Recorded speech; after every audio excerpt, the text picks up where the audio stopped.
Good morning, everyone. We're going to get started in just a minute. Hopefully on your screen, you'll see that there's a quick poll. We'd like you to go ahead and check off your answers, see if who's attended this before and who hasn't. We'll get started in just a minute.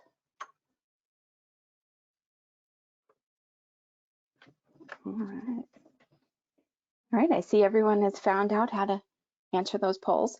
There are going to be a couple of polls throughout the conference today, so keep your eyes posted and we'll see all the responses as we go through the day. So welcome to our 6th Complex Needs Educational Day. My name is Kate Pick, and I am the Business Development Manager for Scotland, Northern Ireland, and the Republic of Ireland. I will be your moderator for today, and we have a jam-packed session filled with lots and lots of great information.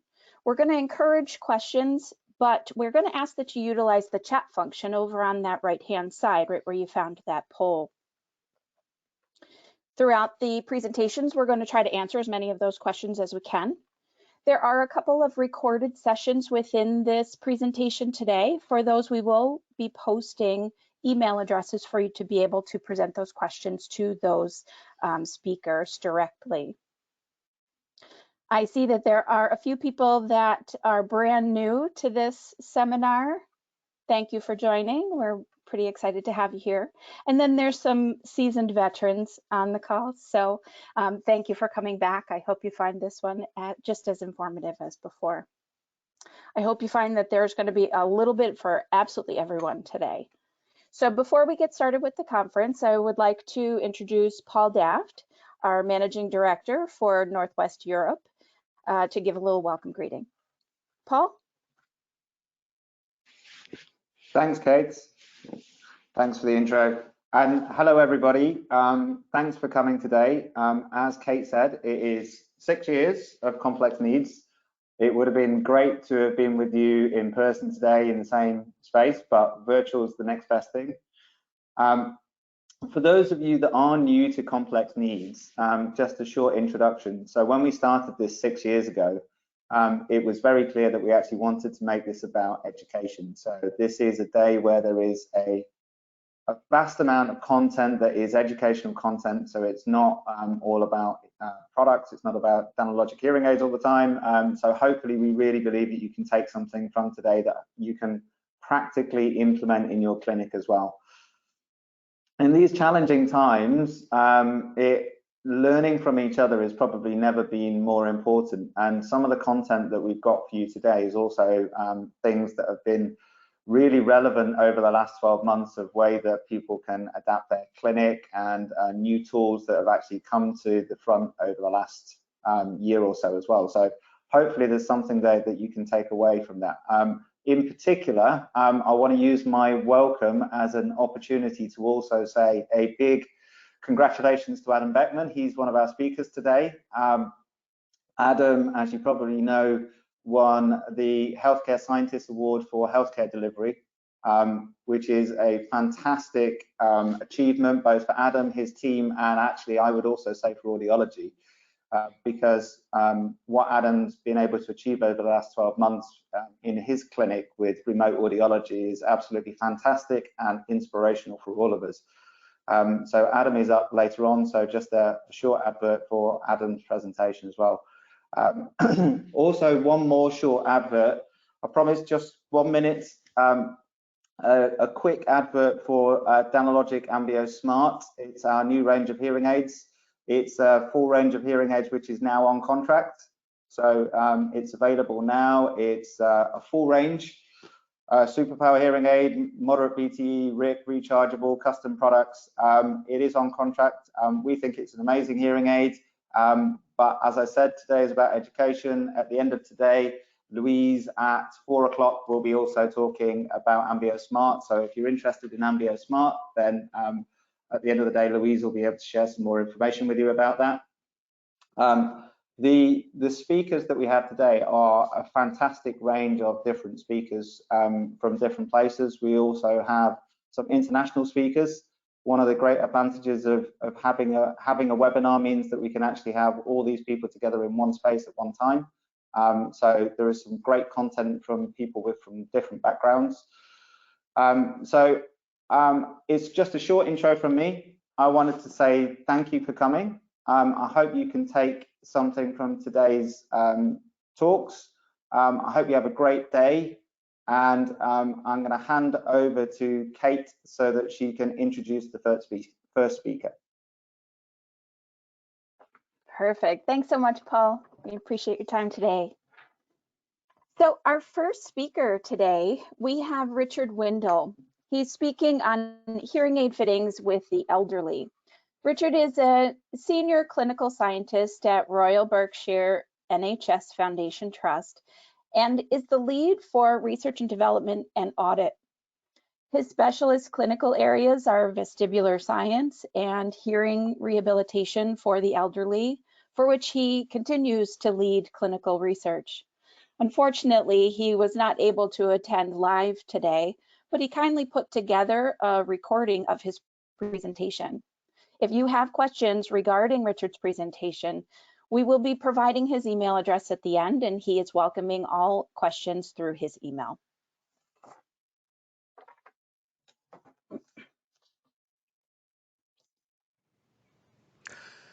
Hello, my name's Richard Windle. I'm a clinical scientist at the Royal Berkshire NHS Foundation Trust in Reading, and I am going to talk to you about hearing aid fitting for the elderly. Thank you to GN for letting me talk about this. It's an area we've done some research on in Reading and actively continuing to research. Also, my apologies to everyone. I'm afraid I couldn't be here today, so hence the need for a recorded presentation. This is quite a big area, so there's quite a lot to cover here. So I'm first going to just have a very brief look at the elderly population in audiology, and then I'm going to flip back into a bit of theory and look at the auditory system, how that's affected by age, and how cognition is also affected by age and how that affects hearing.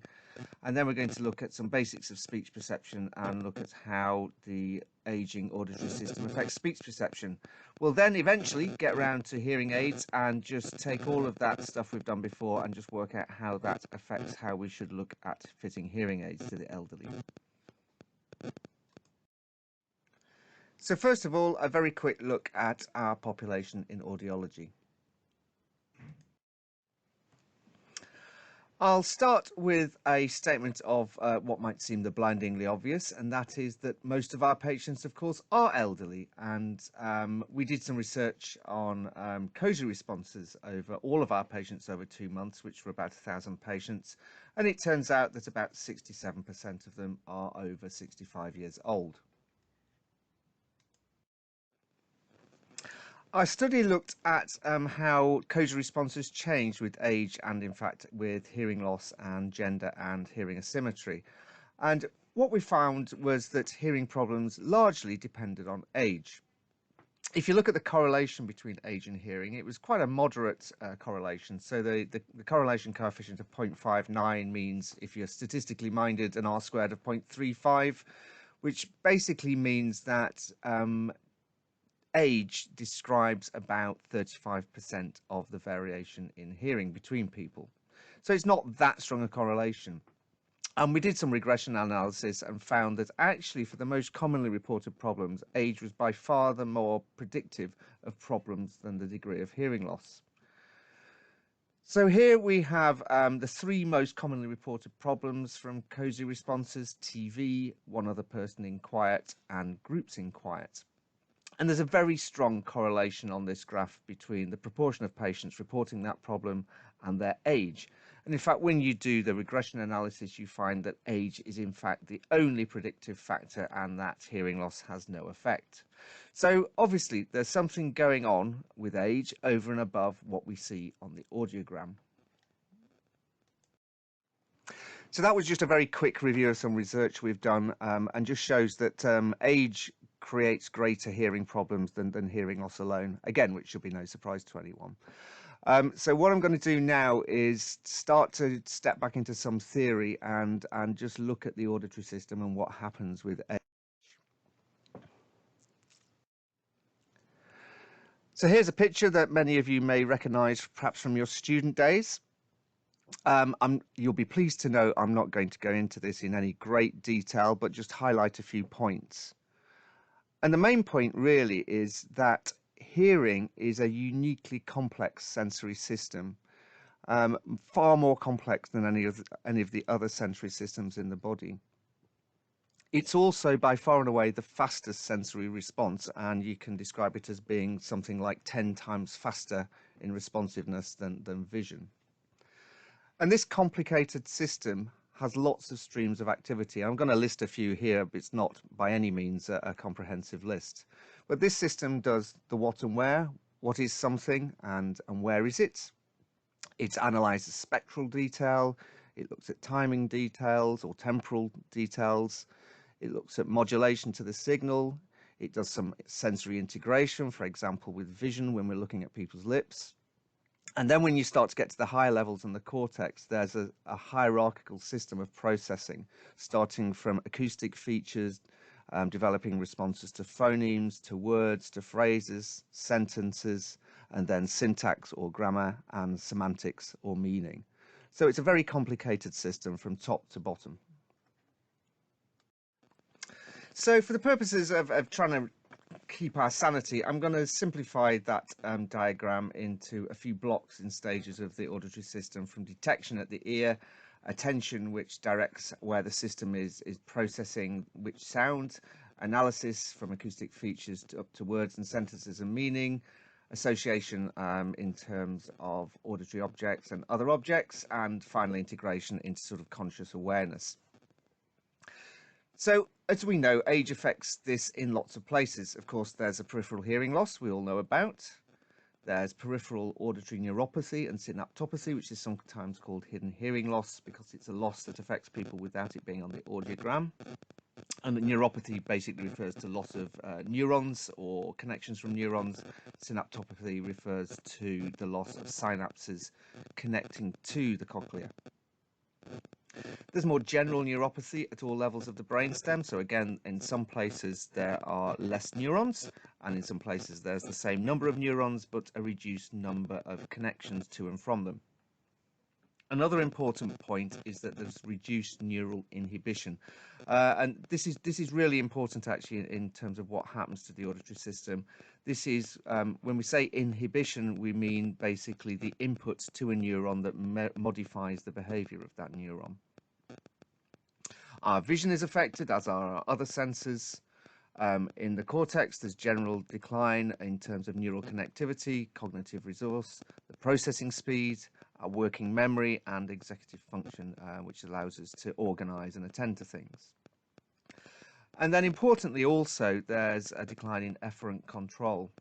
So if you think of the previous picture, the complicated picture of the auditory system, that was actually only the afferent or the ascending bottom-up system. We didn't show the picture of the top-down system, and this has quite a profound effect from the cortex down to all of the processing centers in the brainstem, right down to the cochlear nucleus and connecting back to the outer hair cells. So let's just think about what the specific effects of each of those are on the people. Of course, peripheral hearing loss reduces our sensitivity or hearing sensitivity. As we should all know, that also will impair our frequency tuning, so our ability to hear the difference between two tones, two notes, or to tell the difference between two phonemes. It also, of course, reduces our dynamic range, so as the threshold increases and our ULL doesn't, it reduces the range we can hear in. Neuropathy and synaptopathy is going to degrade the signal and reduce the amount of information that's passed further up the system. And the effects of more general neuropathy and poorer inhibition are essentially and most importantly a reduction in synchronization and poorer timing in the system.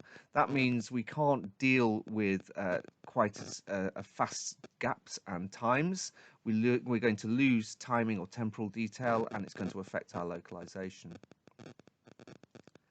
Loss of vision and other senses is going to reduce our compensatory mechanisms. So if we're watching somebody's lips move in a noisy environment, we're picking some signals up from that, and that's going to reduce that that redundancy that we get from information from that system.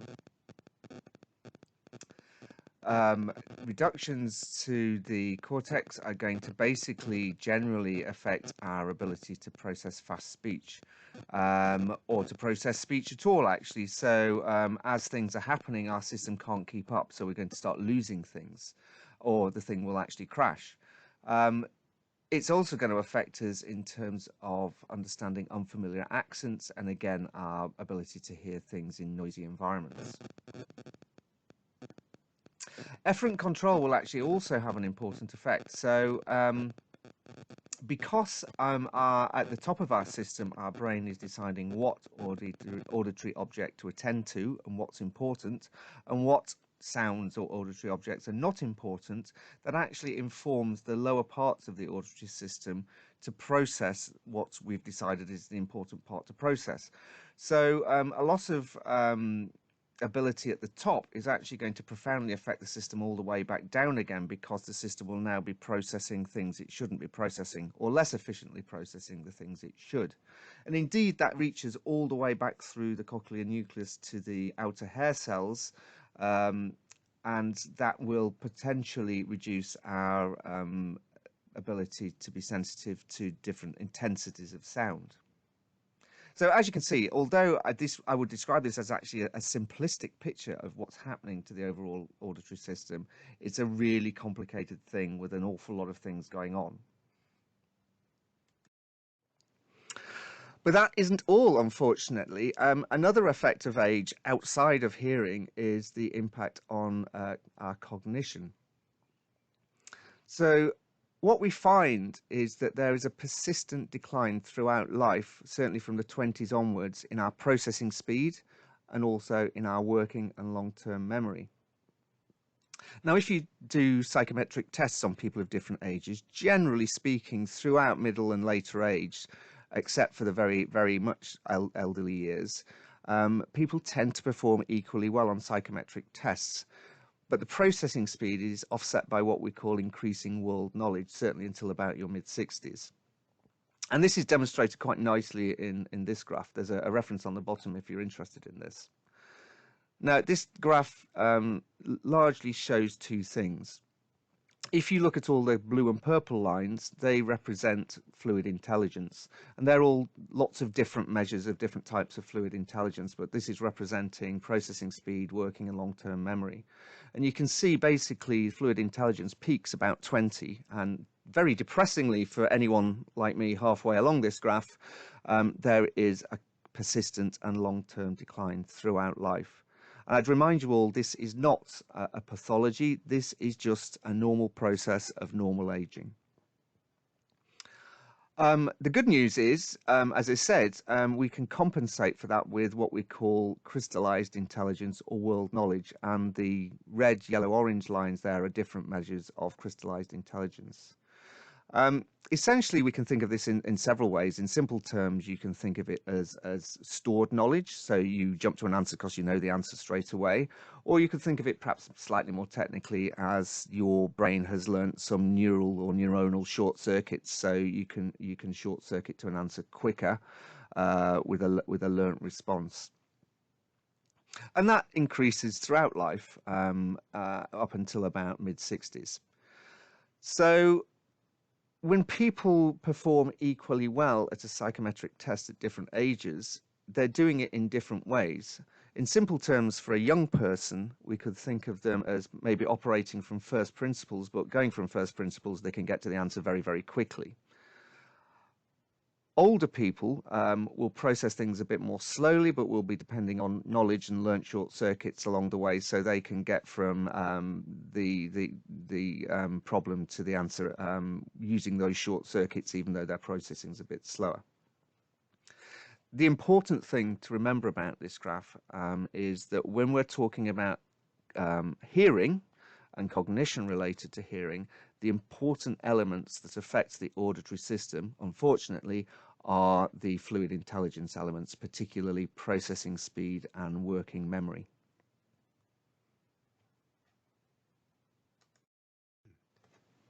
Okay, we've had a look at the auditory system and the many and multiple effects of aging on the auditory system. I'm now going to try and translate that into what happens to speech perception. So I'm going to very, very briefly touch on some basics of speech perception and then talk about how the effects on the auditory system affect speech perception in the elderly. So here's a rather strange phrase, drive round, pick my children back up, which I chose basically because it's a nice picture.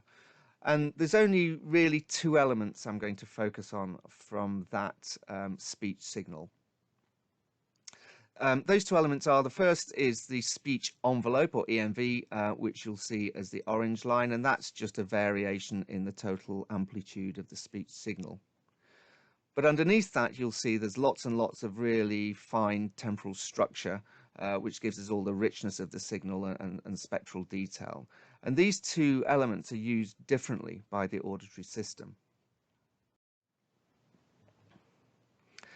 So for good speech perception, we require both envelope and temporal fine structure. As I said, these two things are used differently. So the speech envelope is actually the most important cue for speech in quiet. And good perception is possible without temporal fine structure. There's lots of historical experiments using vocoders, and basically what that does is it keeps the speech envelope and replaces the temporal fine structure with bands of noise or filtered bands or various types of noise or other signals. And if you put together a few bits of speech envelope in a few bands, you actually find that there's very good perception in most people without lots of fine structure. The other element of the speech envelope is that it helps with localization, particularly with intraoral level differences. Temporal fine structure, on the other hand, gives us greater amounts of speech noise ability, and there's a paper by Moore listed at the bottom there which shows that as you increase the amount of fine structure in a speech signal, people's ability to hear speech in noise increases with it roughly in proportion. Temporal fine structure also helps with localization, but more along the lines of utilizing intraoral timing differences. It's needed for separation of auditory objects. It gives us a perception of the movements of sound. It's particularly important in pitch perception and useful in music. And also it has an element of redundancy. So if you happen to miss some speech envelope cues, they can effectively be reconstructed by temporal fine structure.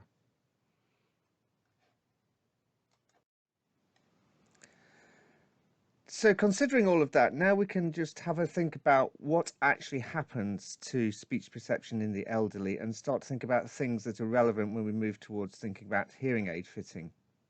So elderly adults with normal aging will have a reduced ability to utilize temporal fine structure. They will therefore have a much greater dependence on the speech envelope. They will have poorer binaural processing. They'll have a reduced ability to process speech in noise, and they then have a reduced ability to cope with any distortion to the signal.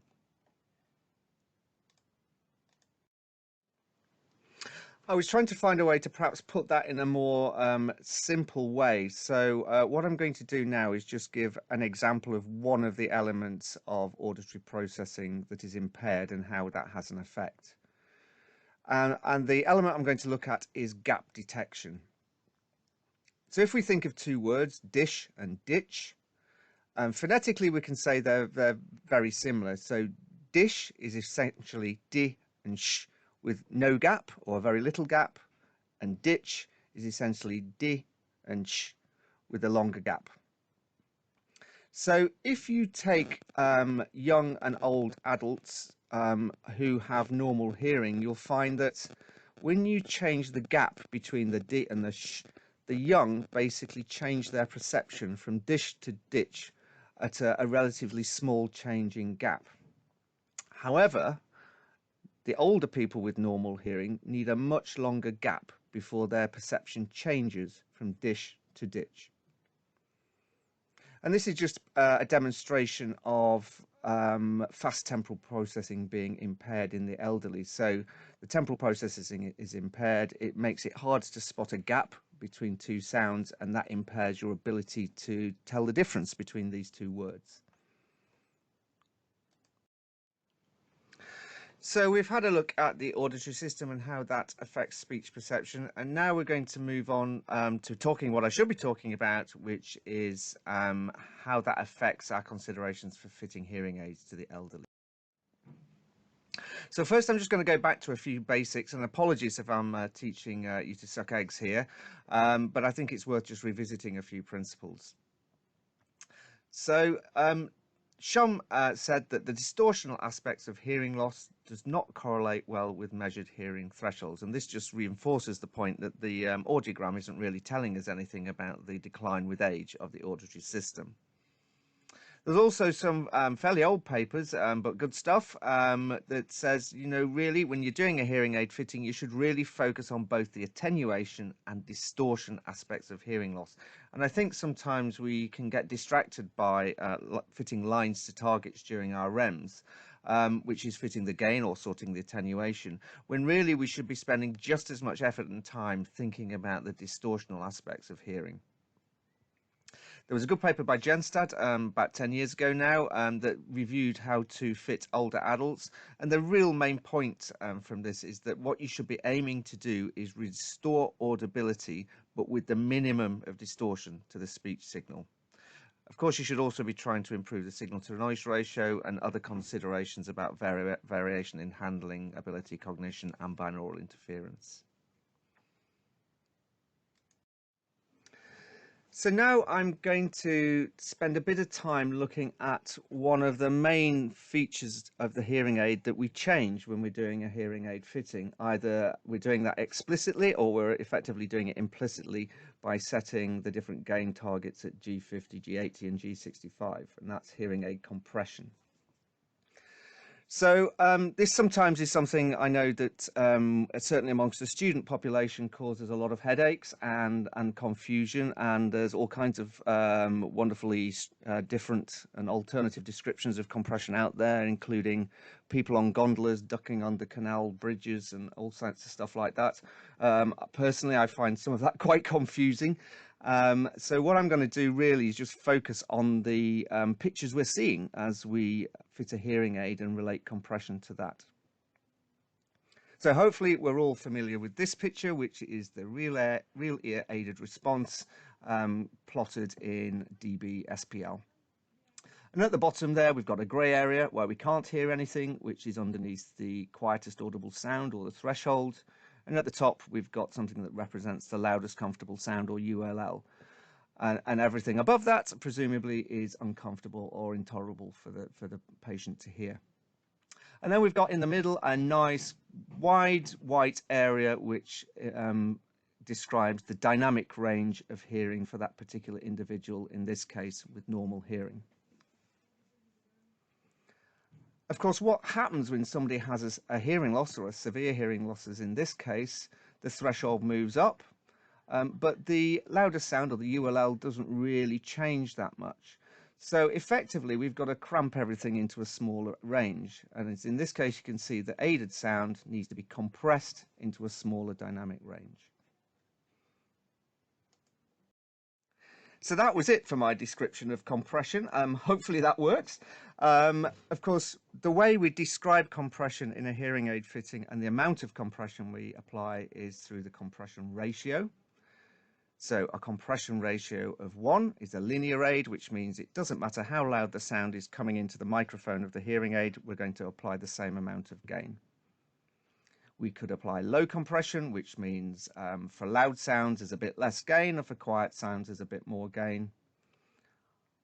Or we could apply high compression up to about 3 in most hearing aid fitting software, which means the gain for quiet sounds is significantly greater than gain for normal sounds and significantly greater for gain for loud sounds. And you see that reflected in the spread of blue curves on there. And also generally when you see manufacturers quick fit targets on the software, they're usually set towards a fairly high compression.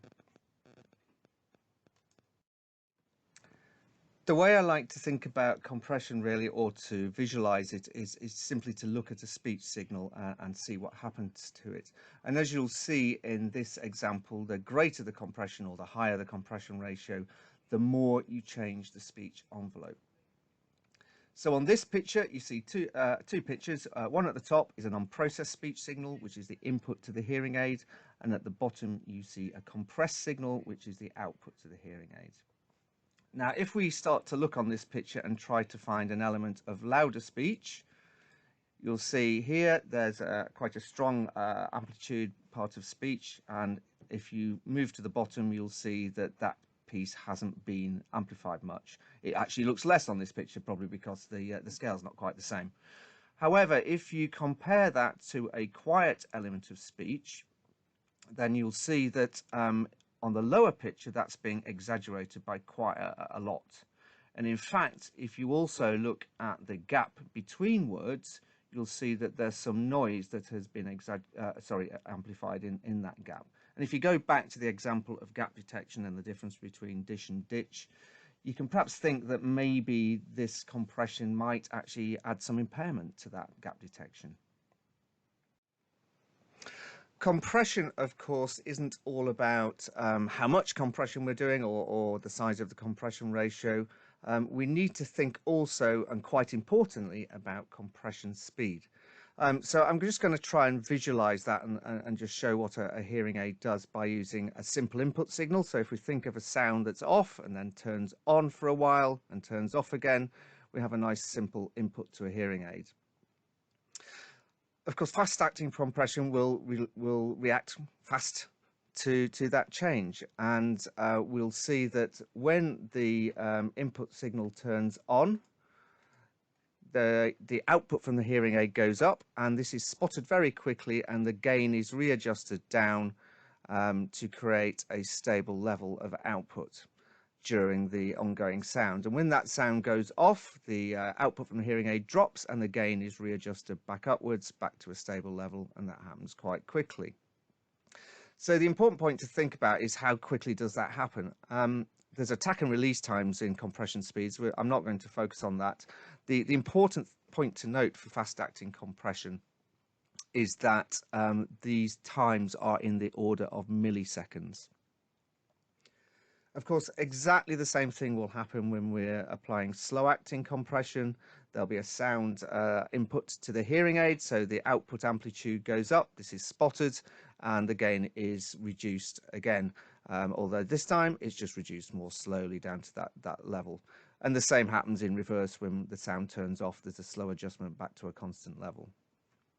Again, the important point for slow-acting compression are the times. And the point to note here is that slow-acting compression happens in the order of seconds or half a second upwards. Now, this becomes really relevant when we start to think about what does this do to the speech signal. So if you think of fast-acting compression in milliseconds, then the gain is going to be being altered within a word all the time. So different phonemes and syllables are going to get different exaggeration. For slow-acting compression in an order of seconds, then within a word, the gain isn't going to change very much, and the gain is only going to change between words or during phrases and sentences.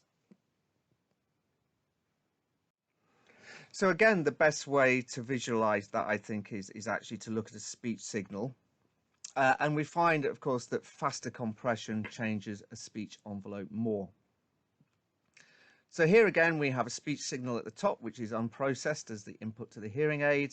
In the middle, there's the output under a fast release time or fast acting compression. And at the bottom, there is the output under slow acting compression.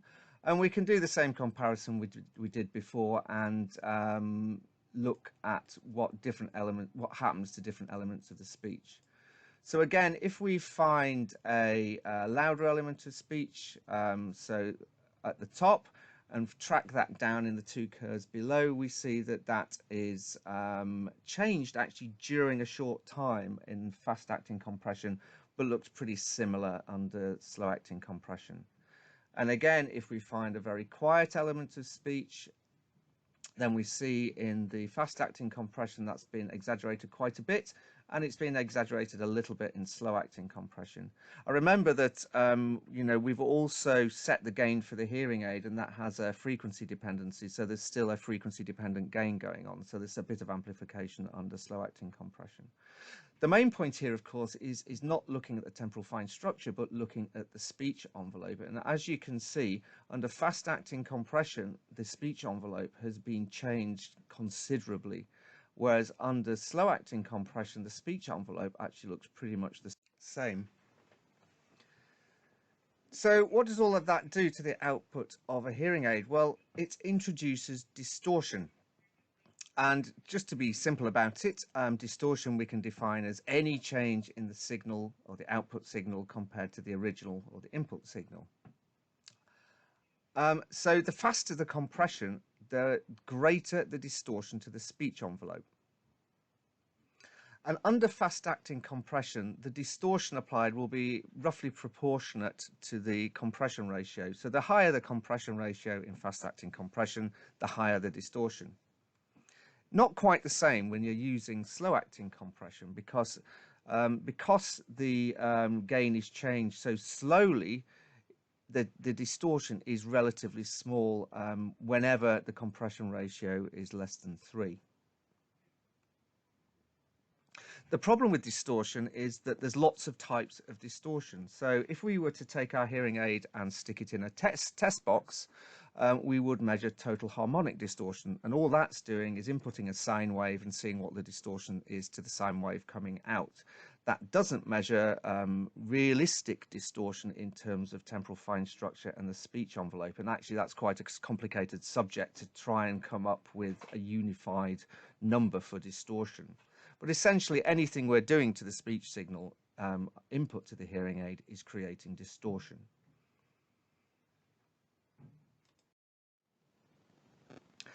So let's just review compression speeds, because some compression speeds are appropriate for some people and some for others, depending on your patient.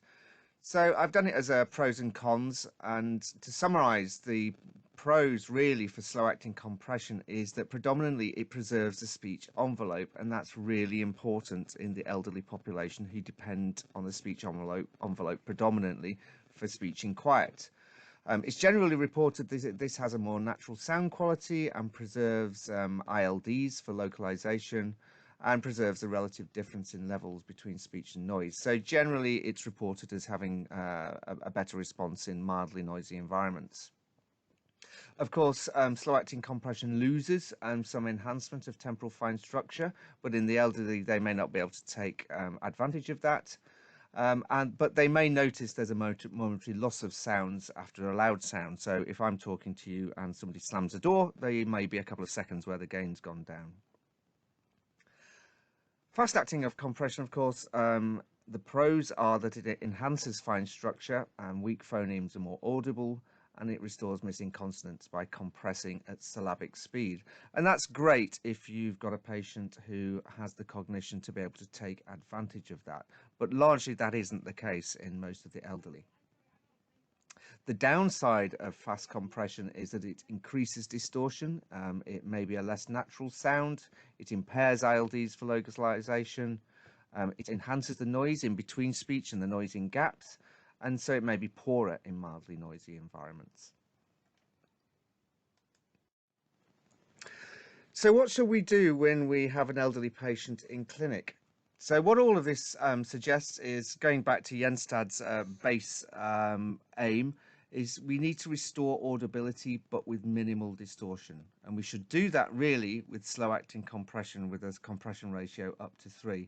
And I'd suggest that actually, based on all of this work, it's quite old work, some of it, and it's something we've always known, that really we should be thinking of slow-acting compression as the default setting for all of the elderly. We need to minimize noise reduction because that causes quite a bit of distortion as well.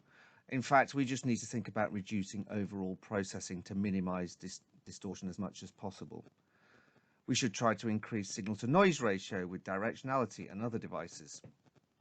It may be that you have an automated program on your hearing aid, such as binaural directionality. So I'd suggest that if you are going to add a directional program, you make it very directional, so it's doing something that the automated program isn't. If you can't change compression speed, well, then you have to try and minimize compression ratios. I've stuck 1.5 here. I must admit I've made that up. We can't really say what the figure should be, but really you need to think about minimizing them as far as possible, or thinking about getting a hearing aid that does have slow acting compression. One thing this raises really is that one of the other benefits of slow acting compression is that you can keep compression ratios as high as 3 without introducing significant distortion. So there is an argument to say that maybe this adds an element of comfort to the fitting as well. So a bit of pragmatics and housekeeping. How do you actually go about changing compression speed? Well, that's really very, very easy. So here's the screen from Danalogic as we see it within a hearing aid fitting. And if we go into the advanced settings, we should see a bit of it that looks like this. And the compression speeds are listed as time constants, and you can see them there as syllabic, fast, moderate, and slow. And all we need to do is click on slow, and that's slow acting compression done. So, as you may have noticed, if you're drinking the caffeine and staying with us, I've done an awful lot of talking about the elderly population, changes to the auditory system, speech perception, bits of hearing aids and compression and distortion. And I want now to really just focus on what does that mean when we're sitting in a clinic room with an elderly patient. So I'm basically going to think about an approach to hearing aid fitting for the elderly.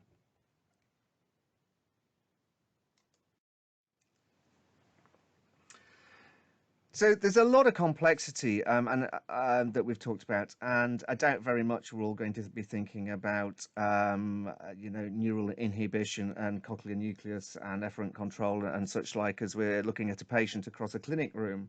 And so what I'm going to describe is really a pragmatic approach to clinics where we're doing hearing aid fittings for the elderly. So hopefully it's become clear that one of the things I'm suggesting throughout this presentation is that we actually use slow acting compression, and that we think of slow acting compression as the default for elderly patients. If I'm honest, I can't honestly work out why fast acting compression has become the default setting for so many years, because a lot of the evidence we've talked through isn't new stuff. And if we go back to articles by Plomp considering distortion as well as attenuation, that's something we've been thinking about since the 80s. We should also think about minimizing the noise reduction feature, because that also adds quite a lot of distortion. We need to think about the individual in front of us, and although we've described the elderly as a bit of a homogeneous group in this presentation, of course that's not true, and there is enormous variability in individuals of the same age regarding cognition and other factors. So we need to think about, does the patient want a simple, straightforward aid or an automatic aid, essentially that all they have to worry about is getting it in their ear and turning it on? Or do they want lots of buttons that can do 37 different features? We need to think about other stuff that we haven't talked about at all. We need to think about the potential for dead regions. And although, we can't tell that from an audiogram, we can do very simple things in clinic to work out whether we're making life better or worse for the patient. So my approach is to offer paired comparisons with and without that gain. And basically what I mean is to fit a pair of hearing aids, program them up to match target with the appropriate compression settings, and see whether the perception is better with gain in the potential dead region or without gain in the potential dead region. And you can use a live voice, you can count to 10 consistently, or you could use some of the speech modules or sound in your Oracle or other sources. We need to think about binaural interference as well. And so one of the points that comes out in the the aging auditory system is there's very poor synchronization and poor processing of binaural inputs. So the older somebody is, the more likely that there is binaural interference. And indeed, there's quite a bit of evidence in the past that quite a high proportion of elderly people do better with one hearing aid than two. Again, the audiogram doesn't tell us this, but we can, again, do something very simple in clinic. And again, you should always be thinking of whether unilateral aiding is more appropriate. But again, you can do this by programming them up to a pair of hearing aids, and you can do some paired comparisons with the left aid off and the right aid off, or both aids on. And in some cases, you might find that a patient will report that everything sounds like a Dalek the moment you put any gain at all into one of their hearing aids, and that's quite a clear steer of where you should go. Of course, more patients might be quite subtle differences. But I suggest using a speech module, so you can use BKB sentences, a rainbow passage, or even live speech, and just do paired comparisons and asking, like an optician would, of does this one sound better or worse? There's lots of other fitting considerations, of course, with the elderly. And we need to remember to avoid loudness discomfort. So just a reminder that we really need to run and set maximum power output. And a very important point is that we need to remember these are individuals, and fitting targets are averages. Individuals vary around averages, and validation is every bit as important as verification. So we should absolutely, in every case, in every time we change gain settings, be checking for loudness discomfort and speech perception with the hearing aids. We've talked about directionality. We need to increase the signal to noise ratio, but we also need to consider dexterity and vision. Now, in a lot of elderly people, of course, they're going to struggle with dexterity and may struggle to get particularly open fits into their ears. And you really should be thinking about ear molds, not just in terms of the level of and degree of hearing loss, but also using more funky ear molds like open fit ear molds. The other point I'd make that maybe is sometimes forgotten is that directionality does not work anywhere near as well with an open fit hearing aid.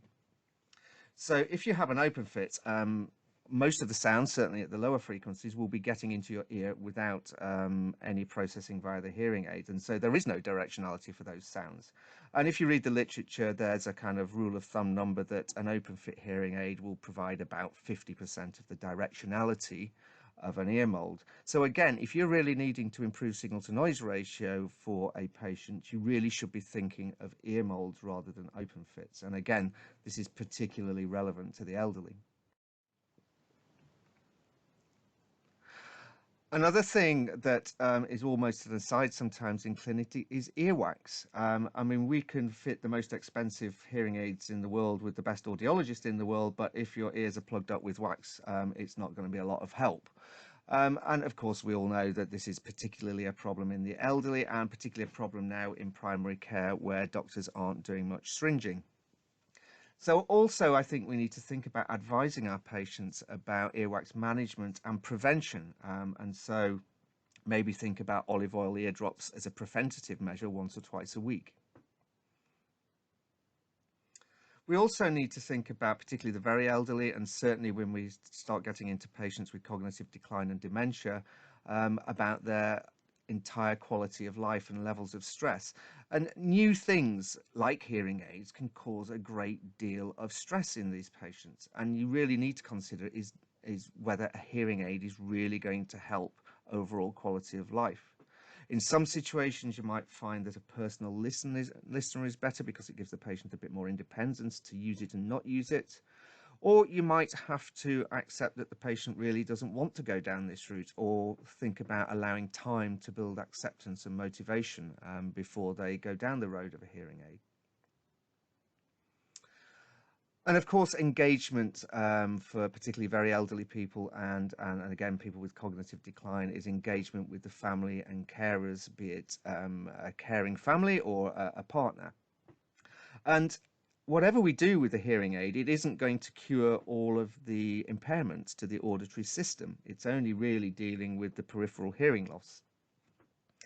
So whatever we do, there is still going to be impaired localization and impaired association of auditory objects and temporal processing, and we're not going to change that. So even with a pair of hearing aids, an elderly person may well need clear speech to understand. They will need reduced noise in the environment. So please don't talk to grandma with the television blasting out full volume in the background. And perhaps we need to give families and partners a basic understanding of auditory processing and actually think of some environmental modifications to go with the hearing aids. So that's my take on a hearing aid fitting for the elderly population. I'm now basically just going to summarize the key points throughout the presentation, mainly to nail home a few points on my pet subjects. So first, we need to remember that the elderly are by far and away the largest proportion of our patients. So that's why this stuff is important. The elderly are not standard patients, and although maybe nobody really thinks that, we may be a bit distracted by the fact that we classify patients as AQP or acute. And effectively, we're doing a kind of segregation of our patients into standard and non-standard. And really, if you think about the decline in the auditory system, elderly patients actually represent some of our very most complex patients. So they need a high degree of care and attention. And we really need to consider the effects of decline throughout the auditory system and what that means for what we're doing with a hearing aid. We should remember that pure tone audiometry is a very poor measure of auditory decline. And whereas hearing aids can't fix everything, they can certainly improve life quite a lot. But if you're not careful, particularly with the elderly, they can make some things worse if you're not considering all the things we've discussed. So we really need to make sure that hearing aid fitting should equally consider both the gain and the distortion elements, and we should be focusing as much of our time on the distortion side as we should be trying to fit lines to targets with REMs. We should always, I would argue, in every patient consider compression ratio and compression speed, but we should always be doing this definitely with the elderly. We should be reducing distortion, and one of the main ways to do that is to use slow-acting compression to maintain the speech envelope for the elderly. And I have argued several times probably through this presentation that that should be really our default position for the elderly. We should reduce distortion by minimizing other features. We should remember that we've got to reduce loudness discomfort. And finally, we need to make absolutely sure, particularly in this population and using the pragmatic approach I've described across several particular features of decline in the auditory system, that we're using validation, and that's every bit as important as verification, if not more important, in the elderly population. My grovelling apologies for showing you all a slide essentially in microdot. This subject has a massive array of references, and I've given you some basic references there that I've used mostly in this presentation, but I'll move on quickly. And that's it for me. Thank you very much for listening, with or without the aid of caffeine or other stimulants. Thank you very much for staying this long. And thank you for GN for giving me an opportunity to waffle on for such long about my pet subject. I'm sorry I'm not here to have a discussion with you. That would be really great to do. But if you do have any questions, please do feel free to email me. And there's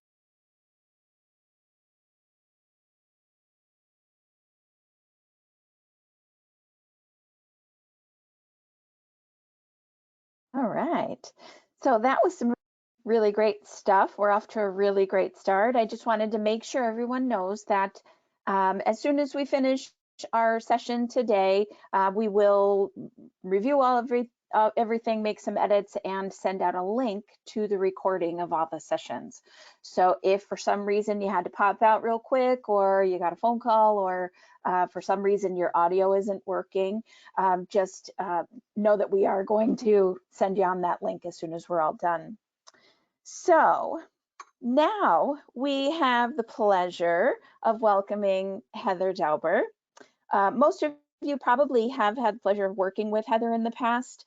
She is part of our GN hearing team and holds a new role as head of market access. And she's here to ask us, are we really providing patients with the information that they need? I don't know. Tell us, Heather.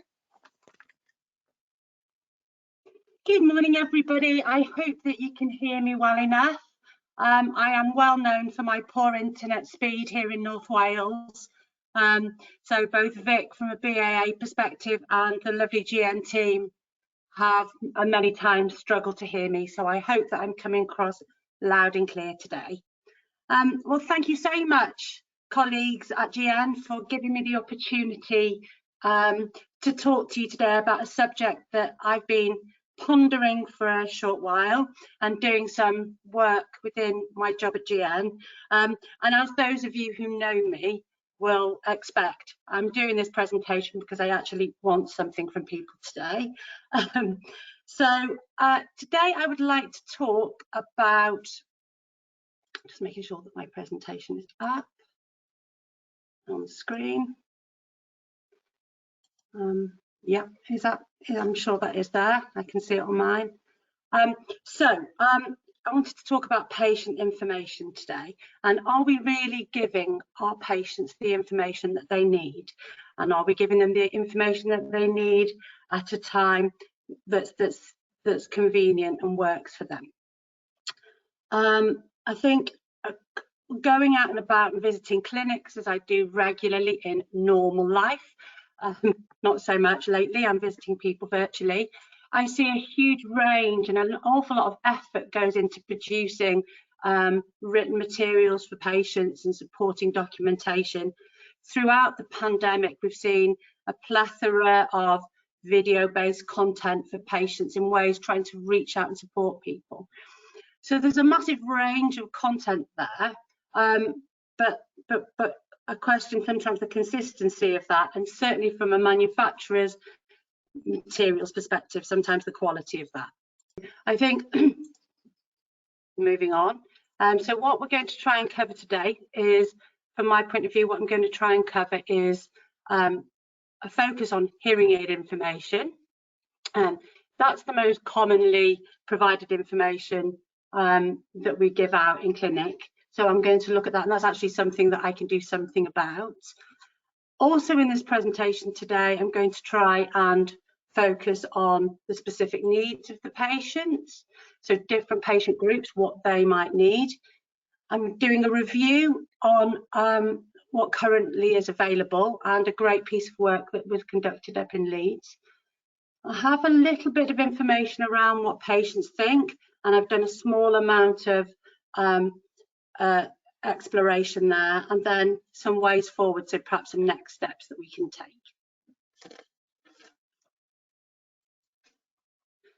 So why is it even important, the information that we give our patients? So thinking about that, we know that there is a clear link between understanding of from a patient's point of view about how to use the technology and their outcomes. Many times, and we've all been in that situation where we've got the booklet from the hearing aid manufacturer and we're crossing out pages there and trying to minimize the amount of information they have available to them. And it's important, I think, there's lots of evidence out there to show that even in the best clinical appointment, face-to-face or virtually, not all of the content that we give to people verbally is kept and recalled. And Kessel's paper back in 2003 suggested that between 40 and 80% of spoken information was forgotten by patients immediately, which is a little bit depressing. But so thinking about that in terms of what the importance of the information that we're giving to patients and how much of that is actually being held by them and actually usable to them in the future. So it's really important that for hearing aid success and good outcomes for our patients that we're all trying to achieve, that the written materials that we give them in support of those face-to-face appointments is high quality. So a really, really great piece by Robert Margolis back in 2012, and I can really recommend it to you. It's called What Do Patients Remember? Talked about, sorry, I'm just checking my slides are going from one screen to the next here. Oh, sorry. Talked about in his studies, 50% of patient information being recalled by patients, and that we shouldn't rely on the spoken communication alone as a clinical technique without providing really good quality supplemental written information, and that should be targeted at both the patient and the wider family and support network around patients. So some really good learnings there from Robert, and it's a great piece actually. I really found it as somebody who's often very focused on the technology and hearing aids and all the great things that we can do and achieve that way.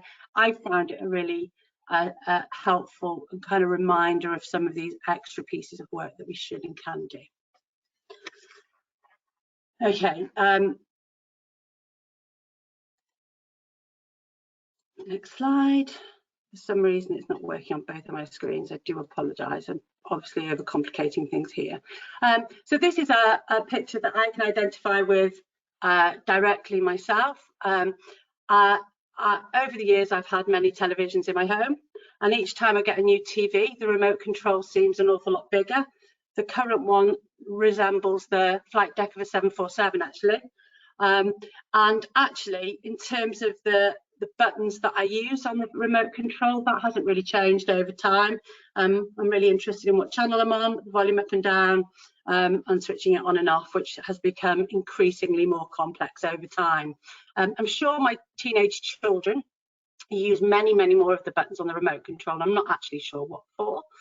But here what I'm really trying to think about is thinking about how the person using the technology what they want to access, and how can we condense and give them appropriate information for the ways that they want to use that technology, and bring that into a targeted approach for them.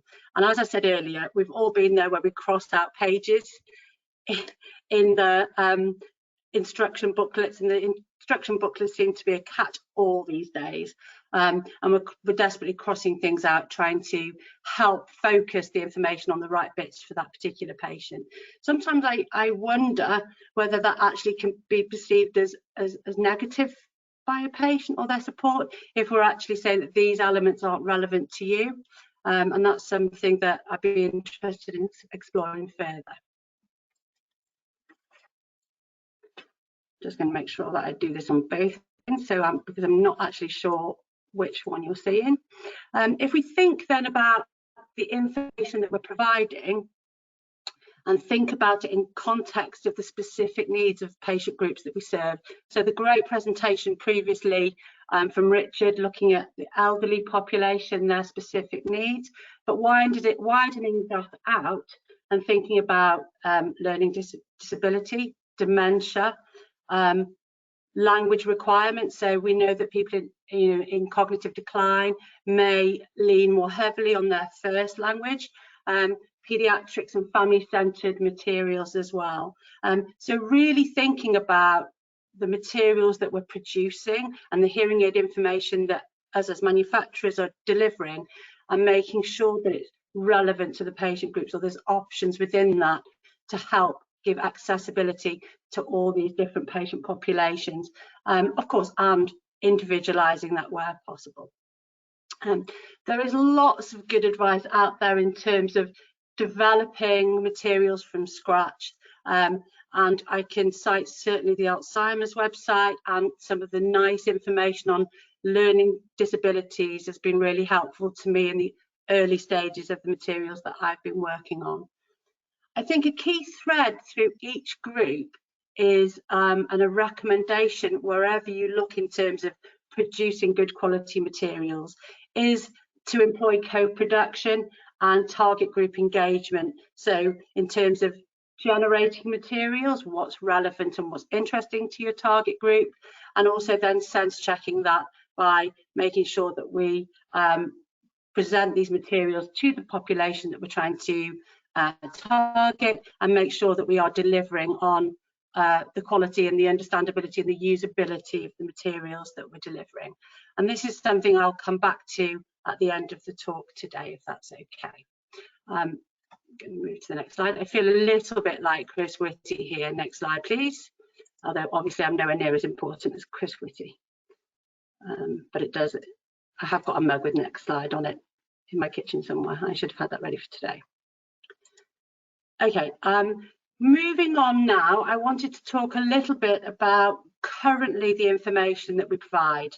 And as I said at the beginning of this presentation, the most common piece of information that we give to patients is hearing aid instruction booklets. You get a pair of instruction booklets with every single hearing aid that you purchase, and we all have a cupboard full of instruction booklets there, because most of the hearing aids that we fit are fitted binaurally. So I wanted to look at the quality across manufacturers of what the current information is like. And this great study done by Ruth Brooks and her team up in Leeds, I found really useful, and I can strongly recommend it as a piece to go to. And what Ruth and her team did was they wanted to look at hearing instruction booklets, their usability, and actually how effective are they in terms of doing the job that they're designed to do.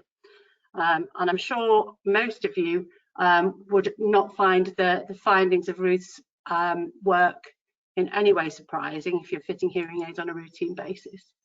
So the purpose of their study was to look at the performance-based usability of the literature that's provided, and see whether people who have no experience of hearing aids could read the booklets and then be able to carry out some basic maintenance tasks and understand the key messaging in the materials that they've been given.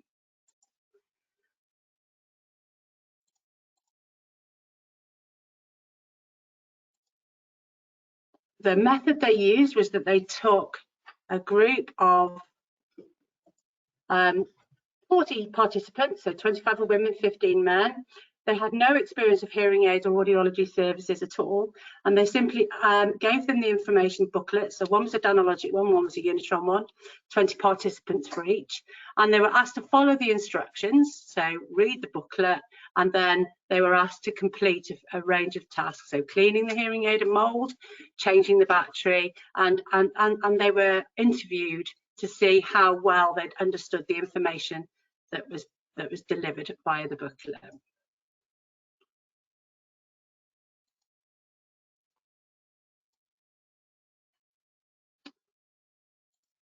Okay, so the results from that, and again, those of you who deliver or do hearing aid fittings on a routine basis and are accessing these booklets from a range of different manufacturers won't be surprised in noting that there was some huge gaps in terms of the understanding and the usability and the effectiveness of these booklets. So there was some concerns that some information was actually missing. In terms of interpreting that material, I think these new people to technology struggled with that, and I think it's something when we looked across our documentation and we looked across the documentation available throughout the sector, it's very clear, and you have that light bulb moment, that the booklets are written by people who understand the language around hearing aids, are immersed in that world. You know, usually it's people in our R&D facility, so they've been immersed in the development of the technology and the features, etc. And perhaps the usability of those materials was definitely less than you would expect or you would like to see. So the conclusions that Ruth and her team came to were as follows. So they noted that hearing instrument booklets contain information that people find difficult to understand. Perhaps the order of it, how to find elements of the information, the things that they're looking for as time goes on, and actually that these limitations may negatively impact on hearing aid satisfaction and use. It actually then supported the idea of a performance-based usability and literature kind of process before these leaflets were sent out.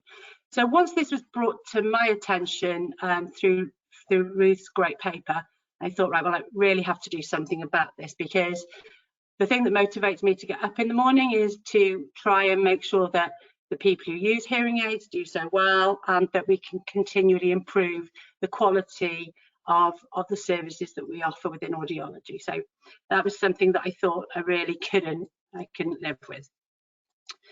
The other element there to think about, and something that I then challenged myself on a little bit, was thinking about not just how we can use these booklets in terms of you're new to hearing aids, here is your brand new hearing aids in the box, here's your information to go along with that, but how we could help empower our patient population over time to get the best out of their hearing aids in the long term. So the frustration that they may have around a non-working hearing instrument, how people can troubleshoot themselves, how they can be empowered to be able to manage some of the smaller maintenance tasks themselves in terms of keeping their hearing aids working in an optimal way.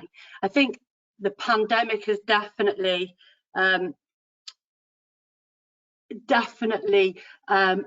kind of accelerated a thought process around that. And as I said at the beginning, I see lots of great work done by departments around showing videos about how to retube an ear mold, change a thin tube, clean out the hearing aid, etc. But just thinking about how we can produce some of the written support materials around that to help patients in ongoing basis. So as I said earlier in this talk, and I am definitely repeating myself a little bit, co-production of these materials and usability testing is key to continuous improvement in the written support materials. And that's something that I am now committed to from a GM perspective, in terms of making sure that we can close the gap and improve the quality and the value that these materials bring to clinicians and patients. Off the back of Ruth's brilliant work, I decided to do a small piece myself, basing it around some of the way that she'd structured her study, but with the opportunity to interview and maybe ask some more insightful, or try and get a little bit more insight into the way that people interacted with the materials and what they found, and be able just to ask a few more questions and try and understand in a much deeper way what that was like. So it was a very small piece that I did. It was 6 participants. They were ranged between 67 and 73 years old, and they were sent out some hearing devices. They were brand new to hearing aids with the instruction booklet. The devices were preset to a very low gain level. There was no precursor that these people needed a hearing aid or wanted a hearing aid. It was purely people recruited on the basis that they didn't have any prior knowledge. So we sent them the hearing aids and the instruction booklets, and then we had a series of conversations around that to try and ascertain the information that they'd managed to absorb. So all of those insights were recorded, and they made the basis of the next steps that we took. But this is an ongoing project for me, and it's something that I'm committed to sticking with in the long term. Well, for as long as Gian will have me, that is. So some of the comments that came back from the 6 participants were, where do you start with the instructions? There's so many. I like to be shown what to do rather than read it. More basic instructions would be good. And one of the ladies said, I read them through and then I got stuck. I should have read them properly, but then I got stuck. Somebody said, then it actually told me you're ready to go. And I thought, no, I'm not. So a range of different thoughts and a range of different experiences there. And all of this insight and all of these conversations, and then working closely with a number of the NHS clinics that we work with, led us at GN to make some quite big changes in terms of the materials that we supplied to support hearing aid fittings. We still have to provide the standard instruction booklets as part of a CE accreditation and a quality process perspective. But what we actually did was generate some A5 cards. And I know some of you on this call will already be familiar with these. Some of you have actually been instrumental in defining what cards that we actually need, and that's an ongoing review process that we undertake. So these A5 cards, if you haven't seen them before, are available free of charge, either as a PDF or we have printed out versions. I think there's over 35 of them now that range from cleaning an ear mold, cleaning a thin tube, to how to change the button, how to change program, to troubleshooting guides, to downloading apps. There's a huge range of cards available, and what we've tried to do is base that around this co-production and this approach of working with clinics on what information is needed, and then sense checking that with our patient population to make sure that the information is accessible. That's just a starting point for me, so it's not as resting on our laurels and deciding that that's a solution to overcoming these issues, but we feel it's a good starting point. At this point in time, what we're doing currently is recruiting a group of new users again, and we're going to send them some devices with a range of these cards and then interview them to see how and if that's made the changes that we hope in terms of their outcomes with the products. But just to reiterate, those cards are available free of charge from GN, and if you'd like to access them for your patients, the idea would be that you're able to give the correct information for that individual patient and then add to that over time. Sometimes as patients' worlds expand, as they get good benefit from the hearing aids, they might actually feel that they want to access more of the capability of the platforms, and these technologies have so much available these days, it makes sense to step change and to keep that information time appropriate to the patient need.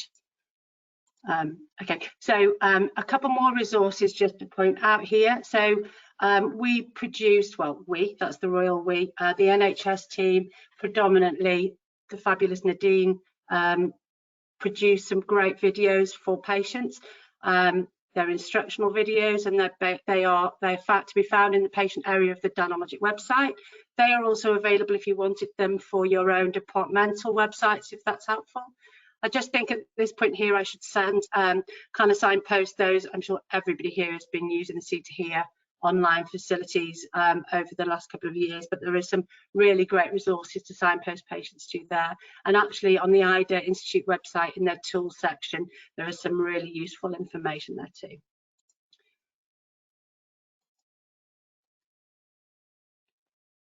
Okay, so the next steps, and as I said at the beginning of this, I do want something from it. I'm sorry to say that. So some of the materials that we've generated so far, I think make some improvements, and we've definitely seen that from clinics and the feedback from clinics, but we will evidence that with a patient population as well. But it is just a starting point. As I mentioned earlier, I think in terms of more targeted materials and really understanding the needs of the different patient groups, that there's an awful lot more work that we can do. So my plans going forward are to have some more formal and structured engagement with clinicians and patients, and really to try and expand the reach of this little project that I've started and been working on, and widen the points of contact and kind of work with some more people. I'm really interested in, and I don't know if anybody else thinks this is a good idea, because sometimes I can get carried away in my own mind's eye. As I said earlier, I see some fantastic content being delivered by departments, and I wondered whether there was an opportunity to review best practice in this area and maybe find some mechanisms to share knowledge or share content. You know, we're all busy, and I know it's a big undertaking for the nominated person within a department to generate some of these materials. So that's kind of my thoughts going forward for next steps. And so therefore, at this point in time, I would like to take this as an opportunity to try and recruit people who think, if you've listened to my ramblings this morning and think, actually, I can make a big contribution to that, or I've got a great idea for for something that needs to happen here, or actually I've already done all of this, Heather, what you're whittering on about. My kind of initial thoughts are to do some short workshops initially to explore where we're up to and what's possible. So if it is something that you are interested in, or it's something that you've been thinking about for a while yourself and would like to move things forward, I would love to hear from you. I definitely know this is something that I can't do on my own. So it would be absolutely brilliant if anybody's like-minded and would like to get involved, from a paediatric, from an adult, from a specialist clinic perspective. I thought the audience on this Complex Need Roadshow would probably contain most of those. So if you are interested in taking part or getting involved in a workshop or any of the projects going forward, I can promise you a nice sandwich if we get to meet face to face, or you know, you get to meet Frank, my dog, otherwise if it's virtually. There's my email address. Please get in touch if you can. Here are some of the resources that I've been using and I can recommend. And I would just like then at that point, because I think I might potentially be finishing on time, which in itself is a miracle. I'm sorry if I messed up the slides at the beginning. I'd just like to say thank you very much for listening. I look forward, hopefully fingers crossed, to hearing from some of you. Again, there's my email address, because I'm just going to keep trying to encourage people to get in touch with me. And thank you very much to my lovely colleagues at GM for giving me this opportunity. Thank you very much. Thank you. All right, so we had quite a few questions asking about video content for those cards that you mentioned. It's worth noting that on the Danalogic portal, there are videos that correspond with those cards. So that might actually be a really great way for you to be able to share that same information in a very concise manner like Heather was speaking about. All right, thank you so much, Heather. We really appreciate your time today. Thank you, everybody. Thank you. Have a great day. All right, so this brings us to our first break. I'm sure that everybody is itching to get up, get a stretch, get a cup of tea, coffee, whatever it is that you enjoy. We're going to take just a couple of minutes. We're going to go to about 11 o'clock, so that's about 8 minutes. And join us right back here at 11 o'clock, and we'll get started on the rest of our session. See you then.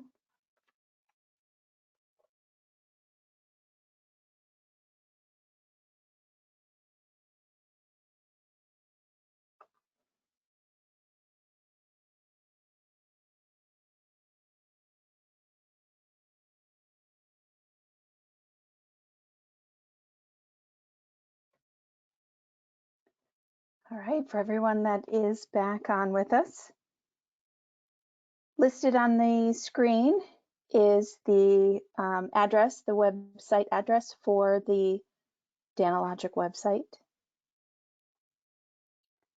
All right.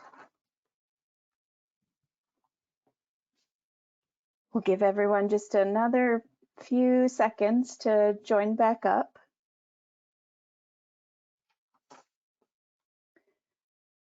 I was able to run real quick and grab a cup of tea. Hopefully everybody else was able to do that. But you know what would go with a nice cup of tea?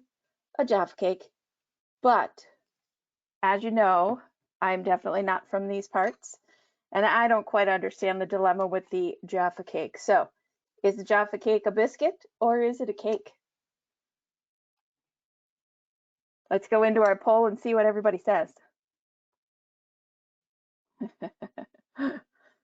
All right, we've got a few people thinking it's a biscuit, a few that's cake, a few that definitely prefer the mini roll. I'm with you on there. Not quite a Jaffa cake girl here. All right, so just to clarify everything, so we did a little research and we found out that Wikipedia, the all-knowing Wikipedia, says that the Jaffa cake classification as a cake or a biscuit was actually a VAT tribunal back in 1991. And the court actually sided in favor of McVitie's that the Jaffa cake is considered a cake. for tax purposes. So who to know, right? All right, so now that that's all settled, let's go ahead and hear from our next guest, Rachel Haynes. Rachel is going to talk to us today about the COACH trial, which is a randomized controlled trial to define the future of management of adults with severe hearing loss. Rachel's a clinical trialist with a background in translational hearing research. She currently works as a senior trial manager at the University of Nottingham Clinical Trials Unit, where she specializes in the design, delivery, and reporting of customized trials. She is currently, her current portfolio includes oversight of stage 3 and 4 interventional, surgical, device, and drug trials. So busy. So thank you for joining us, Rachel. Over to you. Hi, thanks so much for inviting me today. I'm just going to click share my screen. Is that working? Can you see my presentation? Yes, you're all Yep, good. perfect. Great. Okay, so I will get started. Oh, I think I've. Hold on. How do I get back to my presentation? Oh, sorry, just having a technical issue. Can you only see the presentation, or can you also see this little navigation panel at the side from the GoToWebinar? I don't know how to move that. Just you and your captions. So you're ready to perfect. go. Okay, fine. Okay, thank you so much. Right, so we're talking to you today about the COACH trial, which is a randomized controlled trial to define future management for adult severe hearing loss that we are running at the University of Nottingham in partnership with the NIHR Nottingham Biomedical Research Centre and two NHS organisations, so Nottingham University Hospitals Trust and Guy's and St Thomas, but it is a UK-wide trial. First, just to define what a clinical trial is, which could be helpful for some people. It's a research study that prospectively assigns human participants to one or more health-related interventions. Doing robust clinical trials are really important to determine if treatments work, if they work equivocally across all groups of people or just specific groups of people. They determine if new treatments are more effective than current ones.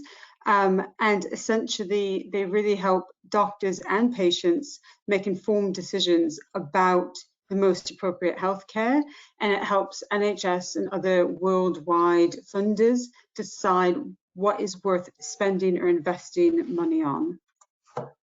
So the benefits of randomized controlled trials, and the reason why we put so much stock in the evidence that they produce, is that they are designed with methodology that minimizes bias. They are statistically powered, transparent designs, conduct and reporting, and really all of those design components gives us confidence in the data, confidence for clinicians and patients and funders.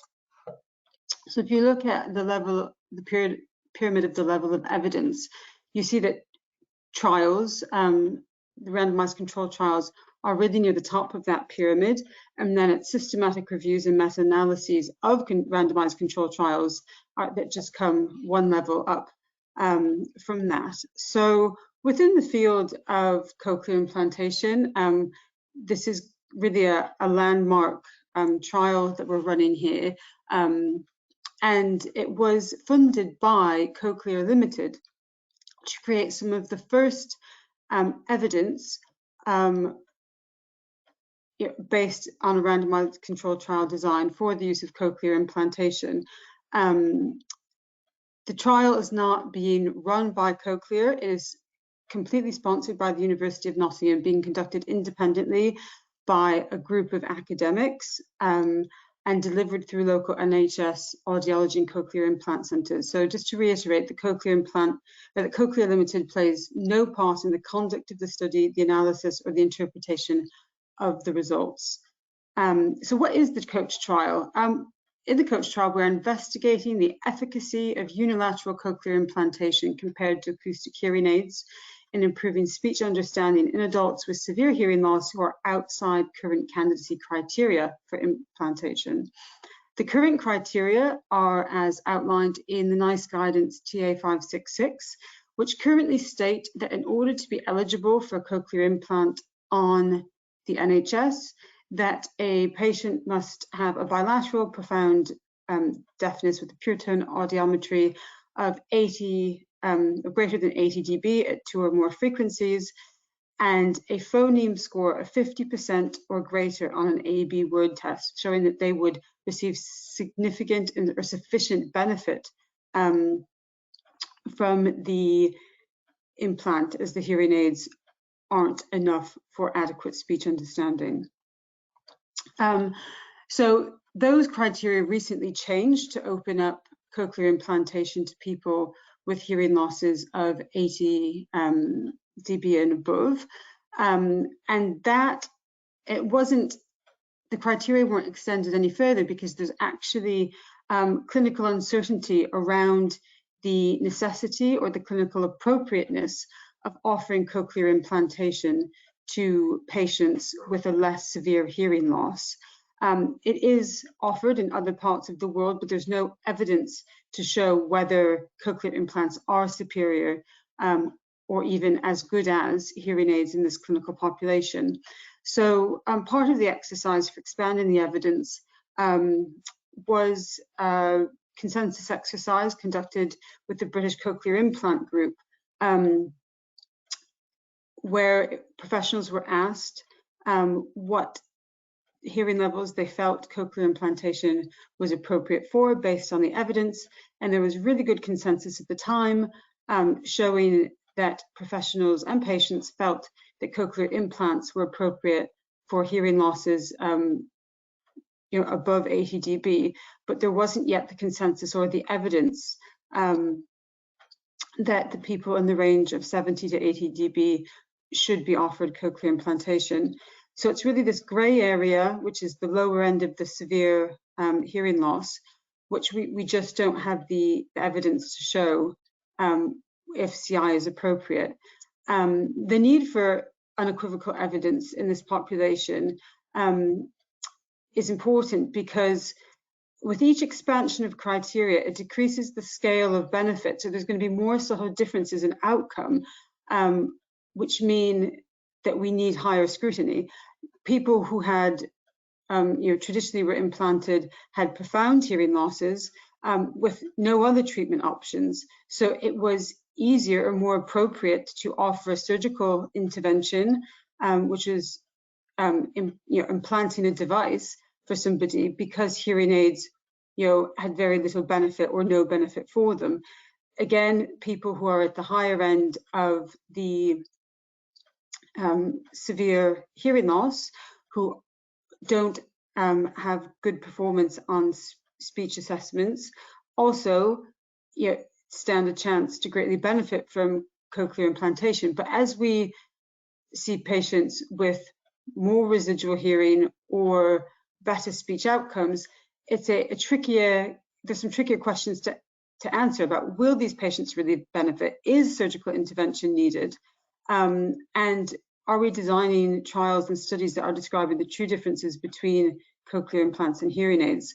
And this evidence is needed not just to be able to expand candidacy criteria within the UK, but this trial will be setting precedent across the world, because while some other countries do offer this, their funders of healthcare are also asking the question, should we, what's the evidence to be offering these treatments to this particular population?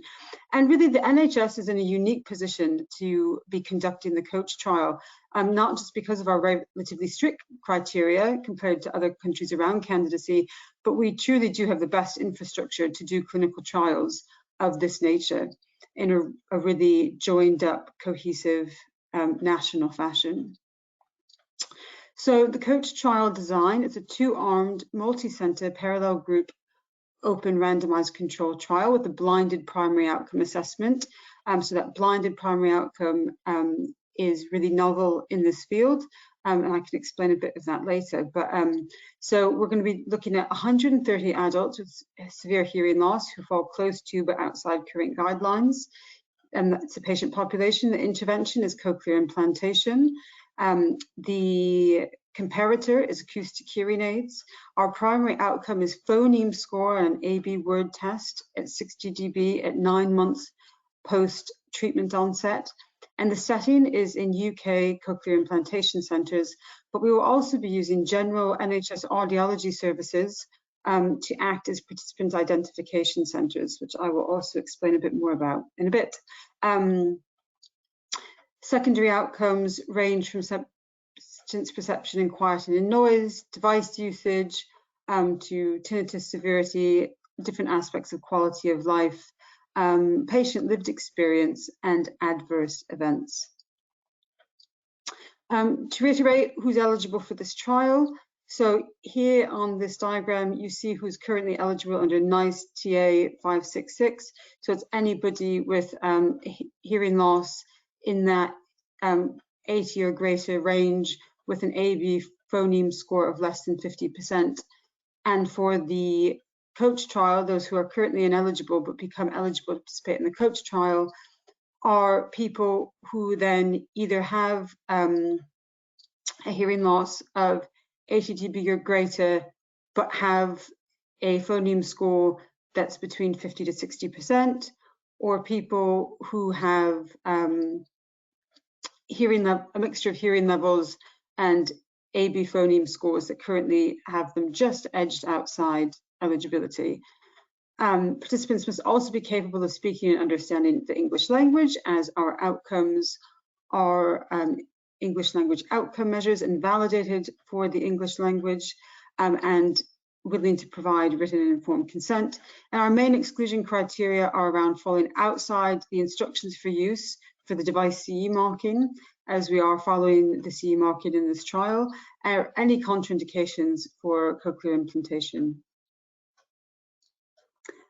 So our trial is divided up into 4 main phases. So patient identification, a participant screening or eligibility assessment pathway, the treatment initiation itself, and follow-up, so the collection of the research outcomes. The trial is really interesting because it's going to require working in partnership, so that Nottingham Clinical Trials Unit is underpinning the trial and supporting all the professionals who are going to be working across the trial and the patients. We have a fantastic patient and public panel which have contributed to not only to the design of the trial, but the design of all of the patient-facing materials and the recruitment materials. And running the trial at the sites is going to be a real collaborative effort between the CI Centre audiologists and adult audiology for identifying the patients, and then between the CI Centre audiologists and the ENT surgeons for running the trial. So I'm just going to take this step by step of what we're doing on the trial. So patient identification, we're first going to be identifying eligible patients from clinic databases and general advertisements, and then having participants express interest and remote pre-screen them. So what that will include, we've designed a bespoke audit-based report which sites can run, so that would be adult audiology and CI centres, to identify people with audiograms within the trial eligibility range. So that might be people who've already been assessed for cochlear implants, who are currently known to the CI centres, who fell out of current eligibility criteria, or people within general audiology who have never been referred for a cochlear implant assessment because they are known to fall out of current criteria. Once those potentially eligible patients are identified, they'll be sent an invitation letter and short information sheet, at which time they can express an interest to participate in the trial by returning a form either by post or online. That form will then be giving consent for us to get in touch with them to assess their eligibility and also look at their medical notes to get some more needed information about eligibility. All of these activities for the audiology centres and the centres have been costed into the funding and can also receive clinical research network support to carry them out, so that it has a minimal or no impact on clinical services. After somebody is identified as eligible and expresses an interest and is remote pre-screened, they would be invited in for a consent visit, where we will take some first eligibility measurements like an audiogram and speech test and do a hearing aid check after obtaining informed consent. The participants then all go through the cochlear implant suitability assessment as per local practice at each centre, and which would conclude in a multidisciplinary team meeting where it's decided whether they are eligible to take part in the coach trial or not. If they are deemed eligible for either intervention, so having the updated hearing aids and the cochlear implantation, they're then invited for a baseline visit where consent is reconfirmed. They will have baseline measures taken and then would be randomized to either treatment arm. So just to reconfirm, randomization is a process where participants in trials are assigned by chance, so in our instance with the computer algorithm, to either of the treatment options. Neither the researcher nor the participant chooses which treatment or intervention the participant will receive. And this chance assigning of people to groups means that the effects of the treatment that participants receive can be compared fairly. So in this trial, 50% of participants will be randomized to standard care and 50% will be randomized to cochlear implantation. So after randomization, as I said, they'll go to the standard care, so a hearing aid fitting or optimization group or cochlear implantation. In the hearing aid arm, they will be randomized to continue using hearing aids in both ears. So what this means is they can either keep their current hearing aids, so potentially some people may have lots of accessories with their hearing aid, they like the way their hearing aids work, and choose not to try a different model or different manufacturer, but they also have the option of having new state-of-the-art bilateral hearing aids fitted, and that what would be offered is the GN Resound Lynx Quattro or the GN Resound Enzo Q, and that current hearing aid optimization or the fitting of the new hearing aids must take place within 4 months of randomization. The aftercare for the hearing aid arm is that within 1 week of the fitting or adjustment of current hearing aids, they would be contacted to see if any further support is needed and to see if they're happy with their current setup with the hearing aids. They will have ongoing support throughout the trial, including repairs and replacements for 2 years. And after the trial, they can keep their hearing aids and they continue with normal NHS care. In the cochlear implantation arm, they will be receiving a unilateral cochlear implant. This implantation will take place within 3 months of randomization, and the implant used is decided by the surgeon, but the ear implanted is a decision between patient and clinicians. The implants which will be offered on the trial are the Cochlear Nucleus 632 and the 622. The activation is 1 month after implantation. The processor is patient and clinician decision, and that could be the Nucleus 7 or the Canzo 2.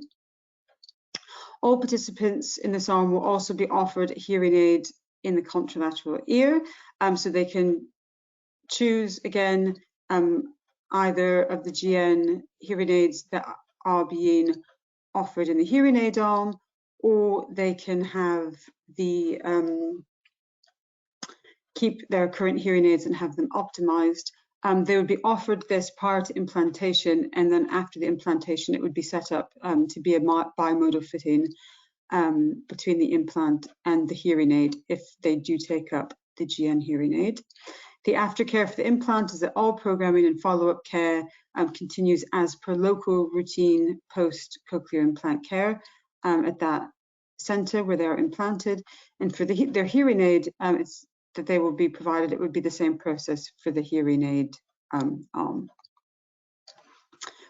With the follow-up, we are collecting outcomes at 1 month, 3, 6, and 9 months via questionnaire at the 1 month and research visits at 3, 6, and 9 months. They will also be contacted monthly with a sort of checking in to see how they're getting on, if they're having any issues, and to ask about their device usage. We've set this up in part to maintain engagement of participants throughout the duration of the trial, maximizing retention. So by retention, I mean collecting all of our outcomes, and particularly the primary outcome at 9 months. So again, to reiterate, that primary outcome is going to be the AB word test phoneme score at 60 dB at 9 months. Where we are at currently, we are in full setup of the trial. All documents, including the protocol, have been finalized. We are currently in the middle of site selection. So we had 12 cochlear implant centers from across the country express interest to be sites. We are whittling that down to 8 sites, which we will be running this in. Over the months of July and August, we will be obtaining all relevant regulatory approvals. So that would be the HRA and REP approvals. Most notably, from September to October, we will be training sites and getting them set up to start their identification and screening in conjunction with adult audiology services from September, and the first consent visits taking place from October. Who's working on the trial? There's a really great team of us, combining hearing scientists such as Porrick Kittredge, clinicians. We have Terry Nunn and Tracy Twomey, who are representing the audiologists as part of our co-applicants, and Doug Hartley and Jerry O'Donoghue are the ENT surgeons associated with the project. Diane Matthews is our patient representative.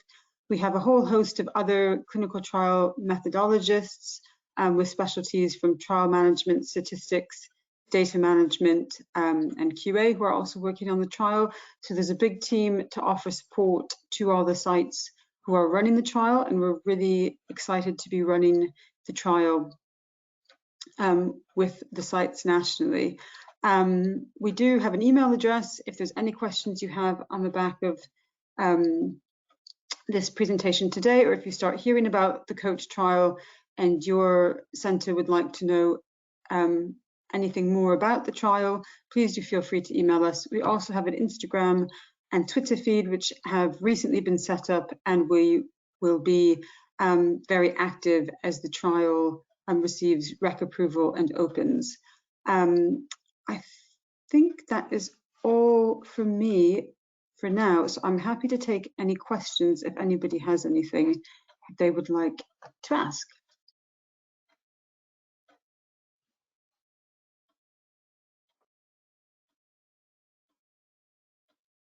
Well, it looks like you were so thorough that there's no questions right now. That's absolutely fine. I'm more than happy for people to email us if there's anything that they would like to know. Great. Well, thank you so much for coming in and explaining all of that. It sounds so interesting. I look forward to the results. We will definitely be more than happy to give the results, and are thanking some of the great colleagues from GN who've been working with us to help sort out the stock and how we're going to be supplying the sites with the hearing aids. So it's it's great to be able to come and share something with you. Great. Well, thank you very much for joining us today. I appreciate your time. Thank you. Bye. All right. So our next guest is Kieran Joseph. He's the clinical lead for the Pediatric Audiology Service at Guy's and St. Thomas NHS Foundation Trust. He has worked in pediatric audiology for 10 years across London and Cambridge and Essex. He has a very keen interest in research and development within the field of pediatric audiology, and also has collaborated with different companies and colleagues internationally. Kieran's presentation today, Moving Beyond the Warble Tone, will give us some insight into the assessment of children with complex needs, including autism. So thanks for joining, Kieran. Oh, we're not able to hear you. Microphone on. Oh, Can I just check that you've got my slide? Yeah, your slides are coming up perfectly clear. Yeah, cool. Let me just. Cool, perfect. So now I've got them on my screen too. It's a good start. Cool. Good morning all. As Katie said, my name's Kieran Joseph. I'm the clinical lead for paediatric audiology at St Thomas's Hospital in London. I'm today going to be talking about some of the useful ideas and concepts that we've introduced into our specialist clinic for children with complex needs and autism. Before I start, I'd just like to thank Dean for inviting me to come and talk to you, and Claire and Victoria for making it happen. I'm really crossing my fingers for my NHS Wi-Fi holding up. Cool, so what am I going to talk about today? I'm going to give a little bit of background into the Hummingbird Clinic. I'm going to talk about our specifically designed clinic environment. I'm going to talk about some pre-appointment information that we provide to families. I'm going to talk about how we prepare our patients prior to appointments, how we adapt our clinics to meet individual needs, what our electrophysiological options are, and then talk a little bit about our clinic outcomes. So let's start with a little bit of background to the clinic itself. So the Children and Young People's Audiology Centre, or CIPAC for short, is part of Evelina London Children's Hospital, which is one of the largest children's hospitals in the country. At CIPAC, our main site is based at St Thomas's Hospital, which many of you will know is right in the centre of London, opposite the Houses of Parliament. We do also have 3 other clinic locations spread across southeast London, so geographically we cover a huge region. With an annual birth rate of around 26,000, we're one of the largest paediatric audiology services in the UK. So what is the Hummingbird Clinic?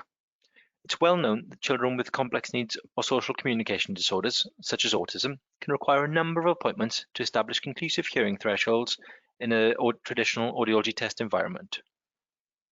Back in 2010, our team recognised this and began thinking about how the assessment process could be streamlined and made more effective. From this work, the concept of the Hummingbird Clinic was developed. The Hummingbird Clinic was designed with a focus on the specific needs of children with complex needs and autism, and included redevelopment of facilities, resources, and a review of our overall approach to appointments. The concept behind this project was very much aspirational blue sky thinking, but we were quite fortunate in that a few cards fell into place at the same time. The hospital was building a new state-of-the-art cancer centre, so the physical department needed to be lifted and shifted, which presented us an opportunity to re-evaluate and rebuild our facilities. We also secured a charity grant specifically for the development of resources in the Hummingbird Clinic, so we were really able to make it a reality. The clinic was eventually opened in 2014. We've since seen over 100 patients a month in the clinic. Just for the rest of the talk, for simplicity, I'm just going to refer to all of our patients as ASD, but we do also see a large number of children with complex needs that aren't autism. So I suppose our first question is, so what's so different about the Hummingbird Clinic? Surely VRA is VRA, isn't it? So I'm just going to pop up a picture that I pulled from Google when I searched for VRA. So I guess, what do we think about it when you look at it? First of all, it looks pretty conventional, if not a bit dated. But if we spend some time actually looking at it, the room itself is pretty drab. The reinforcer is dwarfed by the speaker, so probably won't hold interest for long, and there are 0 toys for distraction. So if it's not particularly stimulating for me, imagine how engaging it is for a child with ASD. And that is what we wanted to change. So next, let's have a look at how we adapted our environment. When the physical department was being lifted and shifted, we consulted with patients, parents, and other professionals to identify what was needed to make the environment suitable for children with ASD. The feedback provided a range of ideas and concepts, and we worked with a specialist architectural firm to deliver these. So for example, you can see the waiting room. The colours are neutral and calming. All of the seating areas has recesses in the corners, and this might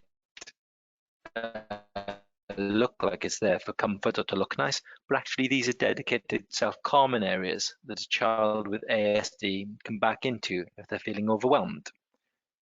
The corridor to the clinical rooms, you can see, is bright and colourful and friendly, which is a mile away from your traditional dark basement audiology setup. And then our clinical rooms are set to follow the same bright, welcoming and integrated design. For the most part, this isn't going to be something you have control over. But if you're ever in a situation where your facilities are being moved or you're having a renovation, I urge you to think about the layout of these simple things like the alcoves can make a huge difference to how comfortable a child with ASD feels. The pre-appointment information that we send families, or we get from families. So I'm now going to spend a bit of time talking about the information that we send families to help them prepare for appointments. So another of the resources that we've developed is a social story. This is sent to the parent in advance of an appointment. As you can see, it talks you through the basic overview of an appointment. And this was again developed in collaboration with other specialists in the hospital. So why is it important?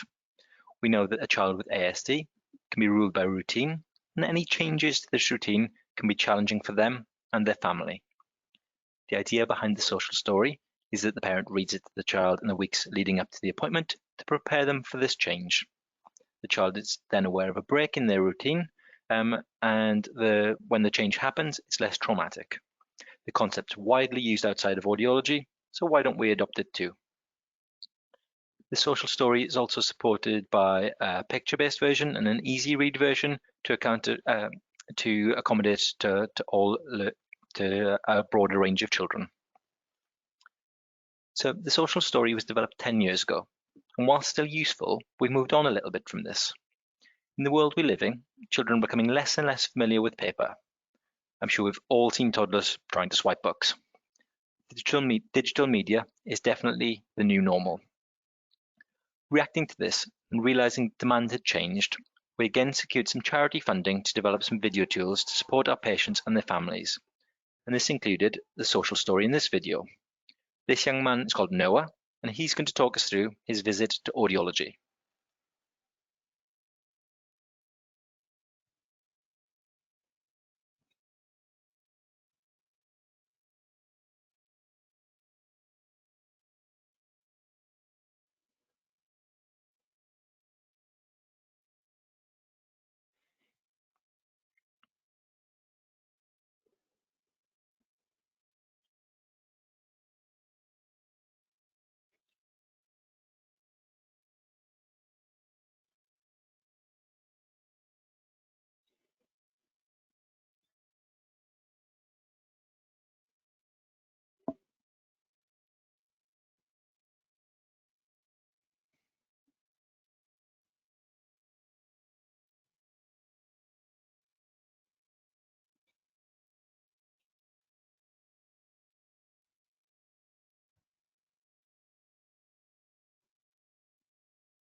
I think we can all agree that seeing the appointment through the eyes of a child is both very cute, but also quite a powerful tool in reducing the fear and anxiety of other children.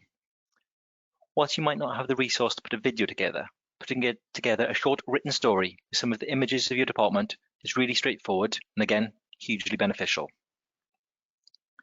We also developed some resources to help our parents prepare a child to perform certain tests, like play audiometry. We recognise that there are a lot of referrals for children undergoing assessment ASD tend to be a result of the 2-year health check, meaning we see them right in the middle of that difficult test window where they're too old for VRA, but not quite developmentally ready for play audiometry. By developing a resource with some tips and hints on how parents can prepare a child for their appointment, we're increasing our likelihood of obtaining a complete hearing test and empowering parents to feel that they're involved in the process, making a difference to their child's health. Similar to the social story, we've now developed some video versions of these resources to make them more accessible to both parents and patients alike. I'm going to pop this one on again.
For those watching, unfortunately, the video audio is not working, but the captions are on the screen. You should be able to read that video clip.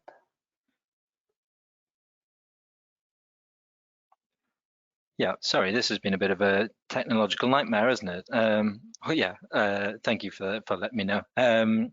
Yeah, I hope that you can see what the benefits of the videos are just by reading the captions. But I was going to say that both of those videos are freely available on our website. So if you are interested, then you can go and have a look, a better look with some audio. And without trying to sound like a broken record, you might not have the facilities to develop a video about practicing hearing tests for yourself. But you can certainly develop some written instructions. And like I say, our videos are freely available, so the social story one might not be helpful, but the practicing for hearing tests should be. You'd be glad to know, I think that's the last of my videos. So we've talked a lot about preparation. So let's next think about what we can change in the clinic itself. So we're talking about a pre-appointment questionnaire. We talked about having the right toys and resources for our patients. But what else can we do to adapt their appointments? This one is perhaps a little less tangible. This one's perhaps a little bit less tangible, but we've changed our whole ethos around testing in the Hummingbird Clinic. And we've taken a culture shift towards letting the child guide the appointment, and us as audiologists, adapting and working to their needs. So if we first think about room setup, we all know with any sound field testing, we have a calibrated point. However, many of us will recognize the scenario from the picture of the young man hiding away in the corner. Previously, we'd have worked hard to bring him back to the center of the room, but often this ends up in meltdown. Our approach in the Hummingbird Clinic is to work with him and carry out the assessment where he is comfortable, so perhaps in the corner. Whilst I'm sure this isn't unique to the Hummingbird Clinic, we've really embraced it. I've done many a hearing test sitting in the corner of a room. When adapting practice in this way, it is of course fundamental that you have the knowledge and understanding of the limitations are of what the limitations are and what you can derive from the information you have. And this is really where your sound level meter is your best friend. Let's just take another second to consider our young man in the corner and think about what this reminds us of. And yep, it reminds us of those alcoves in the corners of the waiting room. So children really do seek out corners as safe spaces. I'm not making this up. We also consider the physical need requirements of our patients, and again, adapt our practice to meet these. So for example, a child with a motor disorder may be cognitively able to perform play audiometry, but might not have manual dexterity, say, pop a man in a boat. How do you deal with this? You identify a task that's suitable for them, like pressing a giant red buzzer. This requires far fewer fine motor skills and is therefore much more accessible. Again, it's a simple concept, it's easy to implement, it makes a huge difference to the success of your appointments. Along the same lines, we have a number of seating options available, so sort of high chairs that you can strap babies into so they can't crawl away, sort of captain's chairs that interlock with the table to keep the toddlers from running away, or beanbags and comfortable options for your children with motor disorders. Again, all of this flexibility and approach of resources can be easily introduced to your clinics and will enable you to get the most out of your patients. We also try to tailor the resources we use for assessment to the specific individual's needs. We've all heard the line, the reason she or he didn't respond is because they only respond to Peppa Pig. And this fits with what we talked about a moment ago, with this cohort having very specific interests. Once more, we can utilize the information from our pre-assessment questionnaire and tailor the images used for VRA to the child's interests. So if our questionnaire says they mainly like Peppa Pig, we can check that our VRA screens in advance of the appointment to ensure that we have Peppa available. Doing so makes the test slightly less abstract than a scary monkey beating a drum and increases the likelihood that the child will want to turn towards the reinforcer. In reality, this tends to be the same shows that come up time and again, so the first few months are intense, but the burden is gradually reduced. We now probably only add 1 or 2 new sets of images per month. I know many of the video VRA systems out there now let you upload your own images, and the process is as easy as dragging and dropping some files from a memory stick. So why not upload the pictures that the individual patient wants to see? At times, despite having custom reinforcers, we still find that the child demonstrates little interest in conventional test stimuli. So we've taken our tailoring a little further. We're able to present favourite music or theme tunes via our speakers to act as stimuli. Use both broadband music and bandpass filtered music, so that the stimuli are not only interesting to the patient, but also frequency specific, so adding greater clinical value. On the slide, you can see the narrow filters across the 4 key frequencies routinely tested in pediatric audiology, and the frequency specificity of these is similar to sort of fresh noise, which is slightly less frequency specific than a warble tone, but more specific than a narrowband noise. Good attempt to play you some of those sounds. I hope you'll agree that whilst having a lot of information removed, they still remain recognizable. So can one of the organisers let me know if we get a sound on these? Does not seem to be playing right now. Was that it does or doesn't seem to be playing? It does not play. Well, that slide is not very helpful then. So I was going to give you some examples of what the Peppa Pig theme tune sounds like with broadband sound, with a 500 Hz filter and with a 2 kHz filter. But I don't think me describing that is going to be particularly helpful. I suppose, could I share the media files with the organisers if they go out with any recordings? Would that be helpful? We can, maybe we can have a discussion at lunchtime and maybe share some after we come back from the break. Cool, perfect, thank you.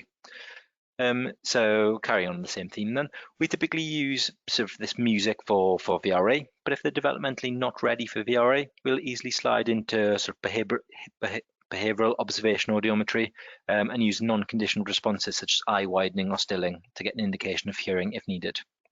I suppose it's worth me pointing out that currently we're not using these stimuli to discharge patients, but what we are finding is that we can give families information where previously we would have had none.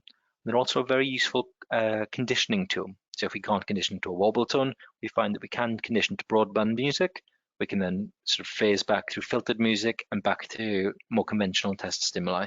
We are actually doing a bit of work with Palsy Marriage up at Cheer to think about how we can make these stimuli more standardized so they're more clinically clinically useful.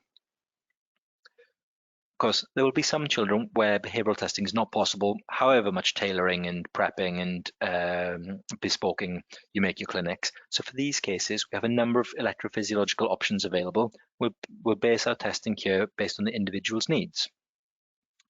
So we have long-standing relationships with a broader medical team at the bigger children's hospital and have established pathways for both ABR tests under sedation and under general anaesthetic. We tend to do 5 to 6 appointments of each a month, and where possible, we try to combine these with other sort of surgical or sedated procedures to streamline the child's care as best possible. We recently audited the outcomes of our sedation pathway and found that we have a success rate of over 90% for the kids that we sedate for ABR. And all of the cases that were successfully sedated had an impact on the child's management. So I think this is really awesome for this type of sedation pathway in older children. I know that a lot of hospitals, sedation or GA pathways are really difficult to set up, but if you don't have them currently, I'd really urge you to find a friendly ENT and see if you can get something in place. They really are key to an effective specialist clinic. Around 6 years ago, we also introduced an aided auditory cortical clinic using HearLab. I'm not going to spend an age talking about the specifics of that clinic today, but the main purpose of the test is to provide objective hearing aid validation in newly fitted infants using some speech-shaped sounds in the sound field. It's essentially ling detection, but with electrodes. As our experience with this test grew, we recognised that the equipment could be used in some of our patients with complex needs, and so we expanded our resources and included it as part of our battery of test options. Using the test in this way does have its limitations and isn't appropriate for every patient, but does give us another option to add to our overall hearing picture. More recently, we updated our ABR kits and with them have acquired the ability to carry out ASSR. We're still finding our feet with this, but we've already had some hugely successful appointments where we've been able to establish hearing thresholds where we would have previously needed a GA. So once more, we're utilising the resources we already have, and in doing so, expanding our ability to be flexible and adapt to the specific needs of the individual child. I'd urge you to have a look at your current resources and see if you also have the option to expand your offer for these patients. So in summary, when attempting behavioural testing on children with complex needs, you need to first prepare yourself and understand the challenges you will face. You need to prepare the environment and make sure it's child-friendly and appealing to the individual. You can find this out in advance through questionnaires. You need to let the family know what to expect, as they know their child best, and it's going to be them that can best prepare their child for the appointment. This is where our videos and social stories fit in. You need to prepare the child to ensure that they understand as best possible what is expected of them, and again, that's your social stories and your pre-appointment information. You need to be adaptable and including the tests that you use, how you perform those tests, and how you set up your room. And you also need to utilize what resources, tools, and facilities you have available to you. And last, I suppose we should close on looking at whether our approach does actually work. So we surveyed over 100 families who have attended the Hummingbird Clinic, and nearly all of those surveys reported that the pre-assessment pack was useful, the test environment was child-friendly, and that useful information was obtained about their child's hearing. I feel like I need to point out that although most parents felt that useful information was obtained, this by no means means that we obtain a full A-specific audiogram every time. Rather, these patients are used to having really challenging appointments where cooperation is limited, but when they've come to the Hummingbird Clinic, we've been able to work with the child to get some successful outcomes. We also reviewed the patient's mood on entering versus leaving the room and found that on the whole, patients left as happy or happier than they were at the beginning. There were, of course, a few that left upset, but this was generally through having to give back sort of toys and iPads rather than anything that happened in the actual appointment itself. So I think the feedback speaks for itself. We can say, yes, the Hummingbird Clinic does work. So just some take-home messages. The implementation of the Hummingbird Clinic has transformed the way we assess complex needs children. In order to get the most out of every child, it's important to consider the needs of each child in their entirety, from the journey to the hospital right up until the time they make their way home. transformation of the testing environment would not have been possible without funding. However, there are many adaptations to testing, resources and clinical preparation that can be made without incurring huge expenses. Tailoring the stimulus and reinforcers was done without any equipment beyond what is routinely available in an audiology clinic, and the resource development took just a committed team of audiologists. If you do feel you need extra funding, I'd urge you again to consider looking into charity bids and capital funding, as they're often available, particularly in NHS services. Thank you. And sorry in advance. Sorry about all of the technical fun we had in the last half an hour. Kieran, just real quick, we had a few questions because during that technical blip, the portion of your presentation on the pre-appointment information was missed. Can you just briefly recap for us what information you gather in the pre-appointment section? Yeah, of course. So with pre-appointment, the information we gather is a questionnaire that's carried out at the point of booking an appointment.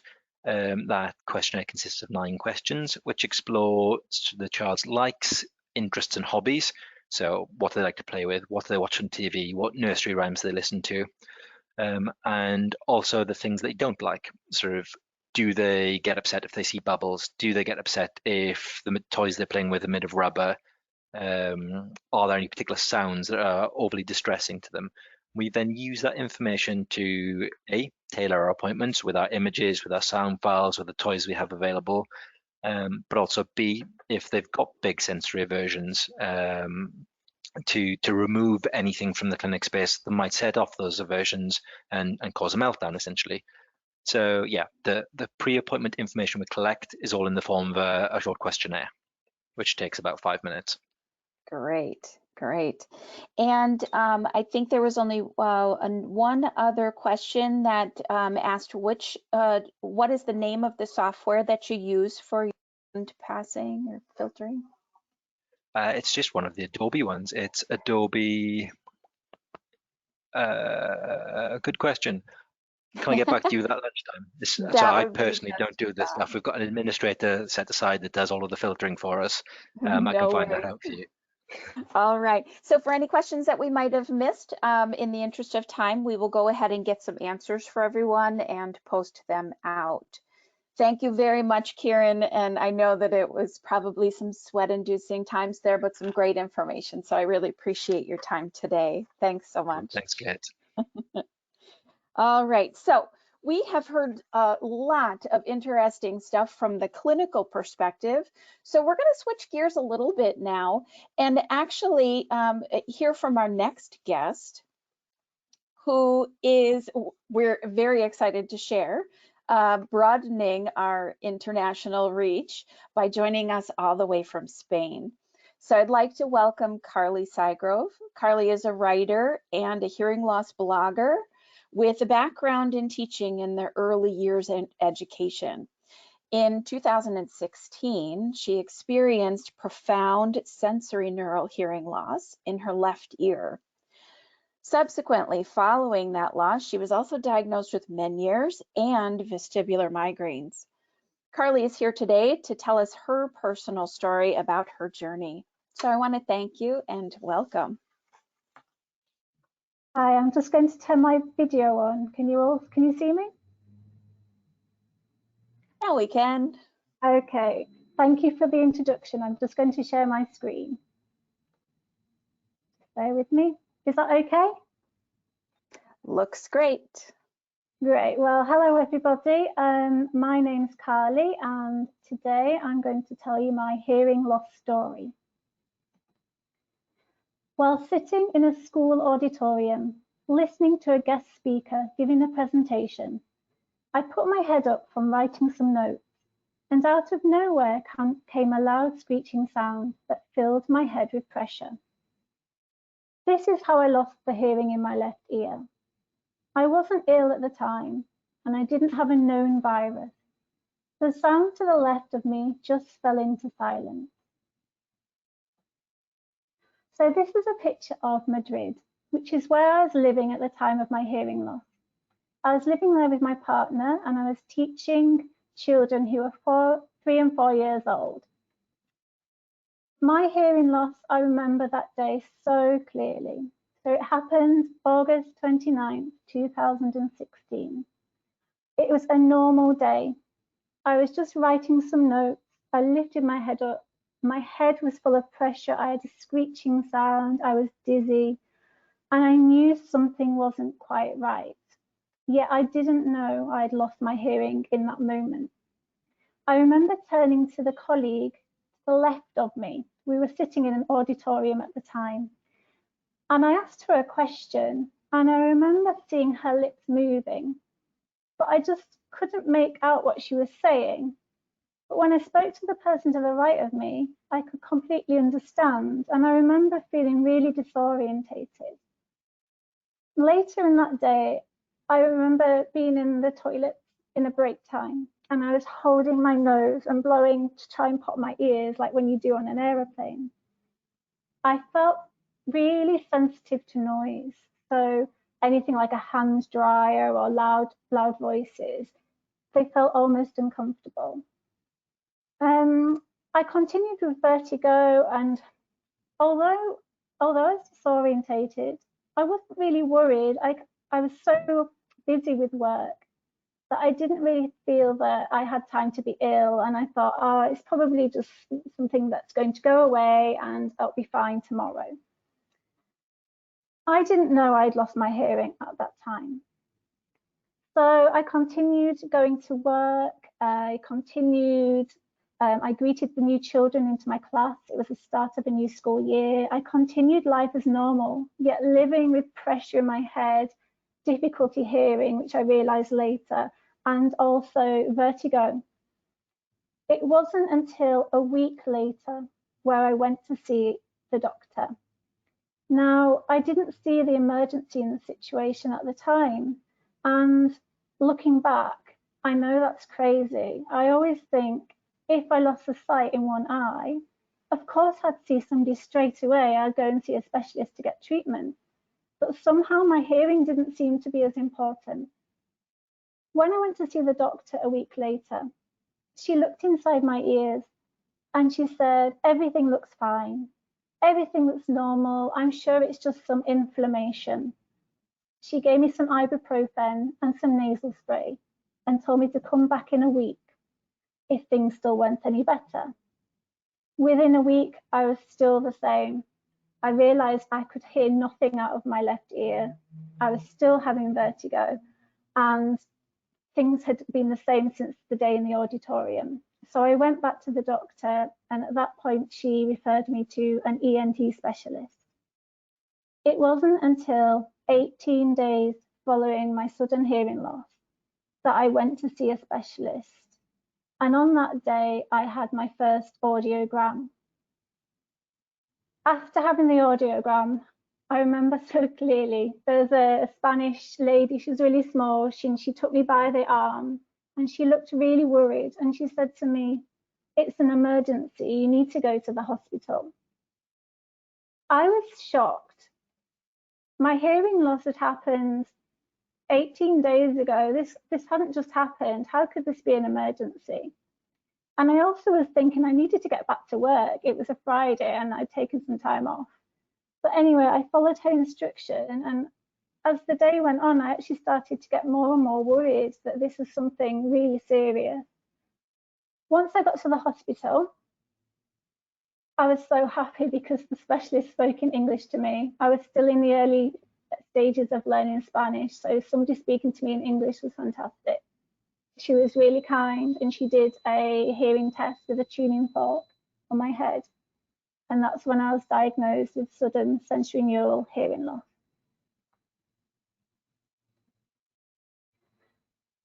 Okay, I'm going to come to this bit in a minute. The specialist at that time told me I'd have to stay in the hospital for a weekend. That weekend ended up turning into a whole week. I was given intravenous corticosteroid treatment. I was given inflammatory treatment, other types. I was given antiviral, antibiotics, just lots of different treatments to see if it could help regain some hearing. At the end of the week, they began the injections of steroids directly into the middle ear. to see if that could help. At the end of the week, still I had no hearing, and I was sent home with a tapering dose of steroid treatment to continue the treatment at home. Okay. So I was really struggling. I didn't regain any hearing in my left ear. I had a profound loss, and I just felt so alone, and I just couldn't understand how my hearing could let me down like that, and that sudden hearing loss was actually a thing. I decided to write a blog, and you can see my blog here. This is the home page, and you can see the blog address at the top. This blog was a place that I could share my feelings and share my story with the world. In writing this blog, I started to hear from lots of people who were contacting me through my contact page. So I started to get lots of emails. And there was lots of similar stories. And there were people out there who were going through the same thing as me. And there were people who said that they left it too late to get treatment, or maybe they were misdiagnosed as well, unfortunately. I realised that maybe sudden hearing loss wasn't quite as rare as I'd originally thought. And it felt good to be able to offer my help to people who are actually quite in the early stages of going through it. Okay, so a few months later, I was told there's really no chance that you're going to get any hearing back. So this was like the final answer that I needed. And although I was really devastated, I needed to hear it to move on with my life. I was told that maybe I should go and see an audiologist. So I went to see a private audiologist, and they did lots more hearing tests.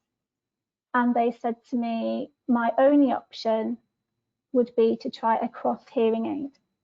And the cross hearing aid would send the sound from the deaf side via Bluetooth to my hearing ear, which sounded amazing. And I was so excited to get my cross hearing aid. So May the 12th was the day, sorry, February the 22nd was the day I got my cross hearing aid. And I was just hopeful that I would get some balance back in my life. I felt so disorientated with everything, and I hoped I'd get an awareness of sound from my deaf side. So I put my hearing aid in, and I wore them with pride. I was so happy that I finally had a visible sign of my hearing loss. And I remember being on the metro train, and I tucked my hair behind my ears, and I thought, if anyone approaches me and I don't respond, they can see that I'm not just ignoring them. They can see that I have an issue with my hearing. So for me, the day of getting my hearing aids was fantastic. As you can see on the screen, however, on May the 12th, 2017, just under 3 months after getting the hearing aid, I returned it. Unfortunately, the hearing aid hadn't given me the sense of hearing or help that I'd hoped for. In fact, the hearing aid, it made my good hearing ear overloaded with sound from the left side, which meant that I struggled to hear speech at all. This is what I wrote in my blog at the time of giving the cross hearing aid back. I'd willed my new ear to work for me, but it hadn't provided me with the support I'd hoped for. After 3 months of wearing it, I returned my cross hearing aid. I felt some sadness when saying goodbye to my new ear, as it had provided me with some hope. Now, after returning the cross hearing aid, I was told there was nothing that anyone could do for me, and I just had to live my life with single-sided deafness. All the while, I kept receiving emails in my inbox from people just like me, people who'd had sudden hearing loss, people who had received help too late, or people who'd been misdiagnosed. And I kept hearing the same questions from them all, and I realised that people wanted to talk about this and they needed to connect.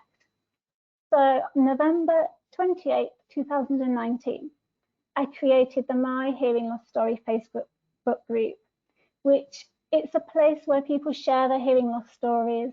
It's where we ask each other questions, and it's where we support each other through difficult times due to hearing loss. This community has grown to over 500 members now, and it's so amazing to see people helping each other through this when often there's not support out there for them. I noticed some common questions and remarks in the group. Sought medical attention too late. Misdiagnosed and received treatment too late. How do I manage my tinnitus? Not only had some of these people lost their hearing, some people, including me, had also gained tinnitus, which is such an intrusive condition. And not only were they managing the fact they'd lost their hearing, they were having to deal with this as well on top of that. How do I cope with balance issues? Again, I'm affected by balance issues, and it's a common story. Many people in my group have balance issues. We need help how to manage them. The emotional impact is huge. Some people find that they need to grieve the loss of their hearing before moving on with their life. And this is something I had to do, but I didn't realise until quite some months after the hearing loss. So once I grieved it and accepted it, I was able to move forward. But people aren't prepared for this. The shock of suddenly losing your hearing, people don't know how to prepare practically or emotionally. And I see a lot of people struggling with the emotional impact of the sudden hearing loss. So I identified a need for a resource that encompasses the whole hearing loss experience. When I looked on Google for information about sudden hearing loss, I did find information. Unfortunately, it wasn't all consistent. And unfortunately, it would be often one article on a website for hearing loss that just told you the basics. There was nothing that helped people through the experience with practical advice and with the emotional support that's needed as the aftercare as well. So in January 2021, I crowdfunded to start up the cost of a website. I got the money needed to get a website plan. I spent a lot of time learning how to make a website, and in April, on the 19th, I launched the Sudden Hearing Loss Support website, which is a website for people affected by sudden hearing loss. And it has information, it has support, it has advice, all the things that people who've reached out to me have asked for. At the top of the page, you can see the link to the website, and on the right is from the home page. So the home page immediately addresses some of the main questions. My website has two aims. The first aim is to provide information and support for people affected by sudden hearing loss. The second aim is to bring awareness to sudden hearing loss as a condition, and also the importance of getting immediate medical help. I now know that I should have sought help within the first 48 hours to have the optimal chance of regaining hearing. This website, I hope, will help anybody going through this and provide them with the information that they need to move forward and to manage their condition. Okay, so I'm really lucky to be here today and speaking to all of you wonderful audiologists. And I thought, while I'm here, I'd ask to see if you could help me. If you would like to help, there's a few ways that you can do this, and which are you could spread awareness of the resource of the website. You could refer patients and colleagues to the website. I want to mention just before I continue, the website has everything's been checked by an audiologist or written by an audiologist. I've got 2 articles written by charities, so the British Tinnitus Association's written one and the Meniere Society as well. So I've had the backing of lots of audiologists and also quite a few marketing companies for hearing aids and technology. Anyway, another way you can help is just spread awareness of sudden hearing loss as a condition. I didn't know that sudden hearing loss was a thing until it happened to me. And in fact, most people don't even think about it. People don't think that you could suddenly lose your hearing. and promote the importance of getting prompt treatment. It's so important. I think that's the main message from all of this. You could also write an article for the website. I'm sure all of you have got lots of expertise, which would be fantastic to feature on the website. And I'm also open to suggestions. We are actually currently, I have a small group, and we are currently working on looking at a campaign to spread awareness of sudden hearing loss amongst the general public and also some medical practitioners, but that's in the early days. But if you want to be involved in any of this, or if you've got any ideas, feel free to drop me an email. You can see my email on the page, and I would really love to hear from some of you and to get some of you involved.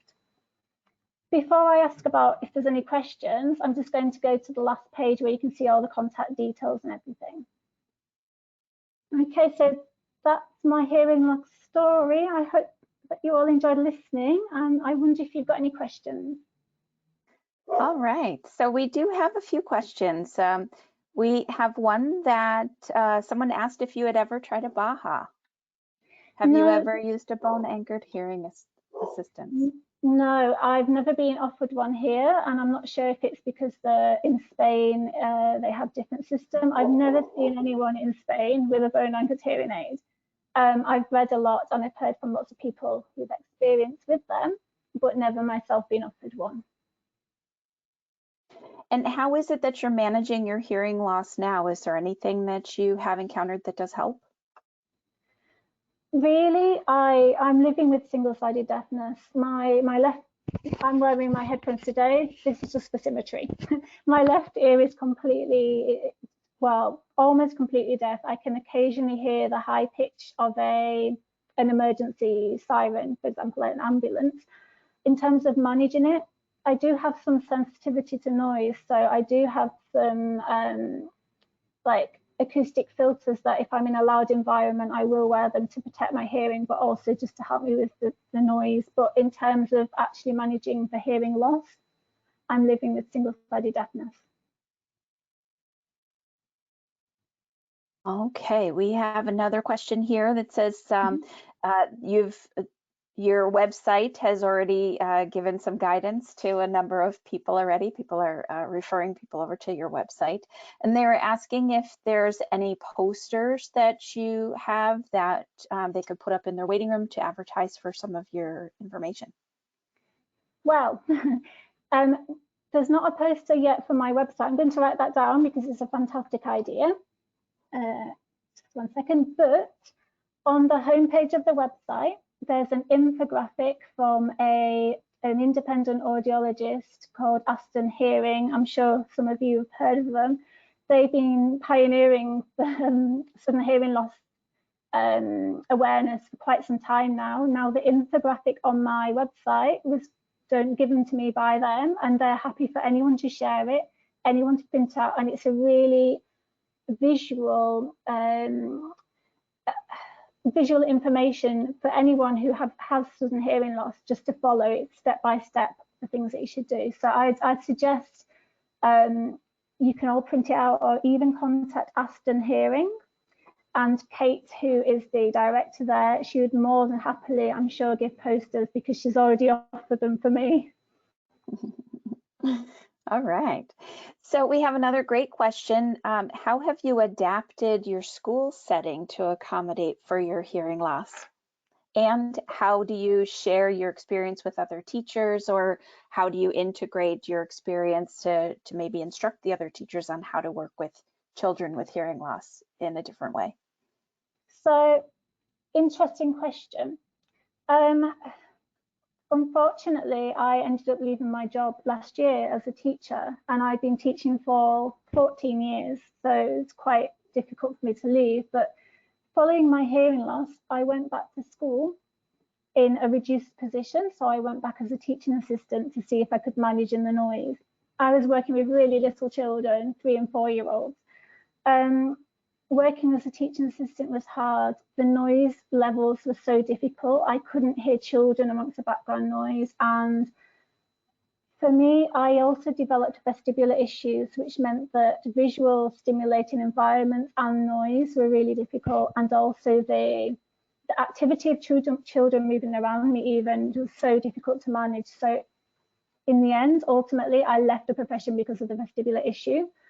But in terms of the hearing, I told my children in the class, I said, okay, this ear you can speak to, this ear, I can't hear you. Sometimes I wore a hair clip.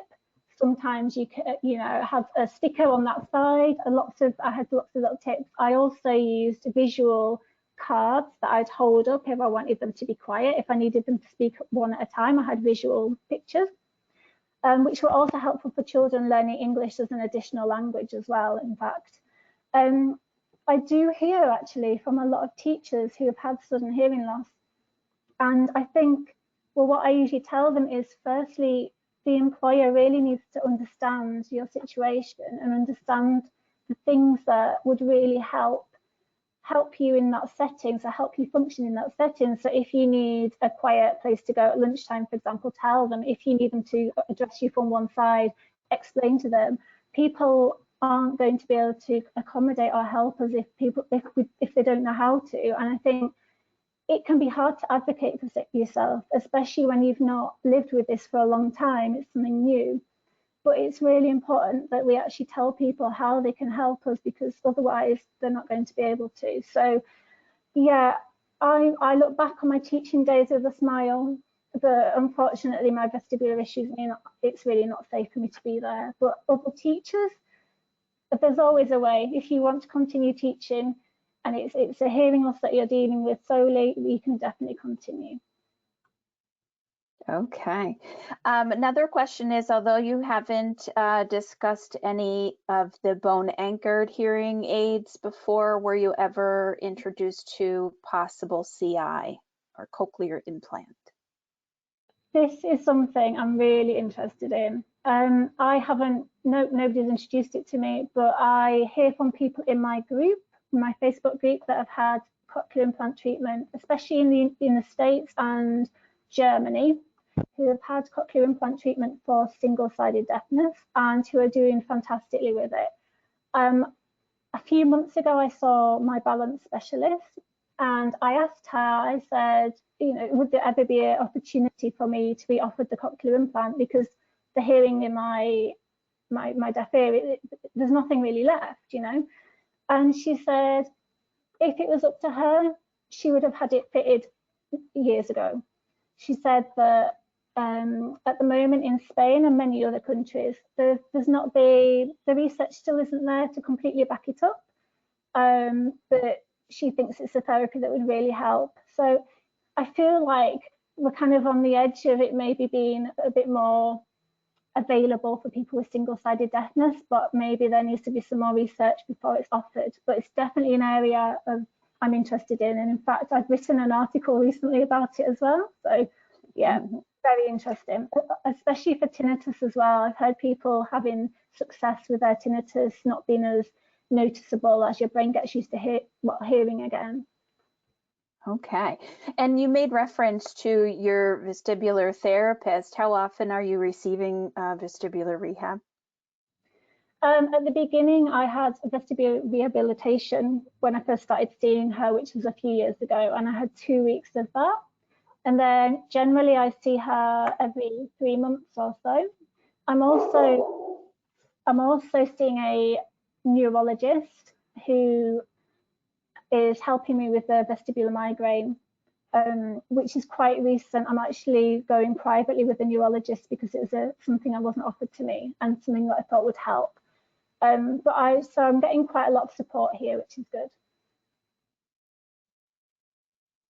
All right. Well, that was a really informative session. Thank you so much for your time. We've ran out of questions. So that was a fantastic presentation, such important information. I'm sure that you're going to have a big influx of people to your website and to your Facebook group.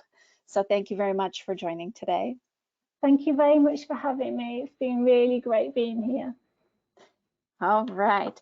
So we are at, I think we are at a point where we might take a little break.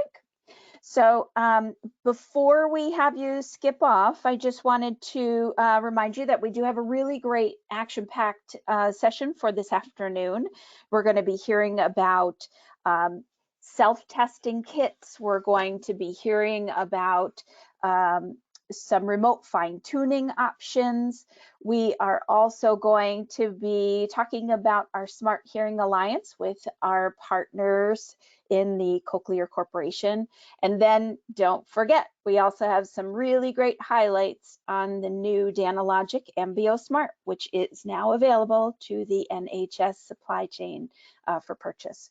So we're going to take a break for lunch. We'll come back in about 30 minutes. So let's come back at 1 o'clock and rejoin all this fun. Have a great lunchtime, and we'll see you in a few.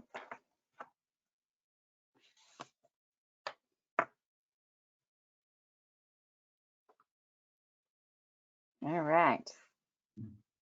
So we mentioned that we've got quite an international schedule of events this year. Let's see where everyone's registered in from. I know we've got our normal 5, England, Scotland, Wales, Northern Ireland, and the Republic of Ireland. We do have some people that are logged in from the Republic of Ireland. Are there more of you from some far-flung nations? Maybe a little bit more exotic than America. All right. So we've had some folks that were from Wales speaking today. We had people from England speaking. We have myself, I'm over here in Northern Ireland, but I'm from America. We had Carly that was from Spain.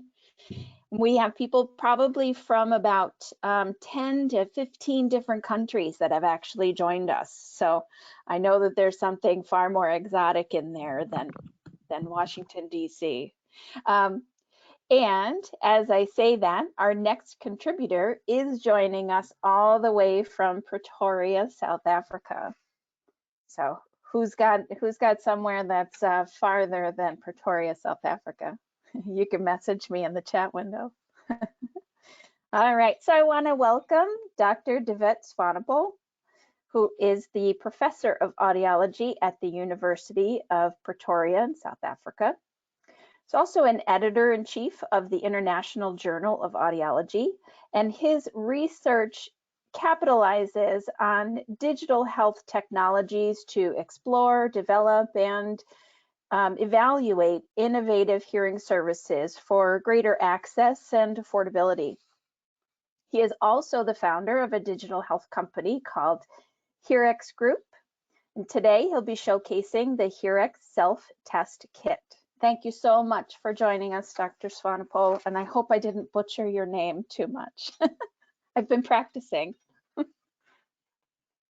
You did a great job of pronouncing that correctly. So thank you very much for that introduction. I trust everyone can hear me okay? Sounds good, and your slides look good. Perfect. Great. So I am very pleased to connect with you all the way from South Africa. I may win the prize for the furthest person logging into this webinar. I will be presenting on remote hearing test solutions.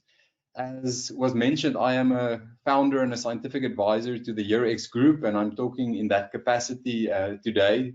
But I also work as a professor of audiology at the Department of Speech, Language, Pathology and Audiology at the University of Pretoria in South Africa, and I also have an adjunct position at the Ear Science Institute in Australia. So just perhaps a brief outline of the way I'd like to do this presentation today. We will look at 3 main subjects. We'll spend most of our time on the 3rd component, but firstly, I thought I'd just kind of set the stage by looking at the changing hearing care landscape and the drivers of change we're currently seeing. And then the second point, briefly looking at the rethinking of audiological care in line with these changes we're seeing. particularly here, I'll kind of talk around the Year X way of rethinking solutions in audiology.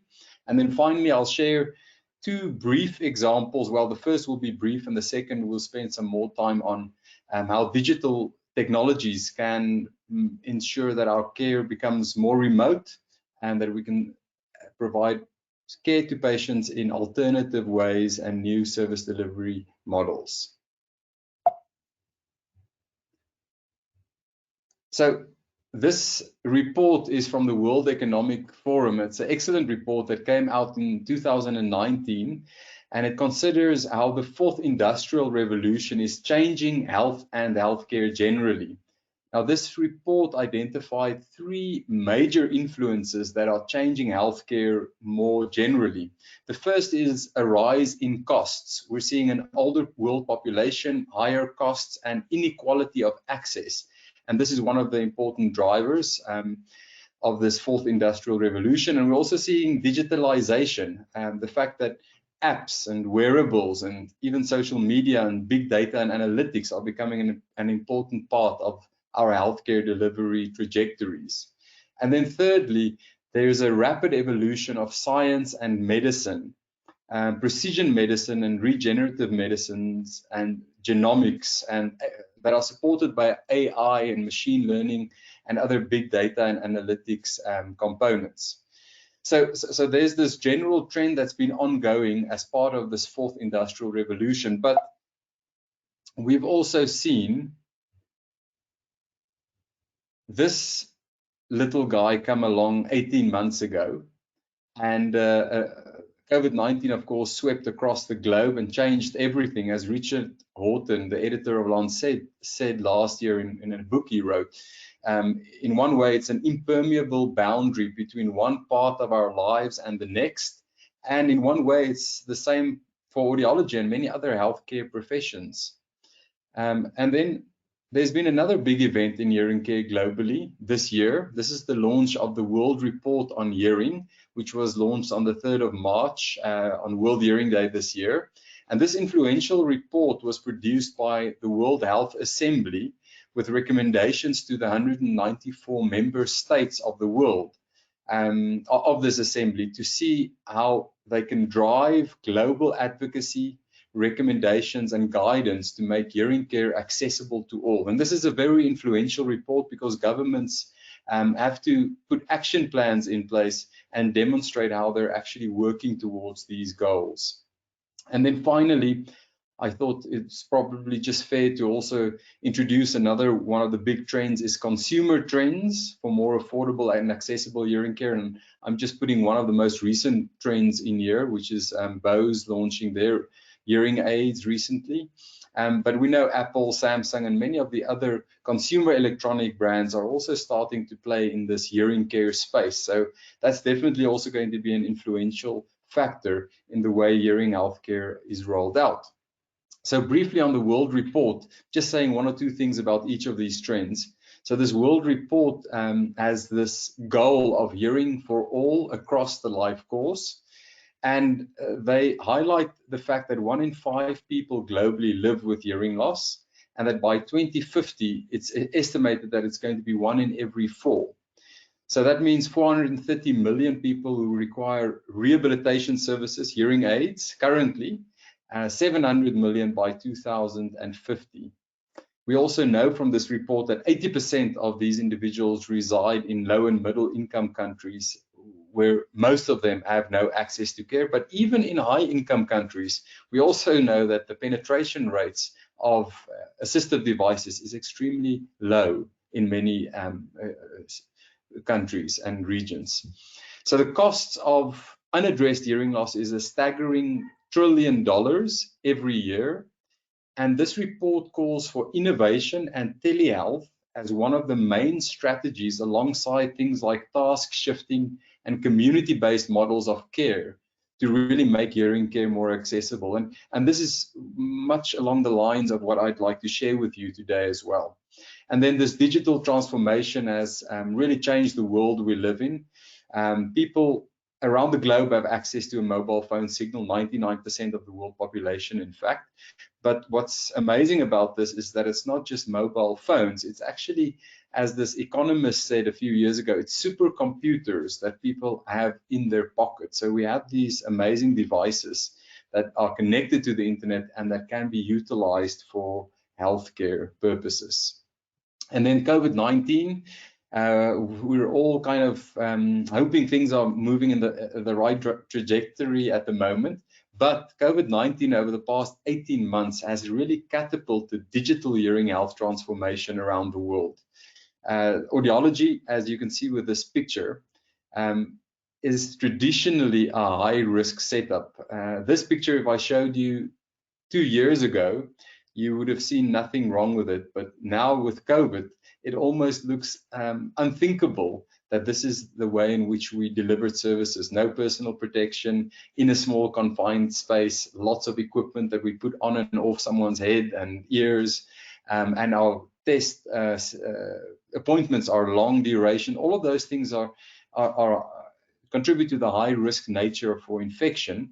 And then of course, the typical audiological patients are high risk because they're elderly, and COVID-19 has a much higher mortality and morbidity in the elderly.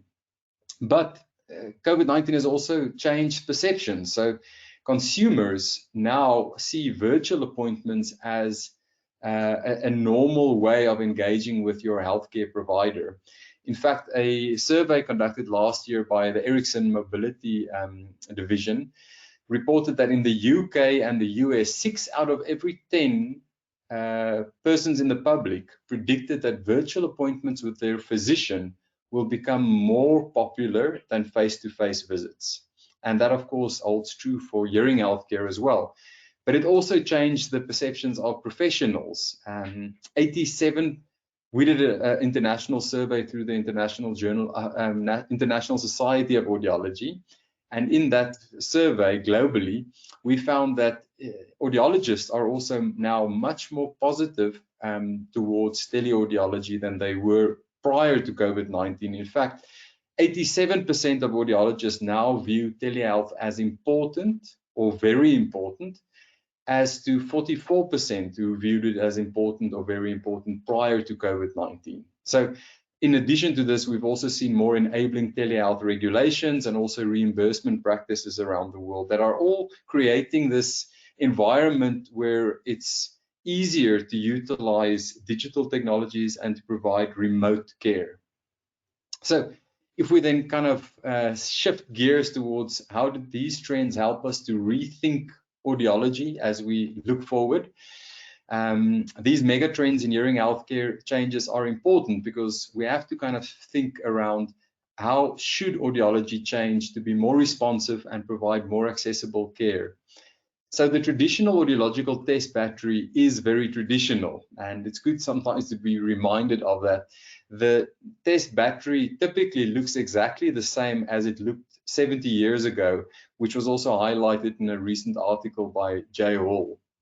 So it's probably worth relooking some of our traditional test batteries and protocols. What's also becoming important in healthcare generally is value-based and cost-effectiveness considerations, which should guide the way in which we deliver services and design our service delivery models. So I've just mentioned 2 examples here in audiology for us as potential areas where we need to probably rethink.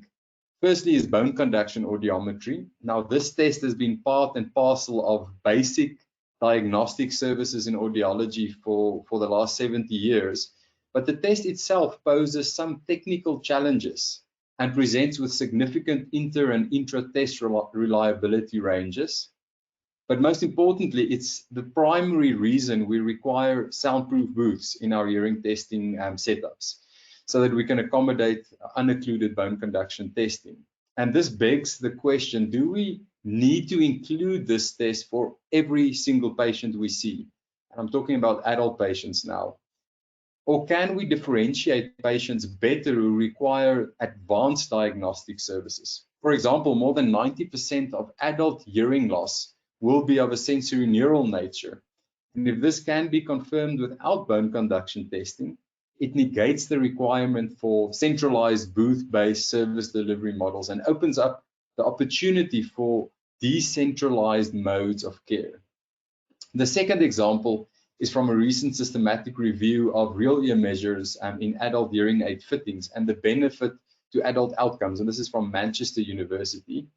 And the authors note that whilst there is some indications of benefit based on low quality data we have to date, the question is about cost effectiveness. Is the cost worth the rather negligible benefit currently, demonstrated? And again, real ear measurement equipment is an expensive service that restricts more inclusive models of care that could be delivered remotely. And so what may be more important is to develop tailored approaches that provide different services for different patients based on their specific needs. If tools are available that can triage patients early on and that can make for more efficient delivery of services and save on unnecessary costs, this could be a step towards more equitable access to hearing care. And then, I think generally this is from a new paper in Nature that appeared. As humans, we tend to overlook subtractive changes to solutions. So we're always adding more complex pathways instead of thinking about how do we simplify our care to provide the best possible access and care in the simplest and most effective way. And that brings us to this consideration of no and low touch audiological care options, which I'll discuss by way of example a little bit later on. So if we talk about rethinking audiology and the EarX Group's vision of healthy hearing for everyone everywhere, using digital hearing health technologies to support this and to make remote services accessible, that's really what I'd like to share with you for the rest and the remainder of this presentation. So EarX has developed a number of different digital test solutions over the past 5 years. More than 1.3 million tests and patients have been reached worldwide with these solutions across more than 190 countries to date. The solutions I'll share with you and the EarX solutions generally are all FDA approved, HIPAA and GDPR compliant. EarX is also ISO 13485 medical device company, which means the products are also CE approved, and in Australia has the TGA certification. Because the work we've done has been born from a academic background, it's all evidence-based solutions. So there's more than 30 international peer-reviewed publications behind these various solutions that I'll be sharing with you in a range of different journals in the subject field, but also more generally. So this is the portion of the work I'll kind of discuss with you today around the EarX specific solutions. It's the business-to-business solution suites. There are screening tests that run on mobile devices. There are also clinical tests, and then there's occupational health solutions. But in specific for today's talk, I'll be sharing with you around the self-test solutions that enable persons to test themselves at home or in other alternative settings. And it's important perhaps also just to mention that all of these solutions are linked to cloud-based data management services, ML Studio, that can sync seamlessly between a device and back to a cloud-based system where an audiologist or a program manager can then on a dashboard review all the test results and do quality control, surveillance and monitoring. Just some of the key clients that EarX has been doing work for over the past few years. Many of those you may or may not know. I think perhaps just to highlight the World Health Organization, EarX has developed the EarWho app, and some of the technologies I'll share with you today is also utilizing that specific technology that's been incorporated into the EarWho app that was launched by the World Health Organization 2 years ago. So the first A concept I'll share with you, or product, is the online hearing screening solutions. And these solutions are increasing lead generation and allows for validated, accurate pre-screening without any specific hardware or headphones. So typically someone can do this test at home on their digital device, whether that's a mobile phone or on a personal computer. So perhaps if I just run you through this concept, low and no touch audiology is something that we kind of started talking about during COVID-19. It's all supported by telehealth, as you can see in this figure. On the top line, we have low touch audiology services where there's a healthcare professional or audiologist in the clinic, and then there's a patient at their home. And we have the continuum of services from awareness right through to rehab and support. And for a low touch model, some services like the screening and the motivation could happen at home.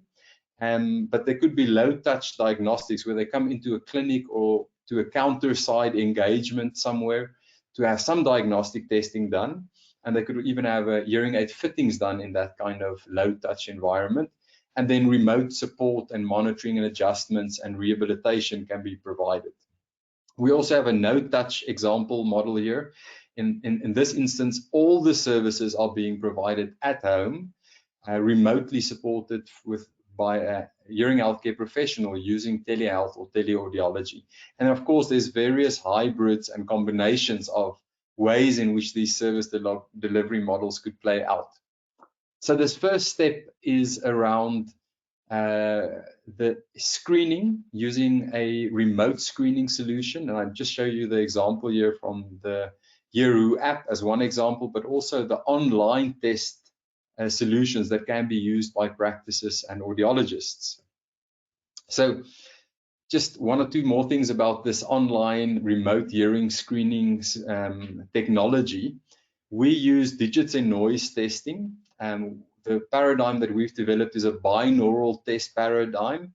The first type of test is a diotic version where we test with the signals, which is the digit triplets that are presented between the left and the right ear in phase, in with background noise. And it's an adaptive 23-step process that then determines a speech recognition threshold. So it's a rapid test of better ear functioning. It is insensitive to conductive hearing loss if we use this in-phase version, and it's also insensitive to unilateral hearing loss. But if we then just change the phase of the left and the right ear signal and make it 180 degrees out of phase, so it's an antiphasic digits and noise test, we see increased sensitivity of this test. So it's now also a rapid test of poorer ear functioning in this instance, unlike the diotic, which is better ear functioning. We see improved sensitivity to detect sensory neural hearing loss with this type of setup. And now the test is also sensitive to asymmetric hearing losses and can detect conductive hearing loss. So this technology, either the diotic or the antiphasic, is supplied by Hearex in a web widget that can be embedded into any website, so that you can offer an online hearing test to your patients, and they could go to the website, or you can send a link to them, or it can be text message to them, and they can do a hearing test. It takes about 3 minutes, so it's very quick. And all of that information is then captured on the back end, and there's a secure back end portal for the practice or the audiologist to access and then get the patient information and their result so that they can then contact them. There's also the possibility of integrating this into appointment booking systems online, where straight after the test, the patient can automatically book an appointment with clinics if that clinic's booking software is integratable with this widget. So it uses a validated technology to offer a hearing screening test on any website or any digital platform. And we did a study with a doctoral student of mine, and the interesting thing is she ran a virtual or a hybrid clinic. So all the first engagements happened on the website. So all patients had to do this pre-screening test, and they got onto this website through digital marketing. And the interesting thing was that 60% of all the tests conducted by potential patients and clients were conducted outside of traditional workday hours. And I think that's important with these digital remote technologies. You can almost think that you about running a practice 24 hours a day, because the service is available all the time, and most people actually were taking the test in this instance outside of the traditional workday. So that kind of brings us to the next step. After this remote testing, if someone wants to take a follow-up test, a first diagnostic engagement, outside of the traditional, coming to a clinic, whether that's due to COVID-19 concerns or whether it's just because we're looking at more optimized and cost-effective service delivery models. This first diagnostic testing is a challenge because our test setups are built around the sound booth. And that, of course, also then counts for first fittings on hearing aids. And that's where I'm going to share with you on our next solution, which is a self-test solution that allows for safe low and no touch solutions for accurate and comprehensive remote hearing testing. And this is intended for audiologists, specialists, retailers, and also for research institutions. This solution is called the HearX Self-Test Kit. We developed this by combining many of our solutions during COVID-19, and it's been used very widely and effectively as a way to deliver services during the COVID-19 pandemic. But it now also is offering new ways for practices to build services around this technology that can make the service more effective, efficient, and can provide new ways of reaching patients. So it's a tablet-based self-test hearing suite. So it's fitted into a mobile box that's padded. It's got calibrated headphones and an optional digital otoscope that can be included.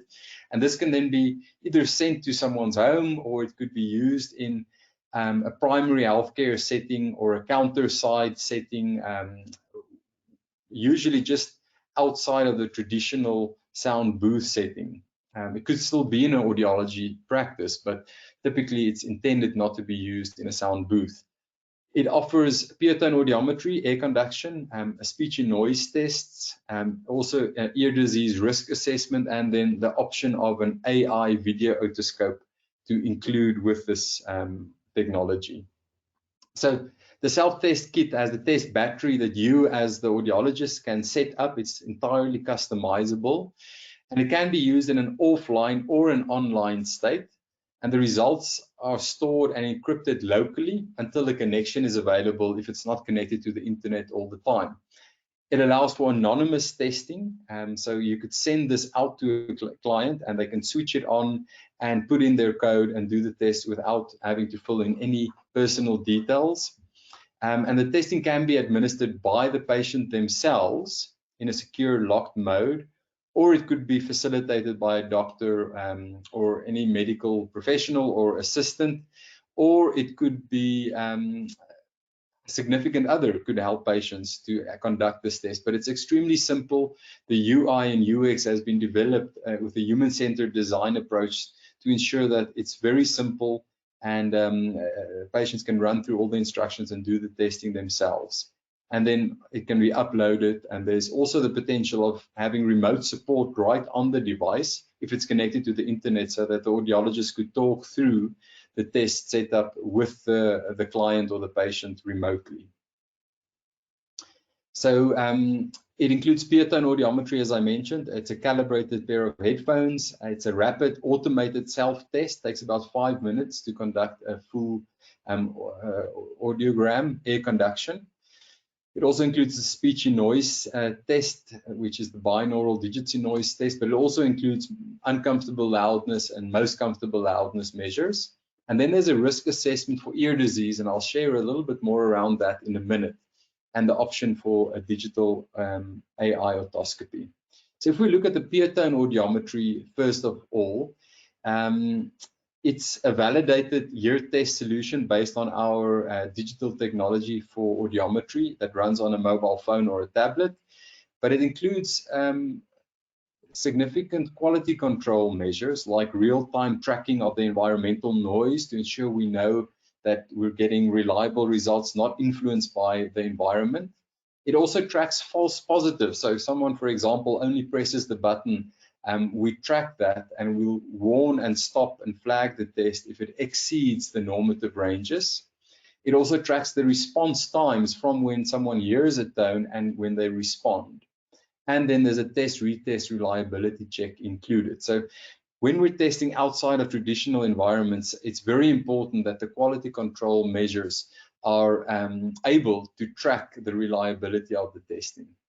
We also have an intelligent threshold seeking method that can save up to 80% of the conventional test time. That's an optional feature to switch on. And it can test from 500 to 8,000 Hz in the left and the right ear. It can also test other frequencies that can be specified on the protocol page. And then the hear speech feature, after someone runs through the audiometry, it automatically flows into the speech audiometry section. In this instance, it has the digits in noise test, which I explained earlier. The binaural test, we get an individualized speech recognition threshold for every patient. And this informs counseling and managing the hearing aid expectation of patients. We can also do an automated UCL and an MCL measurement. And we can then, as an optional test, also do the antiphasic then and determine a masking level difference as part of this protocol. But what's very important for us is, because we're testing outside of a traditional setting, we're not doing bone conduction testing, we need to be able to detect the risk of ear disease or conductive hearing loss so that these patients can then be escalated or referred or triaged for further high-touch diagnostic services. So we want to kind of be able to identify that small group of 10% of adult patients or less, probably 5 to 3% of patients actually. And so the rest, those with sensory neural hearing loss, can be treated with amplification. So we use a conductive hearing loss risk algorithm as the first line screen for conductive hearing loss or ear disease. The way we do this is we use the pure tone audiometry and the speech in noise test results, and then we use an age as an additional variable to do a logistic regression that then can differentiate between sensory neural hearing loss and conductive hearing loss, and it has a 94% accuracy to differentiate. So it's based on the results that were published last year in the International Journal of Audiology, where we use the air conduction pure tone audiometry results and the digits in noise binaural test results, combining them to then differentiate conductive from sensory neural hearing loss.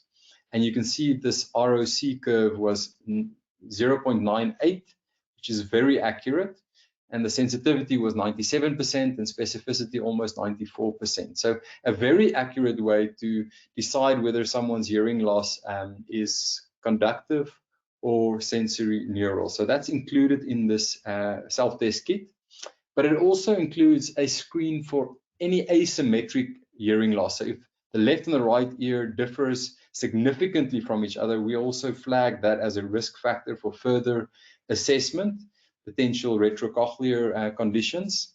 We also include typical FDA red flag questions, and then there's an optional consumer ear disease risk assessment questionnaire that can be switched on as another way to screen for ear disease.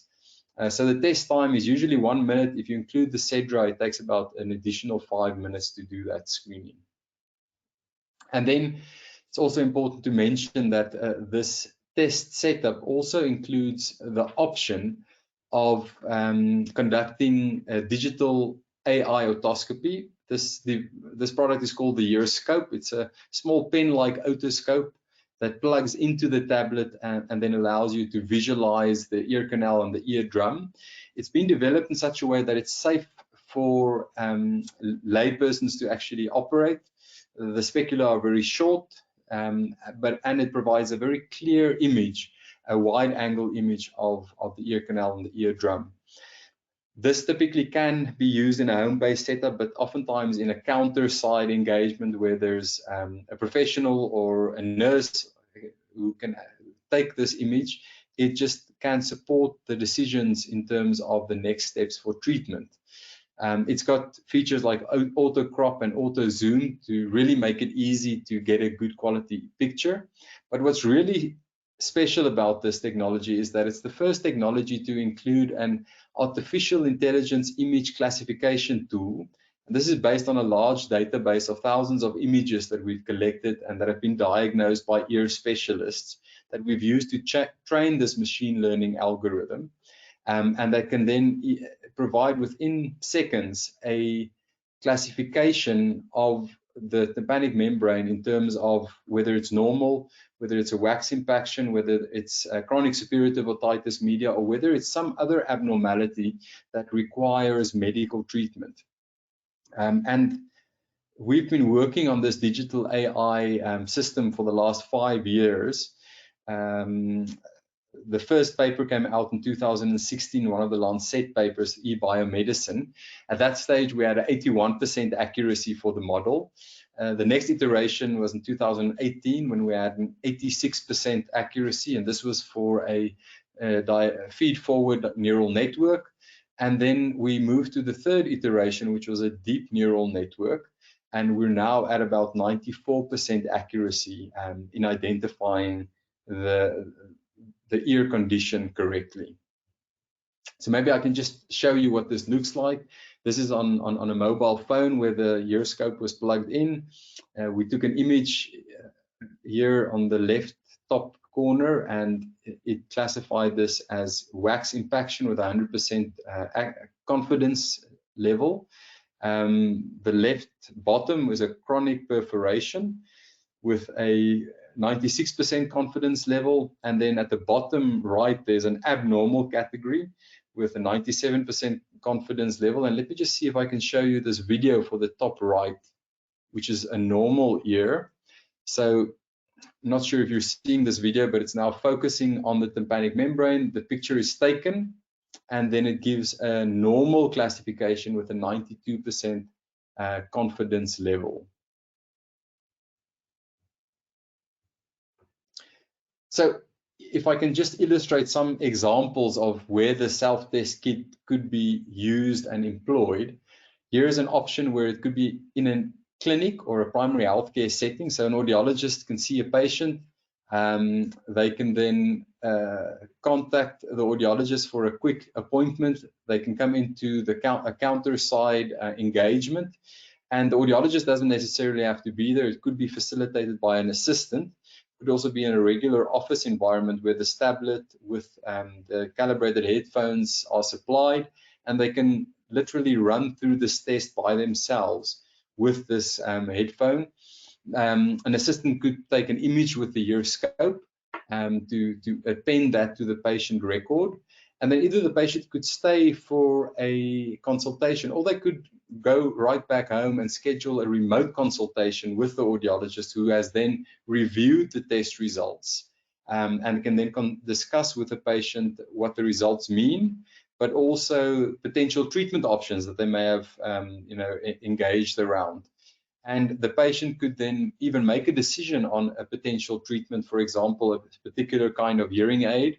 And if they want to come in, the audiologist could preset and pre-fit the hearing aid so that when they come in, it's a rapid fit, perhaps not in a conventional environment. And this is in the instance where there's no complicating factors. If it's a complex case, then of course, the idea would be to have a more comprehensive assessment. But we need to individualize the treatment according to the patient needs and also the test results. And then, of course, the remote care and adjustments can be made by the audiologist as well through a tele-audiology platform that's provided by various hearing aid manufacturers, of course. And this kind of environment could work as a counter-side testing, or in some instances, it's been used during COVID as a curbside service, so outside of traditional test settings. But there's all kinds of ways in which this could work. Here's another example of a totally remote test where someone may be at home, and particularly during COVID and some of the lockdowns, this was a service pathway that was used quite commonly. So an audiologist could make an appointment or have a discussion with the patient. There could be some motivational engagement and case history taken remotely. And then if a patient wants to do an assessment at home, the test kit can be couriered to their home, and the patient then opens it up, does the self-test. It takes around 15-20 minutes. If there's a significant other, they could support the patient to make sure that they're able to get all the test results completed. And then once they're finished, either during the test, they can connect with an audiologist as well through tele-support. They can talk them through the test setup if that's necessary. Usually it isn't, and they can provide the necessary support. But then the device can be picked up, it can be disinfected and come back to the practice or go to the next patient. And the audiologist can then, through the cloud-based portal, review the test results and give the patient the necessary feedback and counseling and discuss potential treatment options with this patient. And if there's a hearing aid as one of the options, it could even be that the audiologist selects the hearing aid with the patient.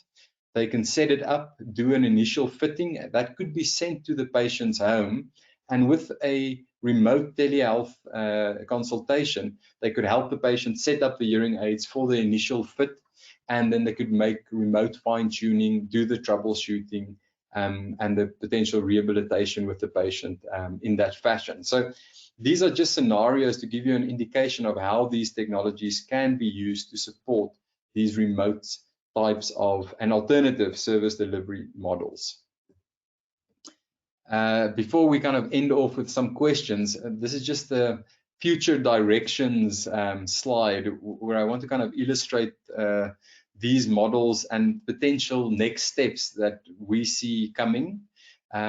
So you'll see the no touch is the white bar up front, the low touch is the light blue, and then at the bottom is the traditional audiological test setup in a typical booth or clinic environment. So traditionally, the audiology clinic is there to determine the degree and the configuration and the type of the hearing loss for patients.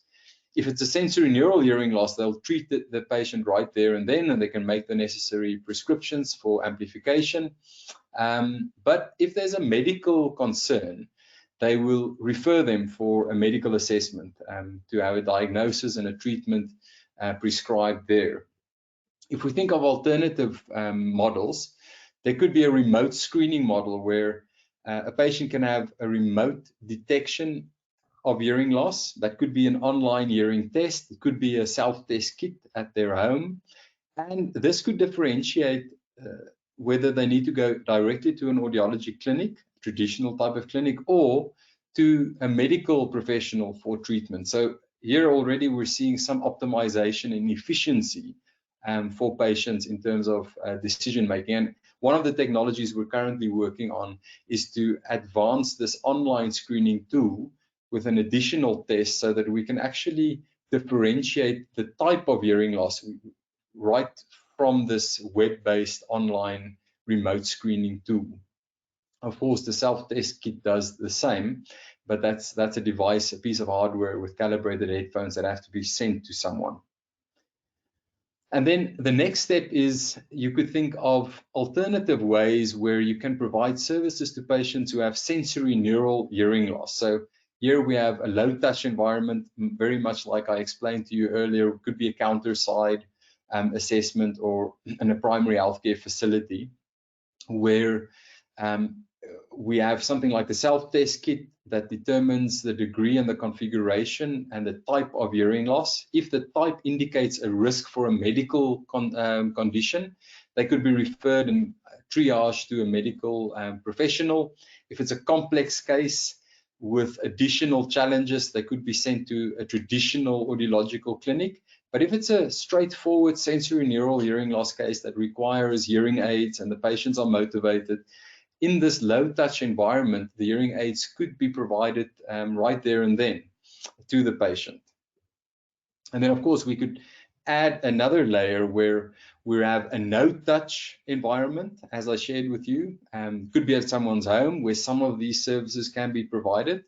and that could even be preceded by a remote screen to detect the hearing loss and determine the type of hearing loss. So these are just some thoughts around potential ways in which care pathways can be optimized and be made more efficient using these types of technologies and remote support. So I'm going to end off there. I think we may have a little bit of time left for some questions. So we just have 1 minute, so we stay with our time schedule. Real quick, there were some observations in here that this is quite technical and it might require some tech savvy on your patient's part.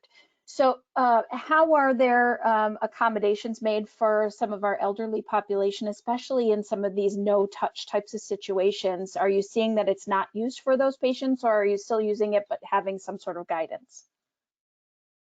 Yeah, so digital proficiency is something to consider. So there's a little survey that can be conducted to determine someone's digital proficiency. If there's no significant others to support someone who has very low digital proficiency, then of course perhaps a low touch model of care may be more appropriate. So again, it needs to be differentiated on the specific needs of patients. But I just perhaps to reiterate, the technology is extremely simple to operate, even though the tech behind it is complex. The user interfaces is very simple. We've done user studies also with elderly to ensure that it's very intuitive to actually conduct these services. All right, well, great, thank you so much. There are a few more questions, but I think that they're going to go quite lengthy in their response. So we'll have those emailed to you. So if you had a question that wasn't answered today, we will make sure to get those questions answered right away. Thank you so very much for taking the time out. It's such interesting technology, and I know that right now has been probably a boom for you. Right, now thank you for the opportunity. It's been good sharing, and happy to answer any questions if they're forwarded by email. Great, thank you so much. Have a great afternoon. All right, so with all of this COVID-19 lockdown and stuff, all the remote care services have really been brought to the forefront of healthcare, and I'm sure that you've all seen it in some fashion in the you're doing your business. Samantha Nutt, a senior audiologist at Norfolk and Norwich University Hospital, has recorded a short video for us about her experiences using GN Assist Live and the benefits that they have to her complex patients. COVID has proven to be a very traumatic time, which I don't need to go into, but there have also been some quite positive things to come out of it. In our service, one of those positive things to have happened is being able to use virtual appointments.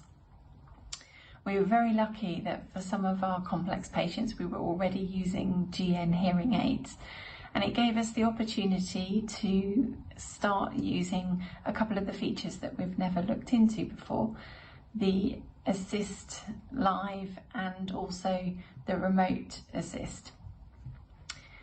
We did have a couple of stumbling blocks to start with because the trust had to authorise the information governance, and also the IT team had to be involved to unblock some of the firewalls.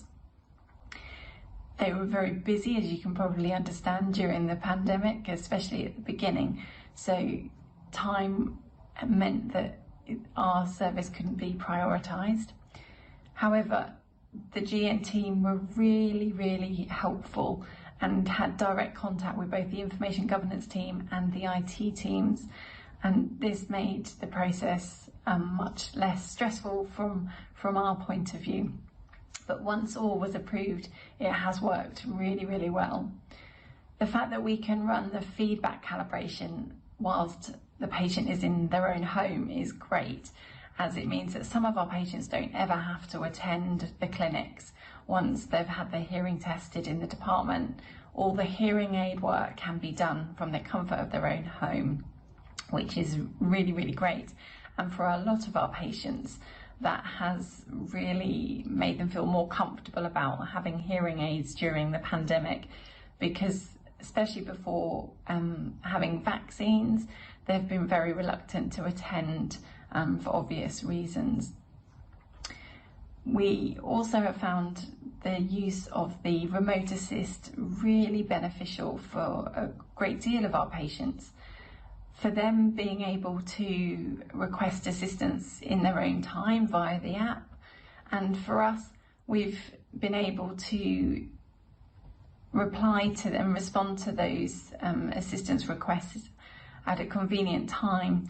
We've set it up so that the notifications of requests go into a joint mailbox, which means that multiple staff can monitor it. So if someone is on annual leave, it's not reliant on them coming back and checking their own mailbox to complete the assistance. Patients are also reassured that if they have some changes via the remote assist, if they don't get on with them, they can revert back to the previous settings. It's also great that from a clinician's point of view, that the requests from a patient can be capped so that they can't continuously send lots of requests. And until we've dealt with them, their clock is reset. So we're not inundated with several messages from the same patients, which is really great. There have been a couple of other hiccups with our service, given that we're in a very remote location and our broadband isn't always the greatest. So some of our patients have struggled to use the live assist. But in those cases, what we've done is done the necessities via the live assist, so the feedback calibration. And then we've been able to send remote assist settings via the app, and they've been able to download those. And because it doesn't require such a speedy broadband connection, they've been able to do that without any problems. Some of our patients haven't had the technology to be able to conduct these appointments. However, patients, family members, friends, and even neighbours have come on board to just download the app to be able to conduct the appointments and make any remote assist changes.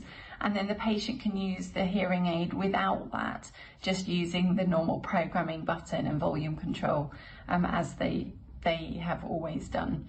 So that is also very, very beneficial. We have been supported the whole way by GN, and at times we've had a few issues and they've been able to respond usually instantly, which is really, really great. And our local rep has been very helpful and often has answered the phone during a consultation if I've had some issues, and usually knows all the right answers and things to work around those, which has been really, really great.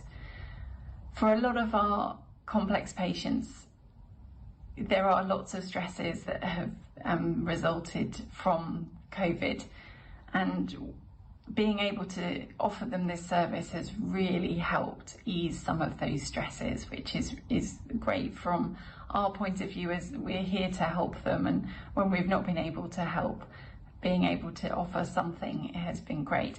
And actually moving forward, some of our patients have requested that from now on can all of their appointments be done in this way, which hopefully we will be able to do, and with technologies improving more and more can also be done.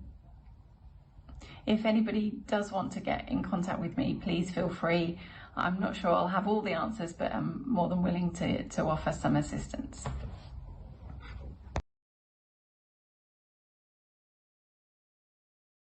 All right. Thank you for that. And as Samantha said, we do have email contact for her. So if you do have questions and want to know a little bit more about her experience or other ideas for how she has implemented the live assistance in her clinic, you are welcome to email. All right. So we've had some really great talks so far, and now I'm excited for you to hear from one of our partners in the Smart Hearing Alliance with our Cochlear team. We have Louise Allen, who is a professional and consumer education specialist working on the Cochlear UK engagement team.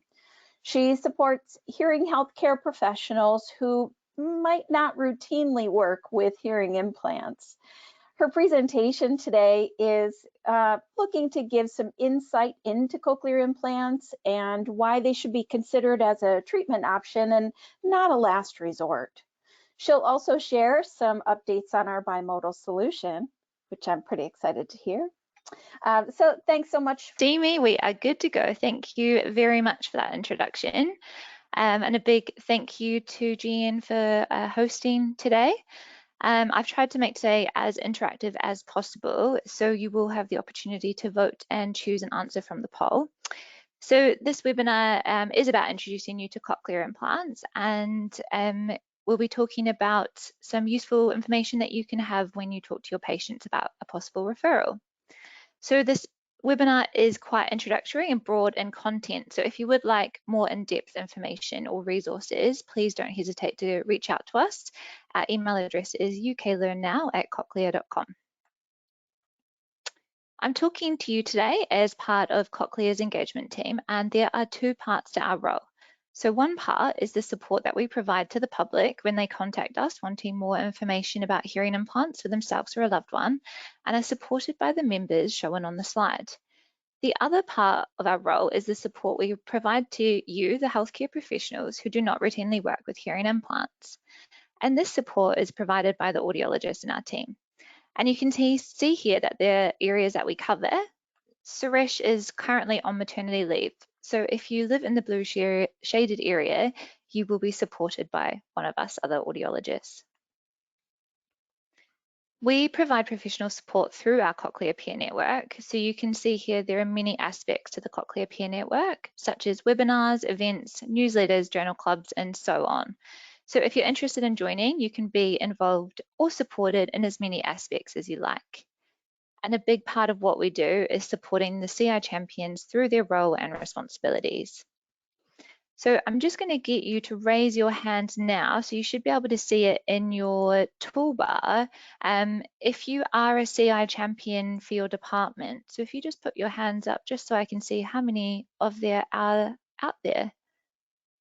So we've got a couple of hands up, 3% of you. Okay, and can I get you to raise your hand now if you've heard of this scheme? So if you've just heard of it in general. Few more hands going up, that's good. Okay, so if you haven't heard about it, or if you would like to learn more information, you can visit the BAA website, and outlined on this slide is the role and responsibilities of the CI champion. So if you're not familiar with the program, you might be wondering why this scheme is so important.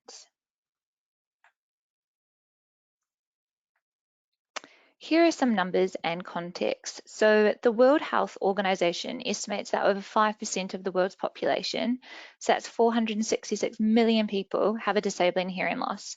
And by 2050, this is expected to rise to over 900 million people, or 1 in every 10 people. So nearly 1 out of every 3 people over the age of 65 are affected by hearing loss. And it's estimated that more than 15 million people globally could benefit from our technology, both cochlear implants and bone conduction implants. So those are all big numbers, but actually quite shockingly, less than 5% of those who could benefit from a hearing implant actually receive one. So you can learn more about awareness and access to cochlear implants by visiting the Adult Hearing website, where you'll find resources in the awareness section. Here you can also find an interesting paper by Berbam et al. Published in 2020, which looks at the barriers and facilitators to cochlear implant uptake, some of which we'll cover in today's presentation. You will see more slides that look like these today's, which have also come from the website and relate to the international consensus paper on adult cochlear implantation. So this was published in August last year. The international consensus paper includes 20 consensus statements on unilateral cochlear implantation for adults with bilateral, severe, profound, or moderate sloping to profound sensorineural hearing loss. Consensus was achieved using the Delphi consensus process. The full methodology can be viewed on the Adult Hearing website, and you can download these slides directly from there as they represent the evidence obtained from the systematic review, which was nearly 7,000 papers. So to begin, let's start by looking at why we should consider CI for patients. Well, for patients for whom hearing aids are not enough and who meet the candidacy criteria, the evidence shows that there is a highly likelihood of significantly better speech understanding in both quiet and noise. An example of these improvements can be seen in a study by Sladden et al. 2017, who found that in 21 adults aged 18 years and older with bilateral moderate to profound sensorineural hearing loss, mean group word scores from pre-implant to 3 to 6 and 12 months post-implant showed significant improvements, with relatively stable results between 6 and 12 months. The results were 24, 50, 57, and 65% respectively. More supporting evidence like this can again be found on the Adult Hearing website. And as we know, hearing better has the knock-on effect of an improvement in quality of life, because when we hear better, we live more. CIs can therefore reduce anxiety and depression and improve overall health. And we are now familiar with the link between hearing loss and cognitive decline. So a CI has much wider benefits than just improving someone's hearing. But what about age? So what is the upper age limit for cochlear implantation? So we're just going to launch our first poll now, please.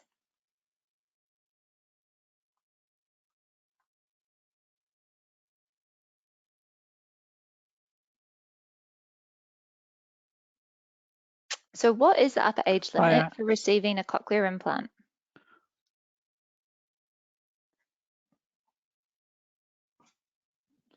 So I'll give you a few more seconds to vote.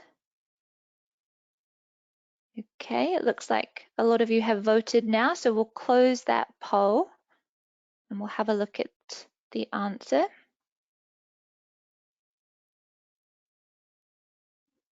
Okay, very good. Okay, we'll close that down. So it looks like most of you got that right. So age must not be a limiting factor in determining CI candidacy. So we actually know that in the UK, the oldest recipient at the time of surgery was 99 years old, and she was switched on just in time for her 100th birthday. Therefore, age should never be a barrier to cochlear implant uptake. Refer your patients to the implant centre so that the team can determine their suitability for a cochlear implant. Now to have a look at cochlear implant basics. So it's possible that if you're counselling a patient for a referral for a cochlear implant, they may ask how it works. So let's go through that briefly now. As I'm sure you know, a cochlear implant is comprised of two basic components, the internal and the external parts. Here is the internal implant, which is surgically implanted, and the electrodes go into the scala tympani of the cochlea itself, and the main body of the implant is located under the skin on the bone of the skull behind the ear. And here are the external sound processors. So we have two options. We have a sound processor which can sit on the ear, and we also have another sound processor which can sit off the ear. So let's have a look now at how it all works. So firstly, a sound, whether speech or an environmental sound, is detected by the processor microphones. The sound processor does not amplify the sounds it picks up as a hearing aid does, but rather it converts them to coded signals. These are sent to the externally worn transmitter, which attaches to the head with a magnet. Next, the coil sends the signals across intact skin to an internal receiver, which processes the coded signals and converts them to a sequence of short electrical pulses. These are then delivered to the frequency-appropriate electrodes in an implanted array of electrodes in the scala tympani of the cochlea. Finally, the electrical pulses stimulate the surviving spiral ganglion cells, which activate the cochlear nerve and ultimately result in the perception of hearing. You can learn more about the implant itself and the sound processes in our more advanced webinars. Just email us if you'd like to register for any. It's also probable that you'll get asked questions about surgery. So the surgery itself is quick and it takes approximately 2 hours, but can be done in as little as an hour and a half for an experienced surgeon. Each CI centre has a different protocol, but for most people it's a day procedure and they can return home the same night. Other centres like to have their patients stay in overnight. Recipients will usually wake up with a bandage around their head, but this is removed before going home. There is relatively low post-op pain, which is generally well managed with over-the-counter medications, and most people return to work within 1 to 2 weeks. Major complications can happen, but are very rare. Facial nerve damage, which is often cited as a potential risk, is rare, and while it can still happen, it is far less common than it was 25 years ago. Most surgeons reporting no cases of permanent facial nerve injury. Okay, so I hope you were all paying attention to Rachel earlier because we're going to launch another poll now. So what frequencies are included in NHS England and Wales NICE criteria for cochlear implants? So for this question, make sure that you choose all that apply. So can we launch the poll, please?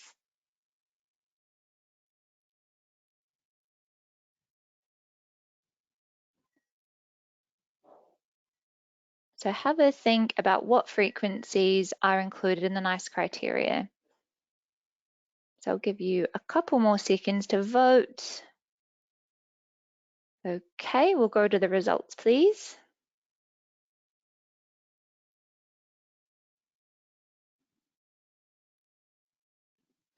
Well done. Okay, that's good. We will close that down. So a little bit of confusion with 503. So as you would have heard earlier, the NICE criteria changed in March 2019, and the new criteria is that to be eligible, candidates should have 2 or more frequencies at or worse than 80 dB in the range of, so it includes 500, 1000, 2000, 3000, and 4000 Hertz in both ears. So this is indicated in the yellow shaded region on the audiogram. So if you don't routinely test 3000 Hertz, it might be useful to do with your patients who have a severe to profound hearing loss, because it could be that they meet criteria based off this threshold and another. The grey shaded area represents what the NICE guidelines were prior to this change. For any listeners joining us from Scotland today, then the referral criteria are still currently at that grey zone, which means hearing at or worse than 90 dB at 2000 and 4000 Hertz in both ears. The other guideline is to do with speech testing.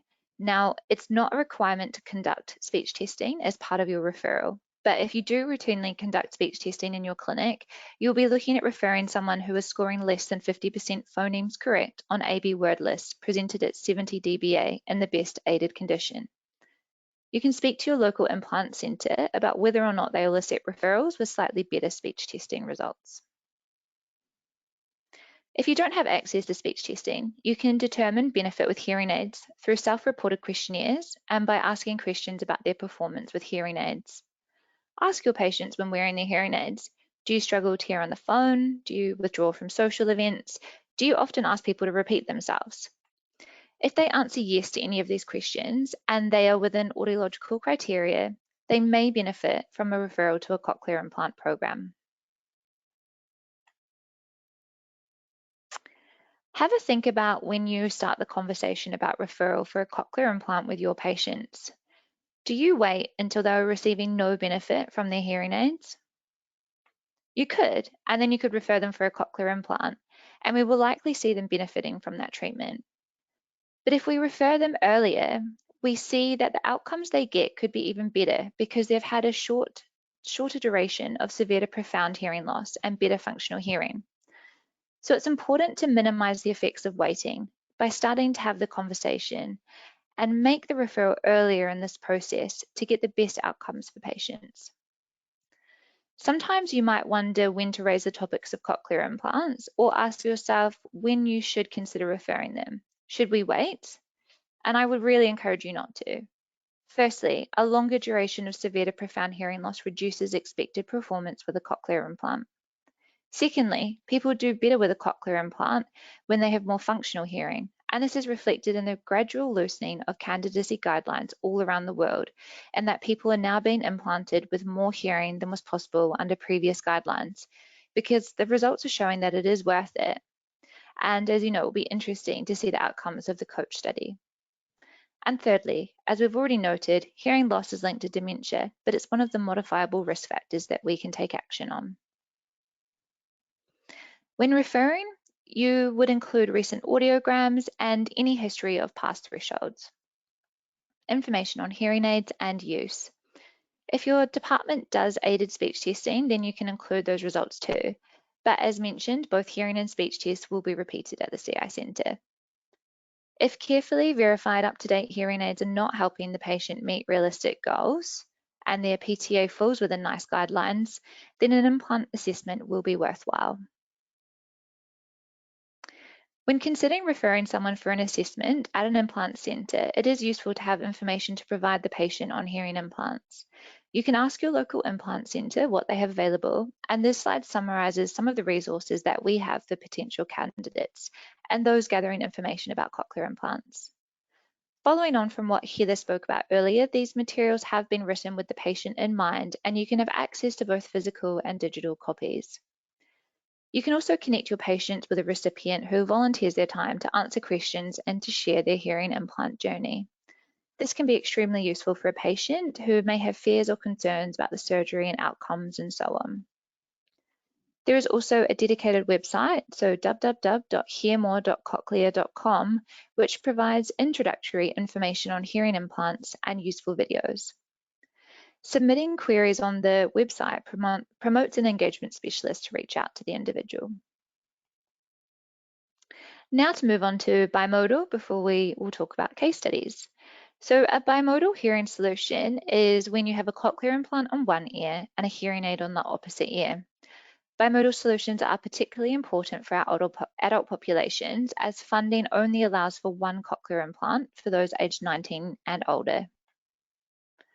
Cochlear and GN have had a successful history of collaborating on technology and product development, which started in 2011, and the collaboration has brought to the market many industry firsts. This year, more users will benefit from convenience and connectivity through the use of the Ambio Smart as a bimodal solution with our sound processors. Bimodal compatibility with Ambio Smart will be available from July, although timings may vary slightly depending on when the CI Centre installs the new software, but you can talk to your local CI Centre about timings. Bimodal solutions are important as it's well established that hearing with a cochlear implant and a hearing aid can significantly improve hearing performance. Bimodal solutions are found to improve sound localization, speech perception and noise and quiet, sound quality, including perception of music and quality of life. We also know that recipients self-report better outcomes with a bimodal solution compared with two hearing aids. In a recent study, recipients using a Nucleus 7 sound processor and a compatible ReSound hearing aid demonstrated significantly improved speech perception in both quiet and noise compared to using two hearing aids. After wearing this bimodal solution for 3 months, 95% of recipients in the study were satisfied or very satisfied with their overall hearing performance. GN and Cochlear share the same wireless technology so that your patients can stream directly to their cochlear implant and hearing aid seamlessly from the true wireless accessories, the multi-microphone, the TV streamer, and the phone clip, and also by using the Apple and Android low-energy audio streaming protocols. Cochlear recipients are able to experience binaural streaming through an integrated solution without significantly impacting their battery life or increasing the weight or size of the device with extra accessory. To ensure that the streaming occurs binaurally, the GN hearing aid needs to be linked to the sound processor at the implant centre using the Cochlear implant software. So we have time now to look at 4 case studies, and for each one, I will ask you to vote using the poll. So as we talk about each of these cases, I would encourage you to think about patients you have seen who may have similar profiles or difficulties. Here's the first one. So this audiogram is from a young man in his 20s with a congenital profound hearing loss. He has worn hearing aids since his hearing loss was diagnosed as a very young child and wore those through his childhood and education. But now he is using the hearing aids only infrequently. He does lip read but has fairly unintelligible speech, and his preferred mode of communication is BSL. However, he manages to work in construction for a small building firm and has recently become a parent.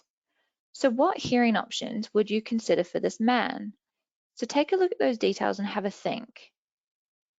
I'll give you a few more seconds to have a look at that audiogram and his history before we launch the poll. Okay, so we can launch the poll now, please.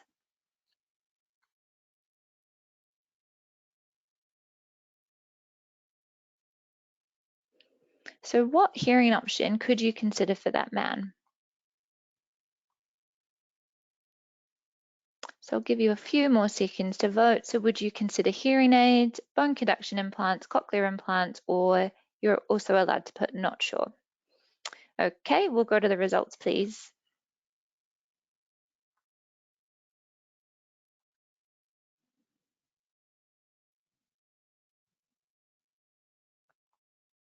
Okay, so I can see a lot of you have put cochlear implants. We've got a couple of votes for bone conduction implants, a few votes for hearing aids as well. Okay, can we go back to the screen, please? So he does sound motivated and interested in learning more about cochlear implants, even though his primary mode of communication is BSL.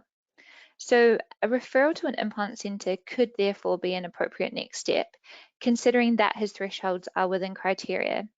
Here, the implant team would counsel him on his expectations with his potential outcomes with a CI.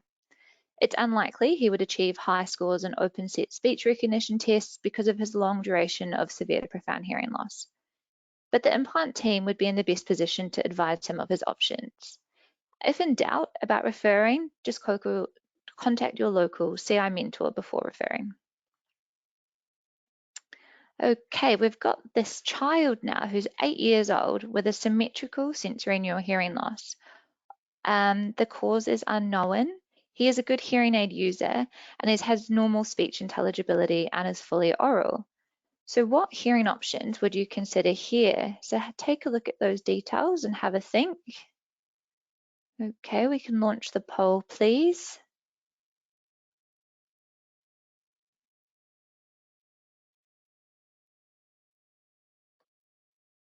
Would you consider hearing aids, bone conduction implants, cochlear implants, or are you unsure about this one?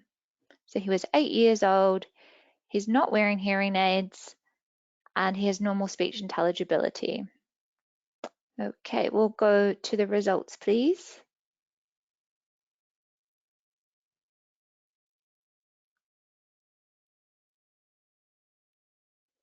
Great. Okay, most of you have said hearing aids, and I would agree with that one, so we can close those results down, please.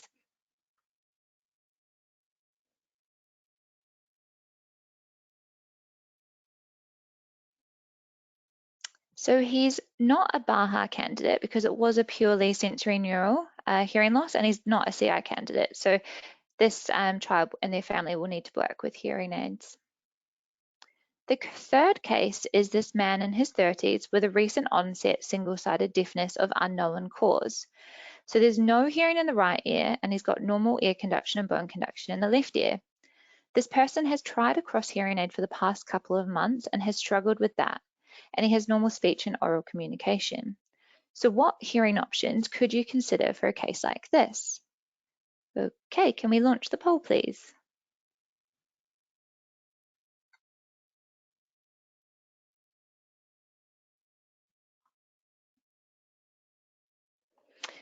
So what could you consider for this man with single-sided deafness? So would you consider hearing aids, bone conduction implants, cochlear implants, or unsure? Okay, let's have a look at those results.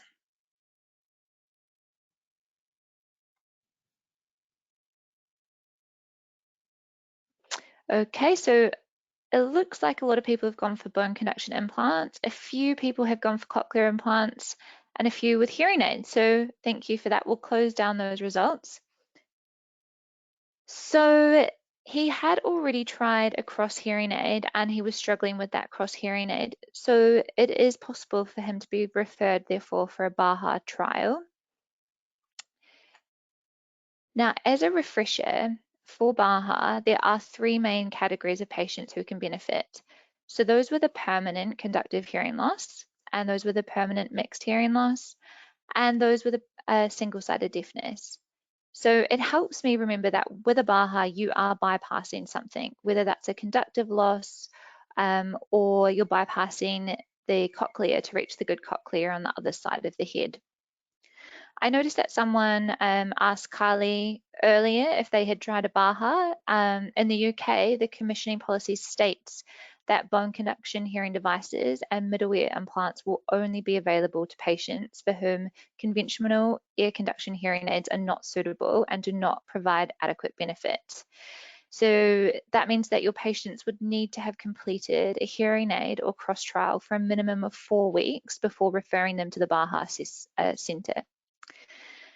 Now, the person wouldn't be able to get a cochlear implant either for single-sided deafness, because in the UK with NICE guidelines, you need to have bilateral severe to profound deafness.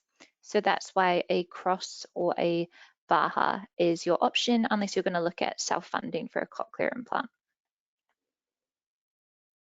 So finally, the fourth one. So this is a person who's 76 years old with a long-standing high-frequency hearing loss that has deteriorated significantly in the past 20 years.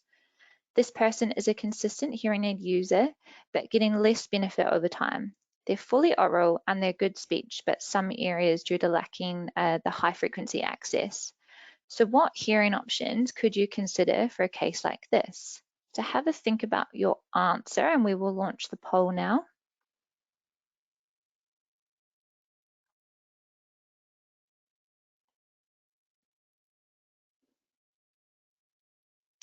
Okay, so what would you consider for this person? Would you consider hearing aids, bone conduction implants, cochlear implants, or unsure? So they had a steeply sloping high frequency hearing loss. I'll give you a few more seconds to vote. Okay, we will have a look at the results now.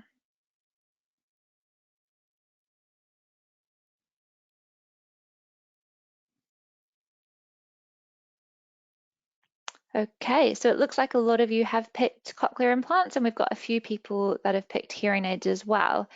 So please close down the results there. So a CI could definitely be an option. So she is trying hearing aids at the moment and she's finding that she's not getting much benefit from them. And her thresholds are actually at 80 dB or below at 2000, 3000 and 4000 hertz. So definitely a referral for a CI assessment could be an option for her. So to summarize, for most of you that are listening, the audiological criteria is that individuals will have thresholds at or worse than 80 dB at 2 or more frequencies from those listed in both ears. And it's suitable for people who are showing poor performance with hearing aids. There's no upper age limit or lower age limit for referring, and children are usually picked up early through the newborn hearing screening and are frequently implanted under 12 months of age. And children qualify and are funded bilaterally for implantation until their 19th birthday. But adults are only funded unilaterally unless they are blind or have other disabilities that increase their reliance on auditory stimuli, which is why we see a lot of those patients with bimodal solutions. So if you found today's webinar useful and would like more information or support on hearing implants, or if you'd like to join our Cochlear Peer Network, please do not hesitate to reach out to me at uklearnnow@cochlear.com. We also have a webinar running next week for new graduate students, so please feel free to pass on my email address should you know anyone that would like to join. You can also find us on LinkedIn by searching for the Cochlear Peer Network in groups, and don't forget to visit the Adult Hearing website. So we might have a couple of minutes if there's any questions. Yes, all right, perfect timing. So we just have one question that might end up being a little bit long answer. So if you find that it's too long, just let me know. We can fill it in over email. But the question has to do with some of the criteria. Are the criteria different based on countries? So is England a different criteria than Scotland, than Northern Ireland or Ireland? Yes, so England and Wales are the same. Scotland is different.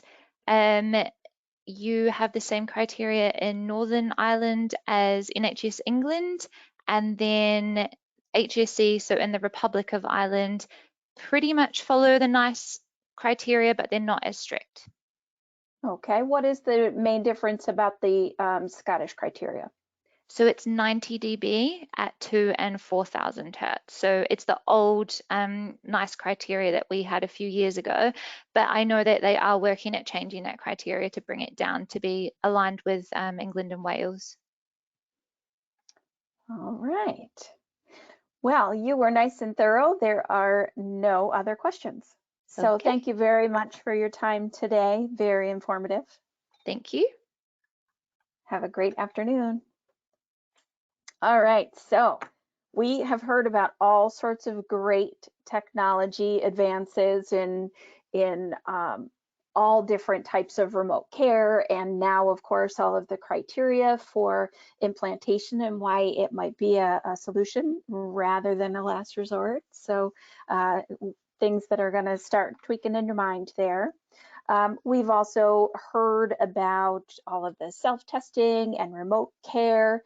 So now we're going to go into some other home care aspects. And for this, we're going to welcome Jack Stansel-Lewis.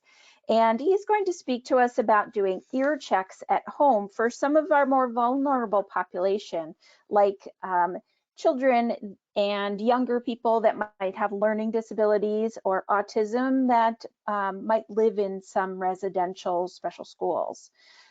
Jack is a healthcare science clinical fellow and audiologist with the NHS England, working on a program that is aimed to deliver equitable hearing check models for children with learning difficulties, including learning disabilities, autism, and other special needs. So we look forward to hearing what you have to say, Jack. I'll give you the floor. Thanks for joining. Oops, let's get your microphone working.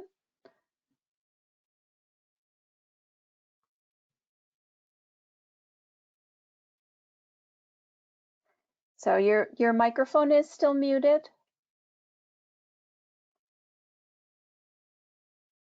Is that on now? Is that better? There you are. There you are.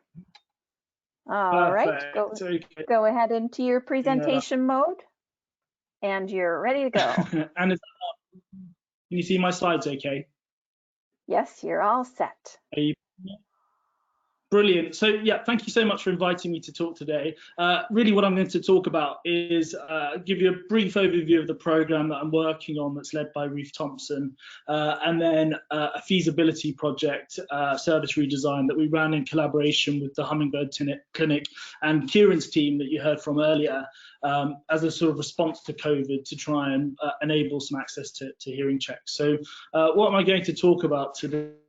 I'm going to talk a little bit about the long-term plan that is the sort of reason for the work that I do, talk about the pilot or the feasibility project that we ran, and then also the next steps of the program. So this is the NHS long-term plan. I'm really fortunate to be working on this program that aims to implement the long-term plan commitment around bringing hearing checks as well as dental and vision checks to children with learning disabilities, autism or both in special residential schools. We've got an aim to provide equitable access to hearing checks, ensuring the checks that are offered are appropriate children that are accessing them, and that no child is left behind. So ensuring we have different methods and strategies to ensure that every child can access some form of hearing check. And then we have the vision to ensure that we sort of build that body of evidence around this group of children to make sure that you know, the program sits and moves forward into the future. So a little bit about the feasibility project. So as I mentioned, COVID meant that we had to think differently. Schools were closed and they weren't letting people in. Some children were sent home and they were shielding. Co-production is sort of within the sort of ethos of what we do, and we want to ensure that, you know, so we spoke to parents and carers and advisors to understand, you know, what was important to them about a form of hearing check, and they felt that they wanted to be involved and included in the care for their children. There was innovation in this space, so we've been working with a guy called Dr. Krish Ramdu, who was a clinical entrepreneur, and he developed a smartphone otoscope known as Timper Health that enables you to perform an ear examination, upload the results to a cloud-based system, and then the audiologist or the specialist can review that virtually. As you saw from Professor Swanepoel's talk earlier, there are lots of different options, so that's not just the only option available from this perspective. Kieran spoke earlier about the brilliant ways his team had sort of adapted their clinics and their environments to ensure that they were child friendly and accessible to children and families. But there are still some children that will not tolerate testing, the more complex end. So we wanted to see whether we could use trust, or the trusted relationship, as a mechanism for delivering ear checks, so the trust from the parent or the carer. So we aim to assess the feasibility and acceptability of parent-delivered ear checks in the home setting. We also aim to improve access to ear checks for children and young people with learning disabilities and autism. So as I mentioned, we partnered with Guy's and St Thomas's Hospital at the Hummingbird Clinic, and we selected 12 families on their caseload. So the children were selected on the basis of them not having tolerated ear checks at their last clinic. Some had to come back regularly and for multiple appointments, and they still didn't tolerate the checks. The children had to be diagnosed with a learning disability or autism, or were under the diagnosis. And parents required to have an internet connection and being English speakers, so we couldn't use interpreters for this. And we appreciate that did result in some barriers potentially moving this forward and moving this out. So what did we do? We couriered the equipment to the parents, and we have Sarah and Michelle from Guy's and St Thomas's who trained the parents virtually, but we also developed a variety of resources such as step-by-step guides to train the parents to use the kit, and also as a sort of reference to go back to. So the parents, so Sarah and Michelle took them through the training, and the parents delivered the ear check at a time that was suitable for them and their child, not for a specific time or appointment where they had to come into the hospital. And then the audiologist reviewed the results virtually, and then got back in touch with the parents to discuss those results. So what checks did we do? I'll speak about ear checks. As I mentioned, innovation meant that we could use a smartphone device to look in the ear. We felt that this would be a really good tool to use because it was familiar to parents. Most adults will know what a smartphone is or have used one, and children becoming more and more familiar with technology. It might be a tool that was familiar to facilitate some of that familiarization. The cloud-based system on the Timper Health device, it meets all the NHS sort of governance standards and so on. And we then chose to perform tympanometry. This was on the basis that it's an extremely common condition, and that children with learning disabilities and autism may not be able to report difficulty hearing or report their response to pain. And the sort of family and care advisors that we spoke to felt that it was a really important issue to address, and we felt in the first instance this would be a good first step, but being aware of the the limitations of this, of not actually testing the cochlear function. So as I mentioned, we developed a series of resources. We developed easy to follow manuals for the equipment in sort of a step-by-step guide process, which also included troubleshooting resources to help parents identify issues if they were on their own and they weren't able to contact the audiology department. Parent sheets around the process and the sort of step-by-step process of what we were going through.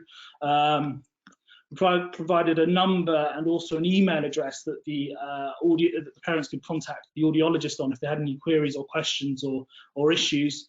And we also developed some social stories to familiarize the child about what was going to happen moving forward to sort of ensure that they were comfortable with the process.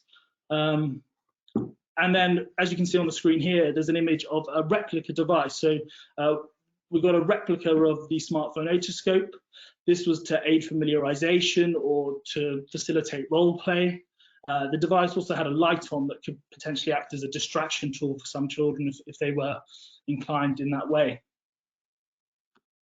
So these are some examples of the guides. You can see we've got a step-by-step guide for the replica and also the sort of actual otoscope.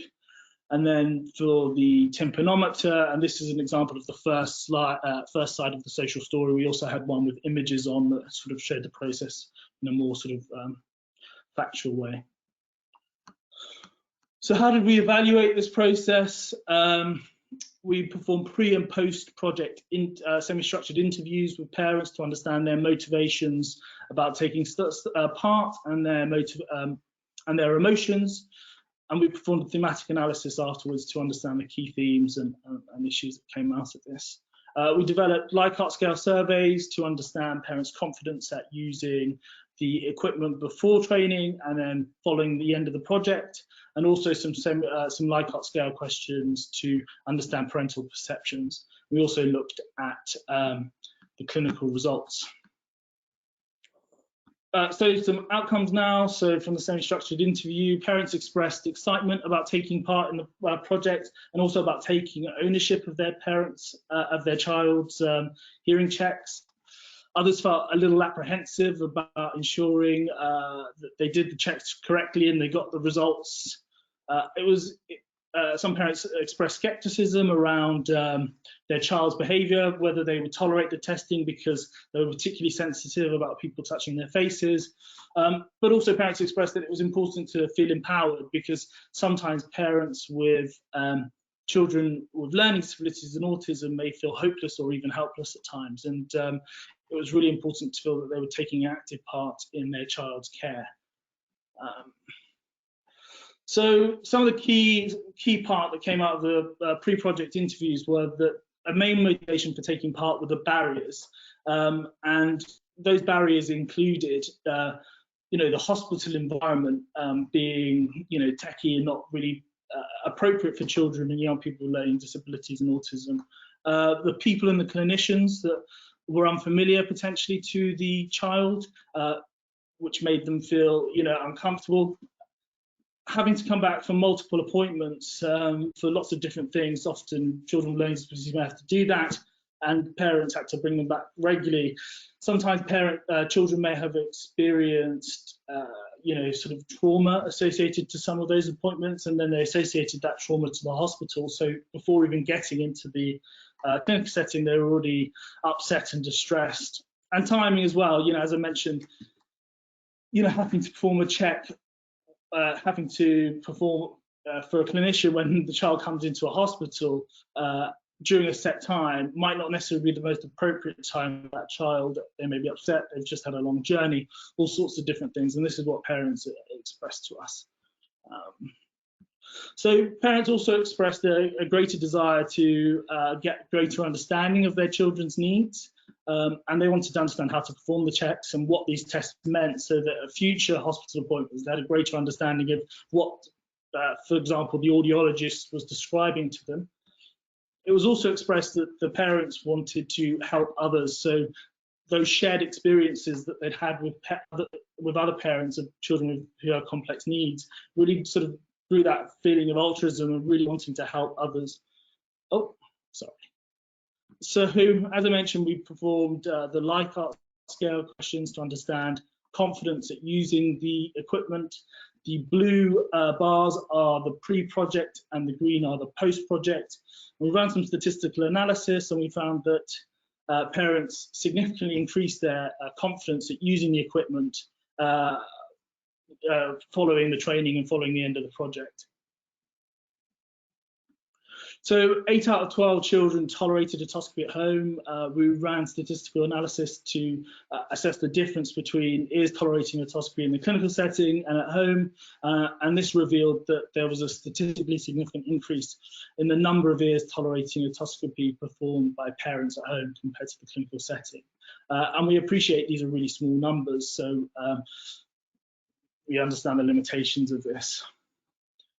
So again, 7 out of 12 children tolerated tympanometry at home. If we included the individuals that hadn't had tympanometry performed in their clinical setting because they hadn't tolerated otoscopy, it resulted in a statistically significant increase in the number of children tolerating testing. So this is just about parent perceptions. I appreciate this is probably a little bit difficult to read, but I'll just give you a brief overview. So 92% of parents either strongly agreed or agreed the project met their expectations, with one commenting that the way the project was run actually exceeded her expectations. 83% either strongly agreed or agreed that useful information about their child's hearing was given.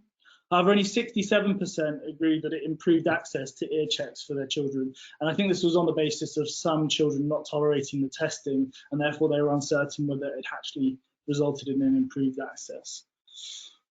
Okay, so as I mentioned, we performed those post-project interviews with parents to gain an insight into their perceptions of the project and perform that thematic analysis.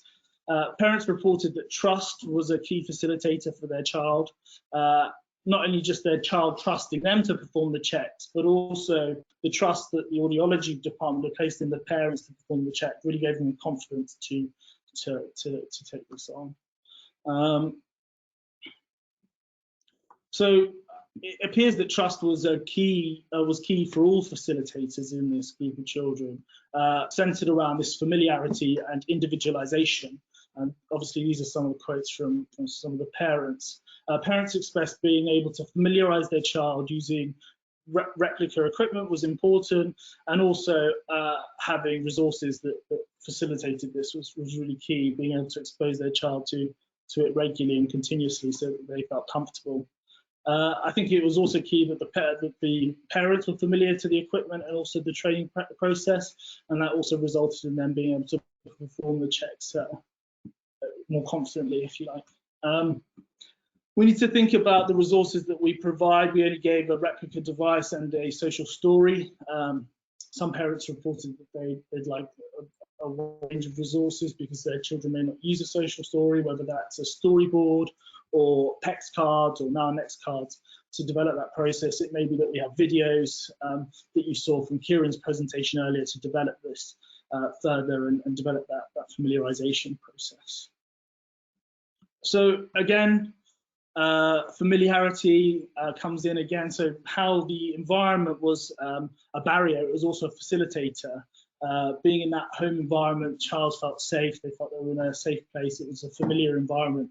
Some parents expressed that the children being able to retreat to their room potentially helped and facilitated this process. Again, timing, another one that was a barrier is now a facilitator, as it is with a lot of these things. So being able to perform the checks at a time that suited the parents and also the child was really important. Not having to respond when a clinician felt it was appropriate or when had to stick to a designated time. I think that's key, and it was really important for these parents, definitely. So support was another key theme from the semi-structured interview, and parents felt that the support that they gained from the audiologist as a partnership between the audiologist reviewing the results, giving feedback, also having that sort of joined up care approach where the parents and the audiologist sort of perform the checks together, I guess, to some degree, was really important, and that support process and that partnership was really key. So just a project, just a summary of the project. We were able to significantly increase the number of children tolerating ear checks at home compared to a clinical environment. Again, we appreciate the numbers are small. The ability to form trust with a child or young person appears to be grounded in familiarity of a process, and also individualization is key. And parents really enjoy taking ownership of testing or checking their children's ears. So just some acknowledgements of the project. The team at Guy's and St Thomas's, Professor Adrian Davis, Ruth Thompson, who's the lead for the programme, Mary Busk, who is our family advisor, and Gwen Carr, who is an expert in family-centred care. So what are our next steps? So moving forward with the programme, we aim to remove barriers about accessing care, so thinking about these barriers and thinking how we can implement strategies to reduce them, provide equity of access. So rather than thinking what children can't do, thinking about what they can do will be key, and ensuring that no child is left behind. So if they can't access a particular testing strategy, thinking about other ways that might give us some meaningful information. And also thinking about the support that's in place for children that maybe need more support around their sort of listening and attention needs. We want to co-produce everything that we do, shared decision-making, ensure that the people that will be using the service or delivering the service are included in its development so that it really sits well and fits for everyone moving forward. And we want to empower and champion people with trust, the families, the schools, support staff, and the children themselves. I think that what we've identified from this project is that trust is key, and we hope to take that learning moving forward into sort of when we go out around the regions to think about this. So as I mentioned, we wanted to take some learning from this study and implement maybe some of the testing strategies that we use, but with a test that would assess cochlear function, so we're thinking about an OAE. And the reason we're thinking about this testing strategy is it's been used before in this population of children. I think it's Nancy Quick in North Carolina. They did a study looking at children in special schools implementing a testing strategy with otoscopy, tympanometry, and OAEs. They actually found that performing the OAEs first resulted in a higher level of tolerance because children were potentially anxious about otoscopy. So these are the sorts of things we need to think about.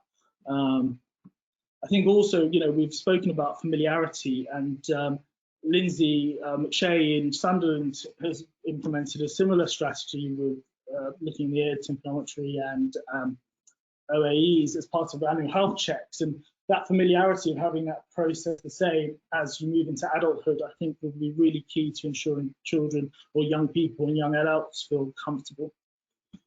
So who performs the check? As I mentioned, potentially we could empower teachers to perform these checks in a partnership with the audiologists. And teachers performing checks is not a new thing. It's not a new idea. It's been done in populations with children with normal developmental processes or regular developmental processes. Although, it has been identified that teachers potentially in special schools under-identify children with hearing loss. So it's important to implement a training program to sit alongside this. I think it's also important that we implement a protocol in place to pick up hearing issues that are not picked up on traditional testing. So if someone passes the OE, but we still are concerned that they have issues, how do we identify those children and support them? So as I mentioned, we want to co-produce how we implement the strategy in school and learn from what's already happening in the system to develop that toolkit approach, if you like. We know that, as I mentioned, that this won't work for every child, so thinking about those approaches that will, or to adapt them. And we've commissioned the UCL co-production collective to support co-production. We'll come around the regions to learn from everyone and bring all of that learning together to really develop a process to make sure that this sits well and happens. So in summary, trust was used as a conduit to perform successful ear checks. Innovation meant that tests could be performed at home. Parents were motivated to take part, to gain a greater understanding, to help others, and due to the barriers they faced, we were able to significantly increase the number of children tolerating ear checks at home compared to a clinical setting. We will appreciate the limitations based on the numbers. And as mentioned, the ability to form trust seems to be centered around that familiarity and individualization. And we want to co-produce ways of delivering hearing checks for children and young people in special residential schools. I'm happy for anyone to email me if they're interested in the program or have any questions.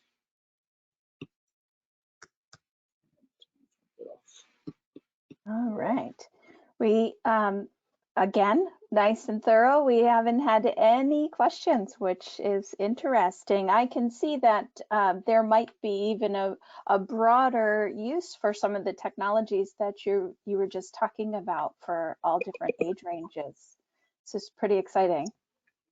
Yeah, no, it's good. And I think that I just really enjoyed speaking to the parents and really getting their feedback, because I think that they really enjoy being involved. And I think it's key to ensure that the parents make that decision as to whether they take part or not. I think Kieran will be able to talk to you a little bit more about how they intend to utilize this model in the clinic. But, I spoke a little bit about how we want to use that trusted relationship aspect, developing trust, developing, familiarization programs to move things forward. But within a clinical setting, it might be if you have a child that doesn't tolerate testing, this is an option that you can offer them. It's interesting, yeah. Great. And any ideas of when you're able to expand your sample size? So I think from our perspective, this was just an initial feasibility to look at whether we could utilize that trusted relationship, parents performing checks. We are going around the country. Our role is now to implement a hearing checks program in residential special schools, and we've committed to testing, performing quite a big number of checks over the next year.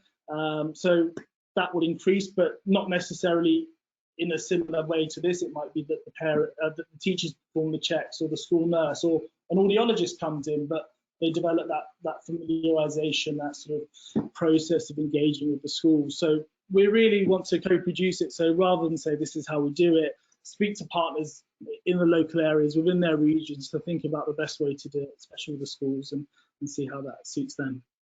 Great. And in light of the fact that this does require some specialty equipment, for people that might not have the specialty equipment, would you think to recommend utilizing the parent more in the testing procedure in the clinics, like maybe testing out the otoscope or trying out the otoscope, or using the machine to help facilitate? Yeah, potentially. I think if parents are keen to be more involved, and there's a way of recording that and ensuring that what we're doing is safe, and the audiologists are happy to sort of work around that in that way, I think I don't see why not. I think that it's important that it's a partnership, as I mentioned. I think that ensuring that of course parents involved in the process within the clinic, but yeah, I think that it's ensuring that that's that partnership, no pressure put on either side. Great. Well, thank you so much. We really appreciate your time today, all exciting stuff that you've got going on there. I know it would have made my life as a pediatric clinician a lot less stressful if we had a few less screaming kids around. So I appreciate the work that you're doing. Thank you very much. All right. Well, ladies and gentlemen, we've had some great contributors today, but we are at the point where we Americans would say it's the 7th inning stretch. So let's get up, have a little dance, go grab a cup of coffee, a glass of water, take a little bio break. Let's pop right back in here at 3 o'clock on the dot. We'll see you then.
All right.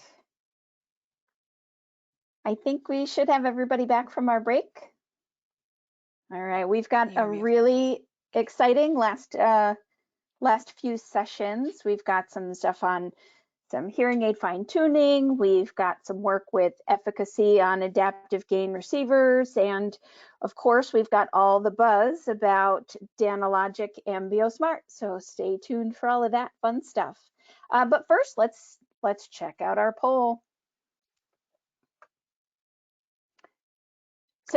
So far, how do you think things are going? We look to see all of your input for our complex needs, and we look to build on that for future events. So if you have suggestions or topics that you want us to cover, make sure that you let us know either through email or through one of our office visits or even in our chat window. So we appreciate your time today. And it looks like everybody's enjoying themselves, so I'm very glad.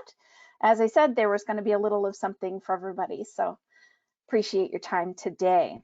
So next up, somewhere in our careers, we have had a patient or two tell us, well, you know, this doesn't quite sound like my old hearing aid. Can you fix it? And so our next contributor, Adam Beckman, who's the head of audiology services at the University Hospitals Plymouth NHS Trust, is going to tell us a little bit more about his experiences of moving long-term patients from one hearing aid technology to another and some of the complexities that go along with that. So thank you so much for joining us today. Adam has been the head of audiology in Plymouth for 16 years and previously worked at a number of hospitals across the spectrum there, I see. Passionate about adult rehabilitation services and has been fortunate enough to work with some really amazing people and organizations throughout the years, really looking at helping out services for deaf and hard of hearing populations and looking to continue to improve those services. He also works with children and does balance testing, and every now and then, and now these are Adam's words, he occasionally spends time with his family. So thank you so much, Adam. I really appreciate your time today. Thanks for joining, and I'll give you the floor. Okay, well, thank you. First of all, I just want to check that you can see my screen. I'm just going to try and move my... Sound good, and your slides are on. Excellent, fantastic. And I just wanted to thank Paul at the very beginning for his words about our award. I want to be really clear that I didn't win any award. It was the whole service here that won the Chief Scientific Officer's Award. It certainly wasn't my effort. It was a whole team approach. So I thought this would be a really good idea to talk about when I was asked to do something here. I then started really regretting it because it's quite difficult to try and cover actually, but we'll see what happens if I can make my slides move on to the next slide. Haha, there we go. So kind of really the first question is, why are you trying to move someone over from one hearing aid to another? And I thought there's some different things you might need to consider around that. So obviously, if people are long-term hearing aid users, they'll be on old technology, and we might want to take advantage of some of the new options, particularly in the current climate and long-term, thinking about remote care, thinking about direct streaming, and some of the other kind of whizzy add-ons, if you like. They might have simply had a change in their hearing or a change in their needs. I think there's also something for us as audiologists where we often think we need to change people because the technology that they're on is old and they will do better with new technology. I just wanted to make a note here that obviously most people are very happy when you change their hearing aids. It might take them a little bit of time to get used to it, a bit of fine tuning, but there are some people who find their hearing aids significantly worse and revert back to their old ones. And we've all seen people like this. You fit them with a new hearing aid, and then when they come back in next time, they're wearing the one that you thought they should have returned. And what I'm going to do, the first thing that I thought about, actually it wasn't the first thing I thought about, but it was kind of turned into the chronologically the first one, is one of the things we did a few years ago was we switched from NAL-NL1 to NAL-NL2 here, and people will have changed their prescription formula they use if they don't use NAL to the latest version of DSL or whatever it may have been. And that can cause problems. And what I've done is I've just decided to pick out some cases so that it's all real world stuff where things have gone wrong and we've tried to make it better. So this is our first patient that I'm thinking about. She was a long-term hearing aid user who had an in-the-ear aid because she had a problem with her ears, so she couldn't actually wear a behind-the-ear aid. She's got some learning disability, but she's verbal and a good historian. And in this case, it was her old in-the-ear aid was worn out and it was beyond economic repair and we really had to change her over. So I fitted a new hearing aid and this is just her hearing loss, just to give you an idea. And this is quite important later. You can see she's got this sharply sloping loss. The right ear isn't aided. The left one is the one that is aided. And after fitting the new aid, we did a telephone follow-up and spoke to her and her mum, and she really wasn't hearing at all well with the new device. And her view really was that she wasn't really hearing any better with it when it was in than when it wasn't in. The difficulty thinking about what Richard was talking about this morning with a unilateral loss is that those subjective checks in the clinic aren't always very helpful, and it's really only in the real world where you get that feedback. So what I did, I kind of thought about it, went back and looked at what we'd done, and the new fitting was to NAL-NL2, and actually the gain, when I looked at it, was much lower than it had been on the previous prescription. And this is where not just looking at the wiggly lines of your REM is really important, and which is not what I did. So this was the fitting from 2014. You can see we've got a really nice match to target, and it was all lovely. This was the REM from 2019. We'd switched by this stage to using speech mapping, but you can see here the match to target is pretty good. In fact, if anything, it's just slightly over target. But when you look at the actual gain settings comparing the two hearing aids, they're really different. So this was her first hearing aid, or the hearing aid from 2014. And you can see up here at 4K, she's got a gain of 40 dB for quiet sounds, 20 something. I think that's a 6. It's really hard to see on this screenshot for loud sounds, but really quite a lot of gain. This was actually the gain settings we sent her away with with the fitting in 2019, with just an 8 dB of gain at 4K. So actually, it's pretty obvious why she wasn't hearing with the hearing aid. So what's less obvious is why the REM target was so good until you think about what NAL-NL2 is doing. And what it's doing is it's trying to make some predictions for dead regions. And with very sharply sloping losses, it gives far, far less gain than you might expect. And that's why we were matching the target there, but she wasn't hearing very much with it.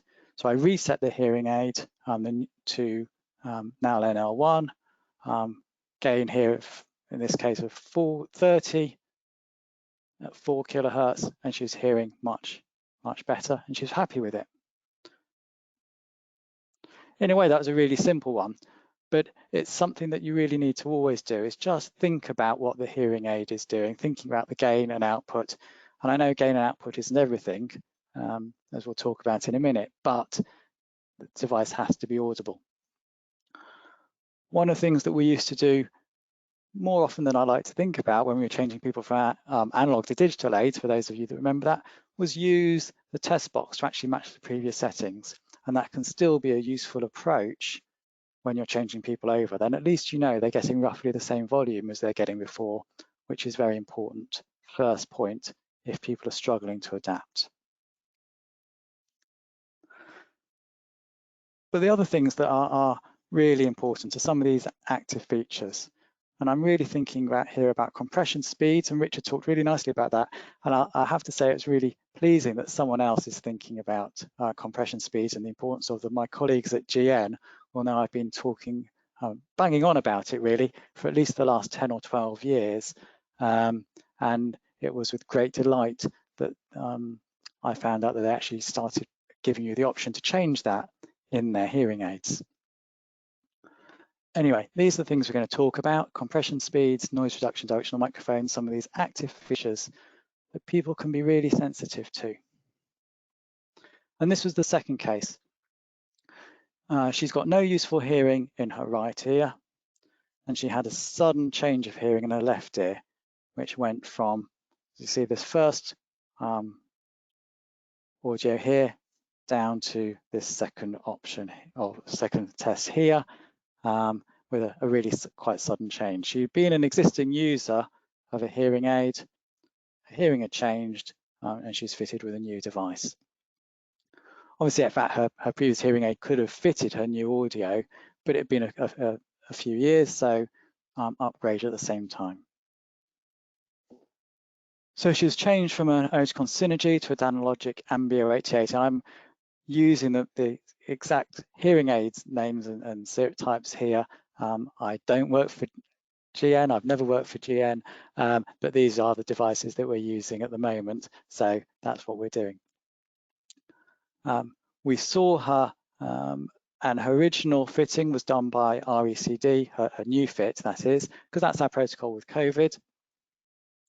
She had a follow-up, and she reverted to a Synergy hearing aid, even though it wasn't loud enough, because she was really not getting on with the Ambio. So then it was refitted to a measured REM in the hopes that would make it better.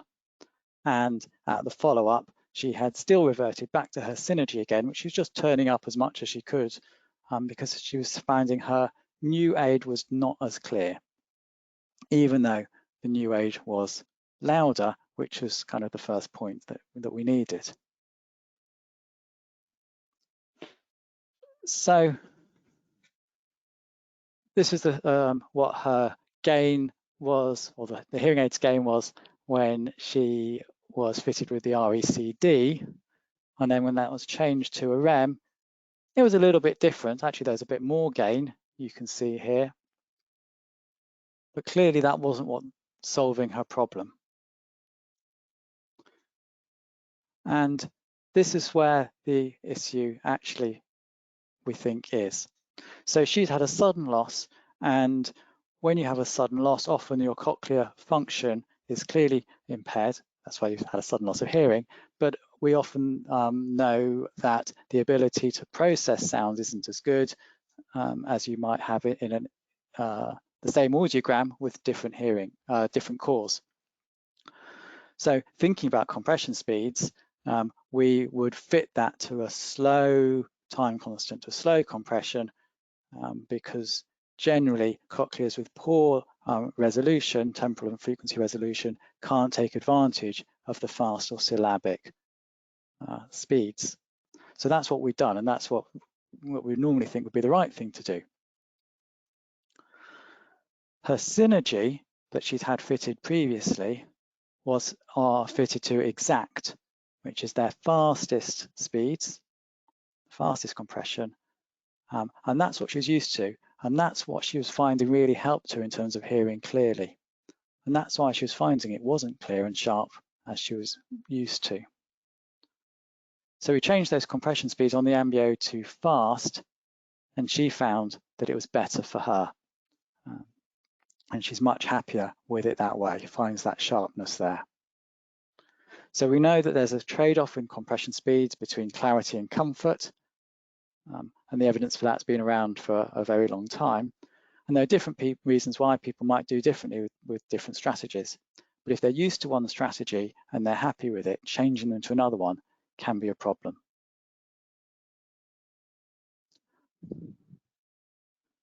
And then this is my third case, or case C, I should say.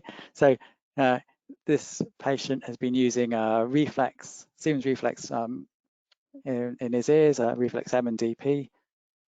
He's got asymmetric hearing loss. He's been using these since 2009, and he was on Prisma aids before that. At some stage along the way, we fitted him with emoticon synergies. And he tried for a few months, really tried to adapt to them and hadn't got on with it and reverted back to his Siemens.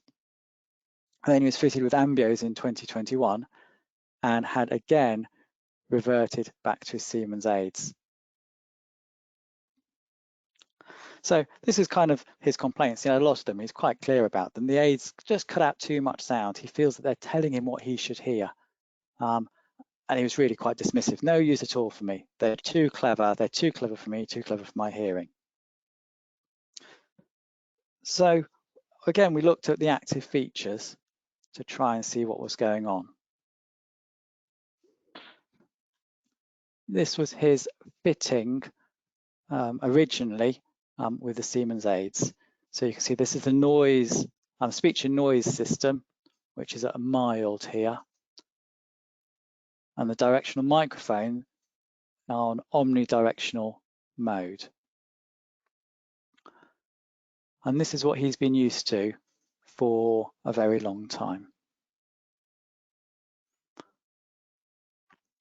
And on his Ambio aids, he's got soft switching and autoscope on his directionality, and this noise tracker too, which is doing different things which are very clever in different environments. And it's these active features that he was very sensitive to and was finding he just really didn't like. So we changed the microphone in its standard everyday program to omnidirectional. And we changed the noise reduction to a fixed mild noise reduction. And at the time he said he thought this was much better. And I actually did this as a remote assist, and he was at work, he went outside, the traffic was there, and he said, yeah, this is more like it, it's along the right lines. And I said, that's great, you've got the app, see how it goes, use more adjustments if you want to. We'll be able to record what those further adjustments are that you're doing with the app, and we can really work towards getting it right for you. And he did seem quite happy when we came off that call. Unfortunately, he's actually then in the end reverted back to his Siemens hearing aids. And this was, at the time I was really gutted because I thought we'd sorted it and we were moving along the right lines. And I'm going to come back to that in a moment.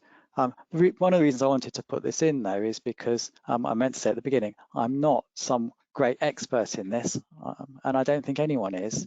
And because these are small numbers, there's really no evidence base to work on. But these are some of the things that I think we need to be thinking about. Some people are really sensitive to these compression speeds and changes to them, and the type and effect of noise reduction and the effect of directional microphones. So if people are unhappy with what things are doing, you have to really understand what their hearing aids are doing and what their previous ones were up to as well. And you have to know the software so you can really manipulate the hearing aids to meet the needs of your patient. And there's no substitute for that, for really thinking about it and trying to listen to your patient and their feedback and do your best for them. But I also wanted to really say it's okay to fail. And here's an example. So this is the Gillette Sensor Razor, which came out in 1990. And it's got 2 blades and a swivel head, and was the best shave you could possibly get. That's been replaced about once a year ever since. And the current top range blades are this Gillette Fusion Pro Glide 5, which came out in 2021. It's got 5 blades. The head does all sorts of things I really don't know what, and is meant to be the best shave you can possibly get. Now, I've got a beard, I don't have to shave a lot, but I do have to shave a bit. And I've tried over the years several of these 4 and 5 bladed machines, not machines, but razors, and I don't get on with them. I still use a Gillette sensor, and I have to get those blades from a small retailer you might have heard of online, because they're not available in the chemist, so I have to get them from Amazon. And every now and then I'll try something new, and I always revert back to this because this works for me and it suits me. And I don't want 5 blades when I can have 2. And we really worry about patients transferring on to new hearing aids. And one of the reasons we worry is we think that in the end, we're not going to be able to carry on supporting them and their hearing aid. And that may be true. But I think most of our departments have got some old hearing aids in the cupboard that go back a long time and even further. And if it's a handful of people that really want to stay using their Siemens hearing aids, well, you can keep a few in a little pot, and you've probably got enough to keep those people supported for the next 20 or 30 years, by which time it'll be someone else's problem and you'll have retired. So it is okay to fail, but you do need to listen to your patient, and you do need to be letting them make an informed choice. And don't chuck out all your old stock. And I'm hoping that I've now got a bit of time for some discussion at the end of this, but we'll find out what the moderators say. So thank you for letting me talk and bang on about this for a few minutes. And I hope that most of you are still awake, because it's really hard looking at a screen all day. Thank you. All right, thanks so much, Adam. So we only had a couple of people that had a few questions for you. One of them was, all right, so if it's not broke, don't fix it kind of rationale. What is it that you do to your protocol to decide how it is you're going to transition people, or when you're going to transition people? So normally we would say that between 3 to 5 years. So if someone's getting on with their hearing aid, we don't change them typically. But once we get to about 5 years, we start thinking, even if it's going okay, we're thinking that's when you need to be taking advantage of the new technology, making those new options available, and worrying about supported old devices. So our protocol is past 5 years, we would try and change someone over if they haven't got any particular reason before that. Gotcha. All right. So some of the new computers don't support some of that old software anymore. So what do you do then? How did you work through all of that at your center? So far we haven't not been able to manage to find a way to program up an old hearing aid, and we've still got all those softwares on there as legacy. It's not very stable. Some of them aren't very stable, but so far we've always managed to keep it running. I think the exception actually is some of the really old Danalogic software, but I think we've managed to keep the rest of it running for now. Good. And it probably will be a problem in the end. But so I don't know what we'll do then. Is it normal for your particular protocol to allow the patients to keep their old hearing aids, or do they have to turn those in? No, it's not normal. Normally we do a swap. It's really only if they're a bit hesitant, or if they've got a history of being hesitant, then we will let them keep them for the time being. But normally we'd aim to get them back at follow-up. All right. And is part of your protocol for any of your clinicians to write in your patient notes if they've changed the algorithm so that it's easier for follow-up care? Do you have anything like that in place, or do you just require for them to look into their settings and pull down their algorithms?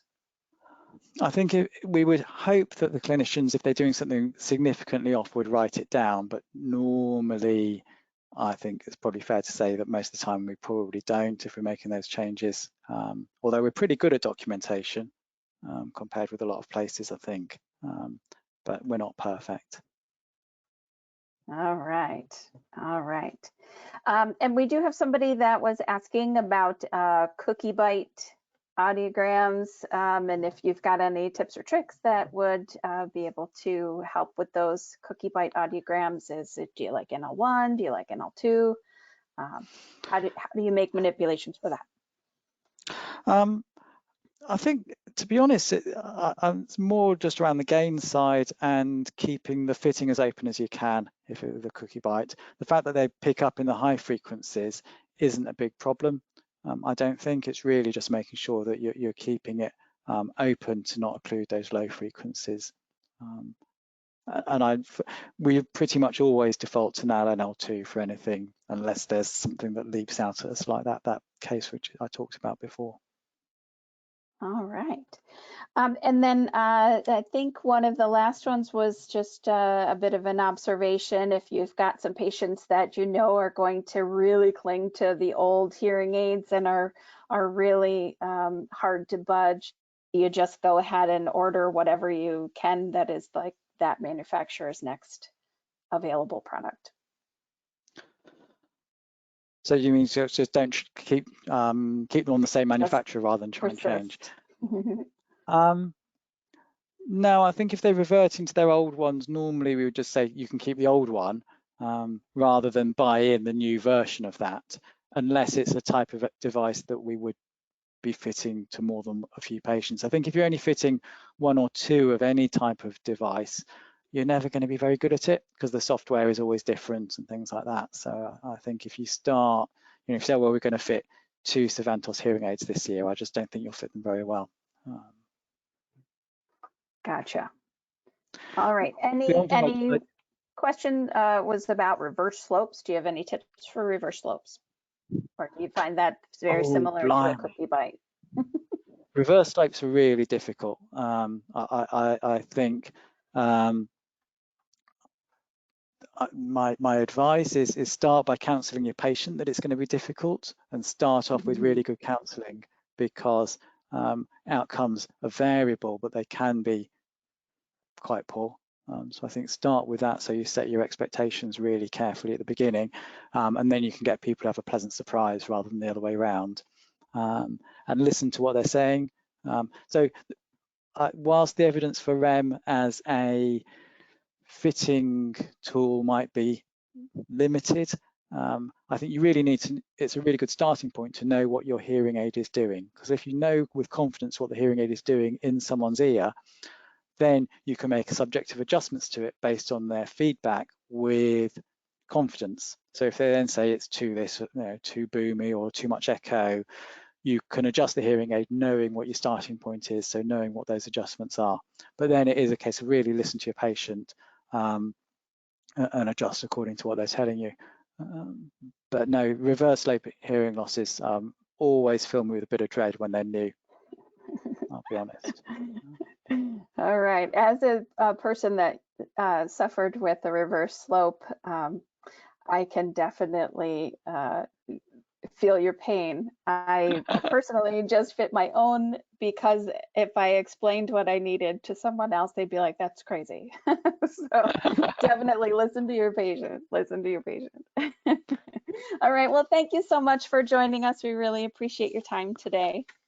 You're very welcome. I need to stop sharing, and I'm trying to remember how to do that now on the software, which is not playing ball. I apologize. You really don't want to look at me the whole time. No worries. While you're getting that sorted, I will there we move go. forward. Got it. All right. So our next contributor, I have had the pleasure of working directly with for a number of years. Megan Quilter is a senior audiologist with GN Global Medical Affairs, and she joins us all the way from Chicago, Illinois. Megan and her team have been examining speech recognition with the use of adaptive gain receivers and the Resound multi-mic technology. So I'm very, very lucky to be able to introduce Megan to all of you today, and I hope you enjoy your topic. Thanks, Megan. Oh, let's get your mic on. Thanks, Kate. There we go. There we go. All right. Enjoy. Can you guys see my screen okay? Can you see my screen okay? Yep. Okay, great. Thanks for having me. I really appreciate it. I want to say a huge thanks to Paul and his entire team. Inviting me to these shows it's been fantastic. So I just really want to say thank you for that.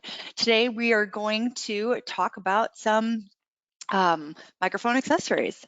So the title of my presentation is Examining Speech Recognition with the Use of Adaptive Gain Receivers and Resound Multi-Mic Technology.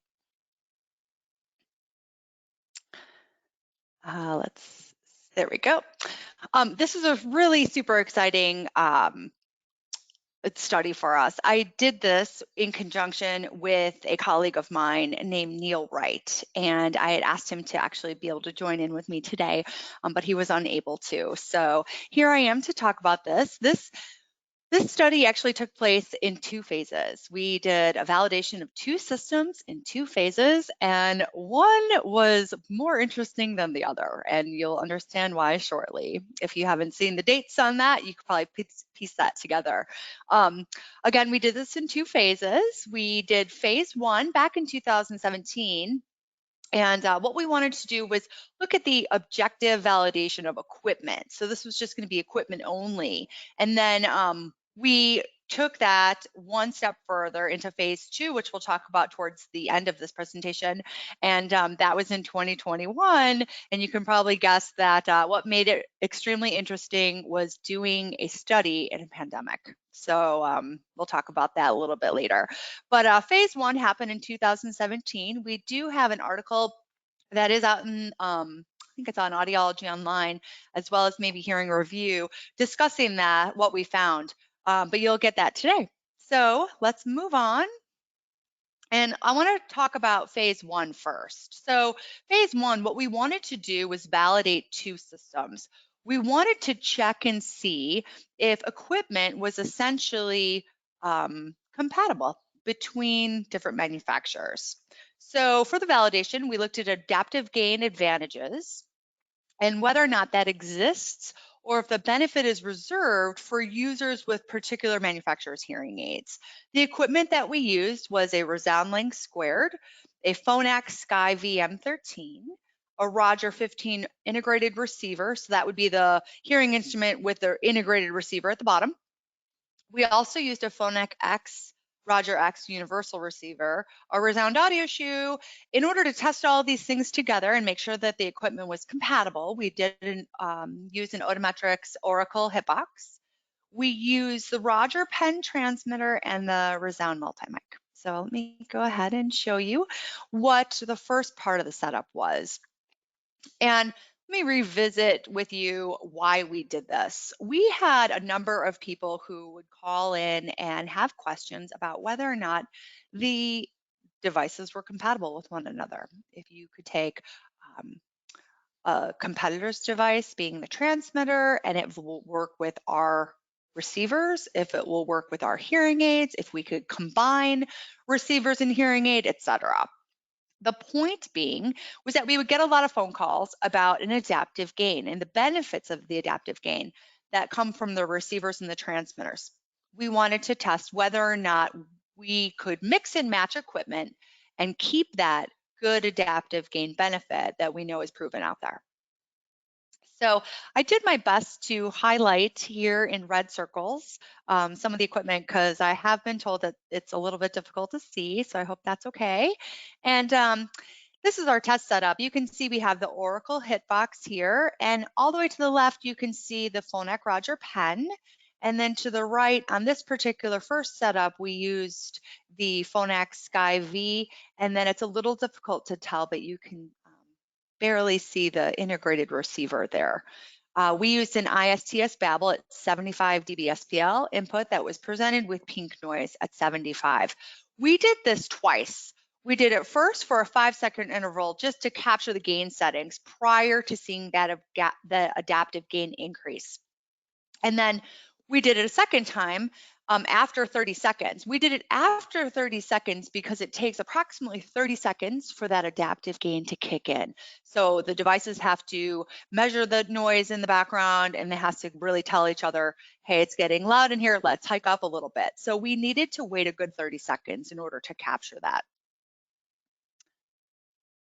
I'll show you the results in the next screen, but I just want to go over some comparative measurements and the setup for this one here. Again, you can see we have the Roger transmitter mic over on the left-hand side. And then this particular one, you can see in the right-hand top there, you can see the ResoundLink Squared 988 hearing instrument. And then underneath that, sitting on the table, you see the Resound multi-mic with a tiny little Phonak Roger X plugged in that there. So just to kind of revisit this, in case you haven't used this equipment before, what happens is the signal of interest, whether it be a parent or another person or a teacher, they generally wear the transmitter connected to their shirt, their dress, etc. And then as they are speaking, they are the signal of interest, and they are speaking out to someone who is using that Roger X receiver. Again, what we wanted to do was make sure that we could plug that receiver into our multi-mic and preserve that adaptive gain, or plug that Roger X receiver into a hearing instrument with an audio shoe as well, and also keep that good adaptive gain that we've seen there. So this is the Lynx Squared 988 hearing instrument. We've got the Universal X, the Roger Universal X receiver plugged in there in the bottom. And then the microphone was placed in the hip box. You can see that there. And then the Resound Lynx Squared hearing instrument was mounted to the external coupler. And a lot of times I've gotten questions about why we didn't use why we use this particular equipment. We use the Oracle hip box because it was one of the only pieces of equipment that would allow us to run the measurements 30 seconds in advance and to be able to continue running. So that was a reason for that. This is a snapshot of the competitor device. So you can see this is the Phonak instruments here. The purple curve, which is the bottom curve, it may be a little bit difficult to see with the colors on this screen. The purple curve was measured with that Babel at 75 dB SPL with pink noise, and we chose 75 because we wanted to be well above the target of where that kicks in, the adaptive gain. The adaptive gain kicks in at 57 dB approximately. We wanted to be well above that. With pink noise, you can see the pre-adaptive gain adjustment, and that is going to be the bottom purple curve there. The red curve on top of that is approximately 30 seconds later, and that shows the post-adaptive gain adjustment for that ISTS Babel at 75 dB. The difference between the two is that adaptive gain benefit. So that's the difference in between there. You can see that red arrow is signifying that. So this was the first result we got when we were using one manufacturer's equipment with itself. So we were not mixing and matching at this particular point. Up comes the Resound device where we did start mixing and matching equipment, and you can see the Resound Lynx Squared hearing instrument with the Roger X universal receiver streaming via multi-mic on this particular one. These colors are also a little bit difficult to decipher. The blue curve at the bottom was measured first, and that is going to be the pre-adaptive gain. Whereas we waited the 30 seconds, we had some extra noise come in, and we were trying to kick off that adaptive gain there. And you can see the curve on top, it's actually green, shows that post-adaptive gain adjustment. And then just like the previous slide, the difference between the two curves shows that preservation of the adaptive gain benefit. I did have a video for this, and I'd be happy to send that out if anyone needed, but I have been told that the video is a little bit boring because it takes 30 seconds to kick in, and you really kind of sit there for a long 30 seconds to see that. If there's any questions about the video, or if there's any questions in general, my email is at the end, and I'd be happy to help you with that. So for our phase 1 conclusions back in 2017, we were able to prove that the benefits on speech recognition in the presence of noise, we've got the preservation of that adaptive FM advantage, and we're able to preserve that adaptive FM advantage when we are mixing and matching equipment. So we were very happy with that particular result. Then we decided we probably need to step this up a little bit. And instead of using just equipment, we wanted to be able to test this on actual human subjects. We had that great idea before the pandemic kicked in. So phase 2 ended up happening during the pandemic, and that was pretty interesting. We actually had to delay this particular project about 3 times We began subject recruitment this last February 2021, and we were not expecting that we would actually get a lot of people into the office, given it's a pandemic, given it wasn't at the height of it, but it was definitely in the middle of it. We found 20 subjects immediately. It was like people were knocking on our door just to get out of their homes and come in somewhere else and see another face. So we actually began testing for this in March 2021. This happened, our testing for this phase happened 1 full year post Chicago lockdown, which is where we're located. So we were able to find 20 subjects pretty quick, which I was pretty surprised about. So we had everyone come in. We followed all of the precautionary measures that were in place. Everyone was masked. Every single moment that people walked out of the booth, we had to wipe down the booth and do all of the cleaning as needed. So it definitely made for an interesting study. What was really nice part about the phase 2 testing was that everyone was just so nice. Everyone wanted to just talk and just be with other people. So phase 2 was very interesting, but it actually was a lot more fun than we had anticipated. So moving back into the actual testing, here we are. I just want to revisit real quick with the 2 side-by-side equipment graphs.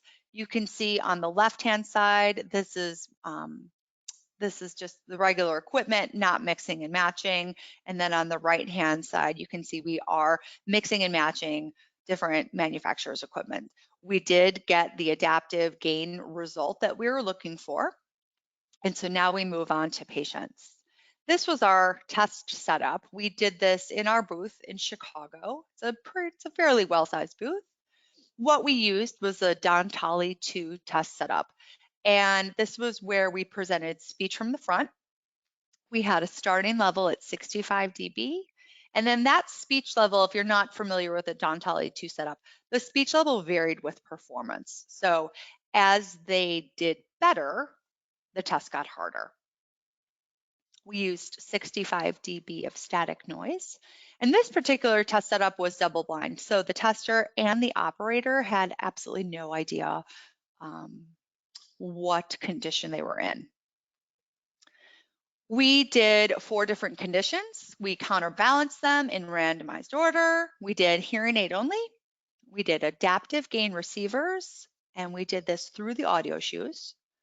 We did adaptive gain receivers through the multi-microphone, and then we tested the multi-microphone only. And just so everyone is aware, what we did, actually, I was the operator, and my colleague, Neil Wright, who also did the test with me, he would go into the booth and he would use a remote control to change the different conditions. We used a remote control just because I didn't want to know what condition we would be in, and we thought it'd be easier to do it that way instead of one of us leaving the booth and coming back all the time. The materials we used, we had, this is some of the participant information. Again, it was randomized double blind. We used 20 subjects. We ended up having a total split of 10 female and 10 male. Median age was 77. They were experienced hearing aid users, and their median experience was approximately 4 years. I do want to say, however, that we had, I believe it was 3 people who had dropped out of the study. One had actually become sick, so not with COVID, thankfully, but had become sick and had to leave testing. The next 2 or 3 people ended up having brand new hearing aids, and they were fit unilaterally. So we were going for bilateral users. So that wasn't found out till the end. And then another patient, I believe, had just recently been fit and was a little confused on what experienced hearing aid user was defined as. We used different instruments this time. We used bilateral Quattro 962 RIEs. We programmed them to Audiogram Plus. I should say people came in and if they had a hearing test within the last 6 months, we were able to use that audiogram. If they did not have it within 6 months, we just went ahead and did a new audiogram for them. We programmed the instruments to Audiogram Plus. We used 2 GN audio shoes with Roger X. We used the Roger touchscreen transmitter this time. We did not use the Roger pen. And then we used a Resound multi-microphone with the Roger X, and then again that Resound Unite remote control 2 in order to change up the different conditions and keep it blinded. You can see the average audiogram over here on the right-hand side. Excuse me. And we were extremely surprised and very pleasantly happy about our analysis. The data was analyzed using a 2-factor analysis of variance ANOVA. Post hoc analysis, we used a Tukey-Kramer multi-comparison test, and we uncovered a couple of different things. Number one, we found no significant differences between the adaptive gain receivers that were plugged in to the audio shoes in the hearing instrument or via the multi-microphone. So what I mean there is that the adaptive gain receivers, we found no differences between the adaptive gain receivers that were used in the audio shoes to the hearing aid or when that Roger X was plugged into the multi-mic. We found no significant differences between adaptive gain receivers, again, going in through the audio shoe, and this time the multi-microphone alone. That was a little bit of a surprise for us, I have to say. Number 3, we found that the multi-microphone only is significantly better than hearing aid only. And that was not a huge surprise for us. That was a little bit of a given that we went in expecting. Number 4, the adaptive gain receivers going in via audio shoe to the hearing instruments are significantly better than hearing aid alone. And again, that's something that we would have predicted, that we did predict going into the study as well. And number 5, the multi-microphone only was significantly better than the adaptive gain receivers via the multi-microphone. So the multi-microphone only actually performed better when people listened through that route rather than when we plugged the Roger X receiver into the multi-microphone directly. You can see here the speech reception thresholds and then each condition, and then the X indicates average scores. Some of this was a big shocker for us. We were not totally sure how the multi-microphone on its own would perform or how it would stand up to the rest of the competition. But we also we knew going into this, obviously, that having an accessory would be better than having just a hearing aid alone. So there were some things that were predicted and some weren't. A couple of conclusions that came from this. We know that there are proven benefits with the multi-microphone on speech recognition in the presence of noise. We also know that there's preservation of the adaptive gain advantage, and that's possible when you're mixing and matching equipment. And we know from this particular research that it's possible when using the Resound hearing instruments with receivers streaming through the Resound multi-microphone technology. And then one thing we do want to conclude with is that verification is absolutely necessary when you're mixing and matching with manufacturers' technology. We think that was super important, and we also questioned whether or not that had an influence on the test. We've heard rumors throughout the industry of you should never mix and match equipment. Some things may not always match up. So we felt it was extremely necessary to have verification in place. This afforded us a couple opportunities. First of all, the advantage of innovative and cost-effective approaches to fitting students at home and school.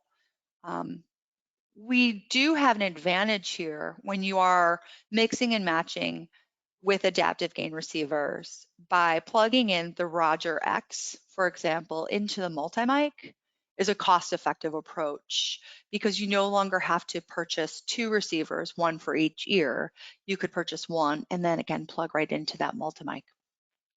The multi-mic offers a truly wireless system for its users. And I think that this is one of the most important factors, is that it's finally a system setup that people can afford. We know that equipment in general across all manufacturers is extremely expensive. And back when we were fitting different children with this, one of the hangups that people would say is, we really can't afford all of the technology together.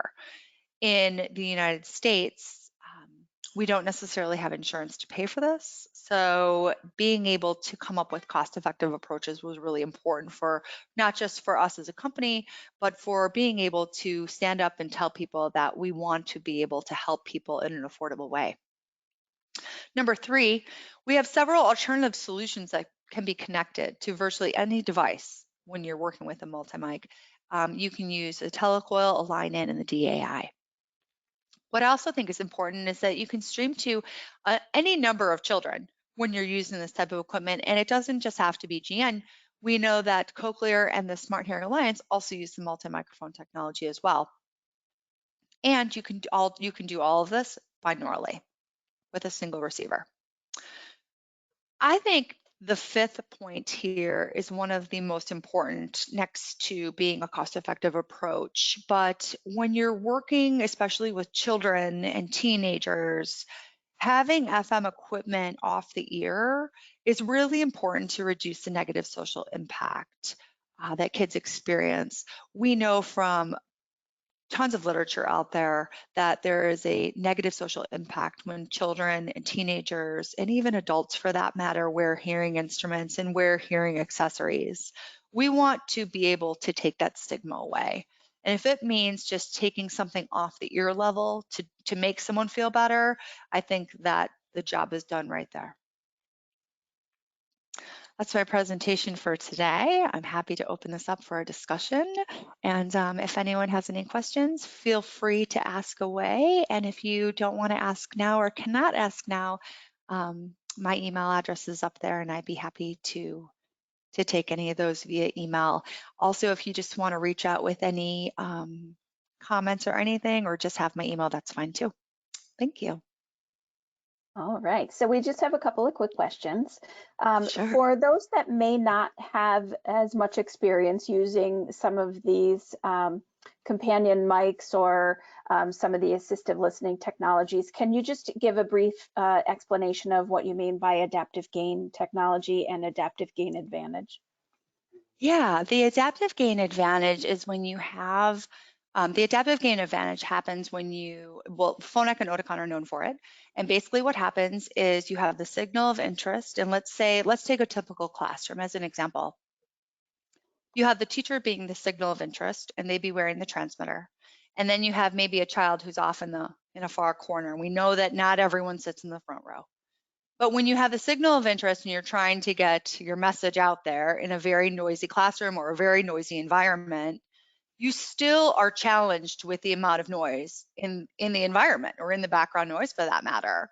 And what the adaptive gain does is about 57 dB at the level of the transmitter, it detects that there is background noise or that there is noise going on, very high noise. And what it does is the transmitter talks to those receivers, and then it tells the receivers essentially, hey, it's getting loud in here, let's hike up a little bit automatically. So what it does is it jumps up about 10 dB in order to give you a better signal to noise ratio.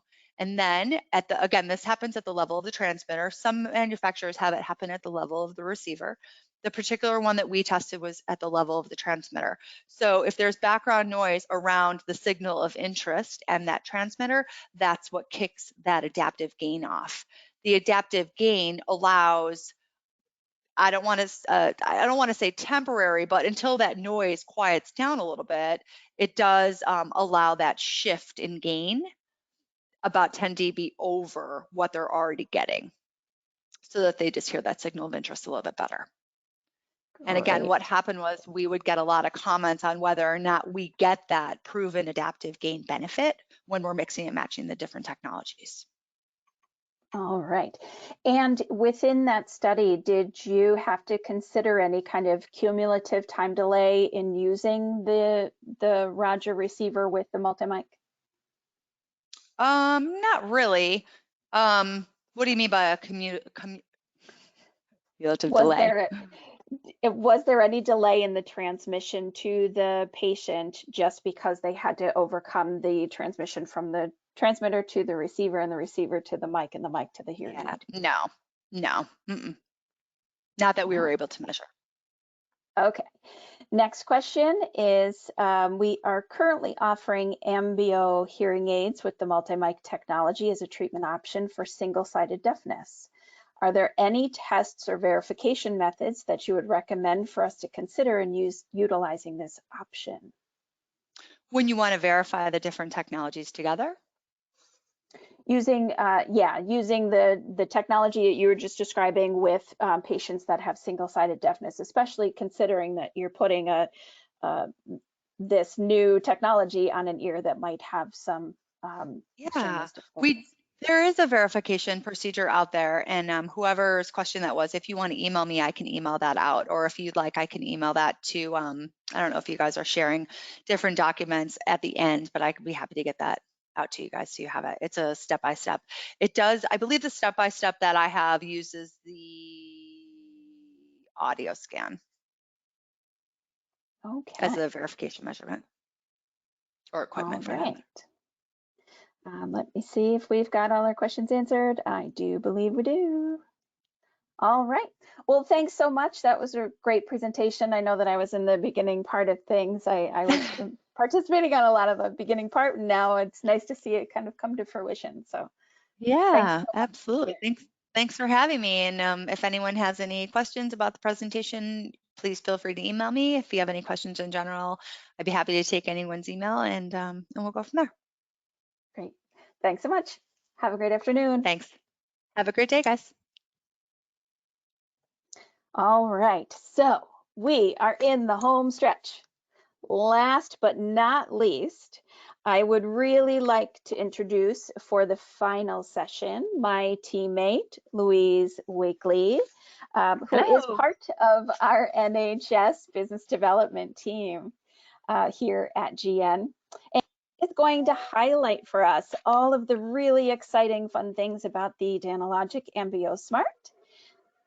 If you take a look at your control center over on the right-hand side of the screen, you will see that there is a button that says handouts. Make sure that you go in there and download those handouts so that you can follow along. And without further ado, let's go ahead over to Louise. Thank you very much, Kate, and thank you very much everybody for hanging on to the very end for my presentation this afternoon.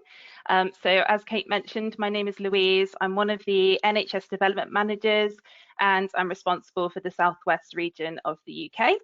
And today I'm going to share with you all about our newest technology for the NHS, which is Ambio Smart. Okie doke. So first of all, let's have a little look at the chip platform within it. So Ambio Smart has a new chip platform which has been completely redesigned, and all of the sound processing algorithms have been rewritten. And this allows us to deliver significant improvements in audio capabilities, namely that it's 100% faster with twice the memory capacity, it has 30% more computing power, and it uses 20% less power. Okay, so as well as the advancements in the audio capabilities, we're able to deliver extensive sound quality improvements that are a result of three main areas of the chip improvements. So first of all, the input dynamic range has been extended to 116 dB, and it utilizes the technology advancements of MEMS microphones and the new chip. So what this means is that loud inputs are clearer with no distortion, and softer sounds are available with less background noise and less circuit noise in the aid. So that's going to benefit all of your patients, from those with a mild loss right the way through to those with a profound hearing loss. Secondly, the usable frequency bandwidth has been extended to 9.5 kilohertz. So this provides your patients with access to more sounds, and it allows for a better sound balance across the frequencies. So this extended bandwidth can be used even when streaming audio from a device or when streaming from a GN wireless accessory. So that's going to provide your patients with a truly immersive streaming experience. And finally, we have a new radio, which improves the sensitivity of ear-to-ear communication by 5 dB of antenna signal strength. And that's a 177% increase over the previous antenna signal, which is dramatically increasing the data exchange between the hearing aids, which allows for our new spatial sense feature, which I will discuss in more detail later, which is designed to sharpen and increase those sound localization cues. So first of all, just to talk to you guys about the form factors of Ambio Smart. So Ambio Smart comes in a full range of form factors. All of them have direct app connectivity to the Be More app. They all have the telehealth as well, and they are direct streaming. So they've got made for iPhone and made for Android as well. So first of all, to have a look at receiver in the ear options, or RICs, however you might like to call them. So we are bringing we have brought a new lithium-ion rechargeable RIE, which you can see there on the screen, and we still have a mini RIE and a standard RIE as well. BTE options, we have a full range of mini, standard, power, and super power BTEs. And we are very, very excited to be offering for the first time a range of custom aids as well, which include CICs, ITCs, and ITEs. They are all fully wireless as well. And this means that departments are no longer going to have to compromise on the level of technology that they offer to patients who may require a custom hearing aid for clinical reasons, for example. So that's really, really cool. And our colour range will continue to be our most popular colours that we offer to the NHS currently, which you can see on the screen there. So we've got sterling grey, anthracite, black, beige, light blonde, medium blonde, and dark brown.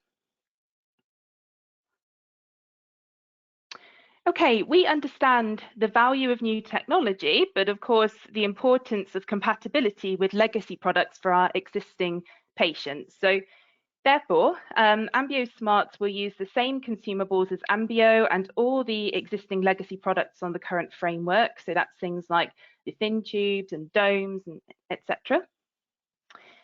Ambio Smart is compatible with our wireless accessories to support those departments and patients who've already purchased these. So all of the accessories are backwards compatible. You need to be running on our newest version of the Danalogic software, which is version 1.11. Please do get in touch with us if you need the link to install this. And the great thing about our Danalogic software is that it can be used for all of our legacy products. So there's one simple solution for your department.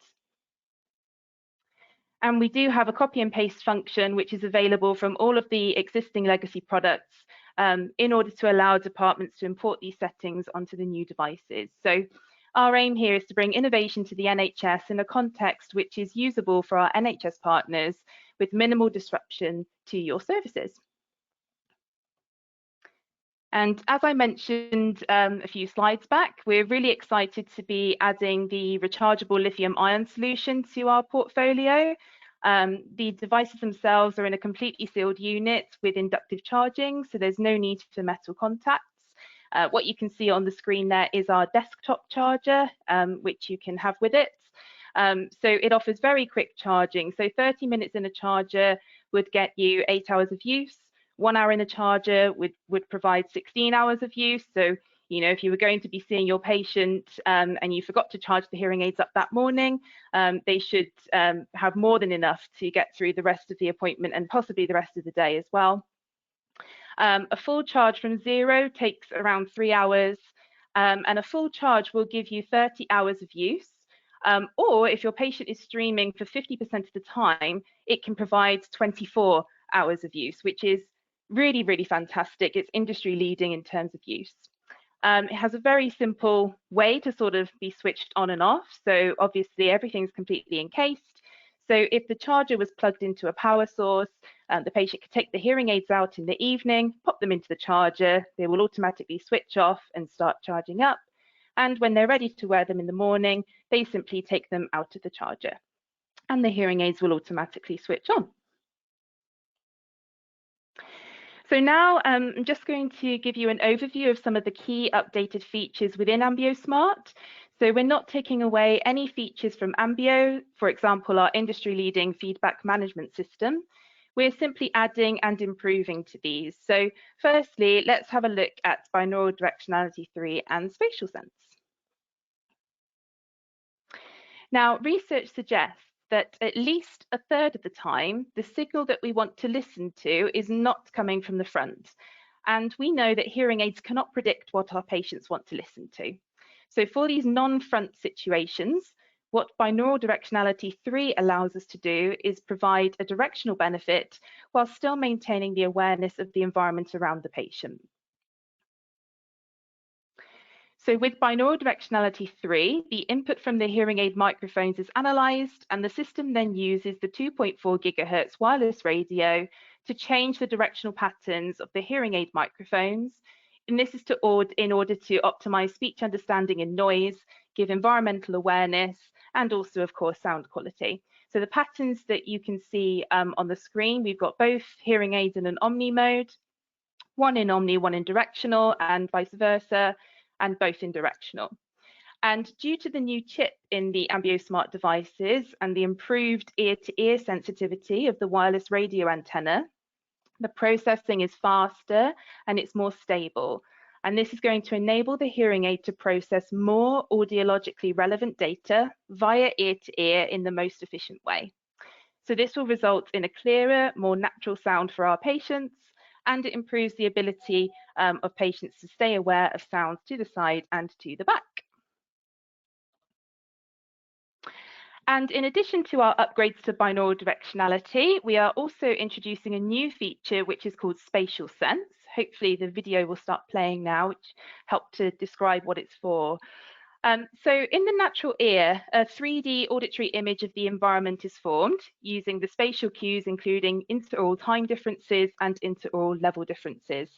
And one of the benefits of this 3D awareness is that your brain can focus on the sounds of interest and it can ignore the others.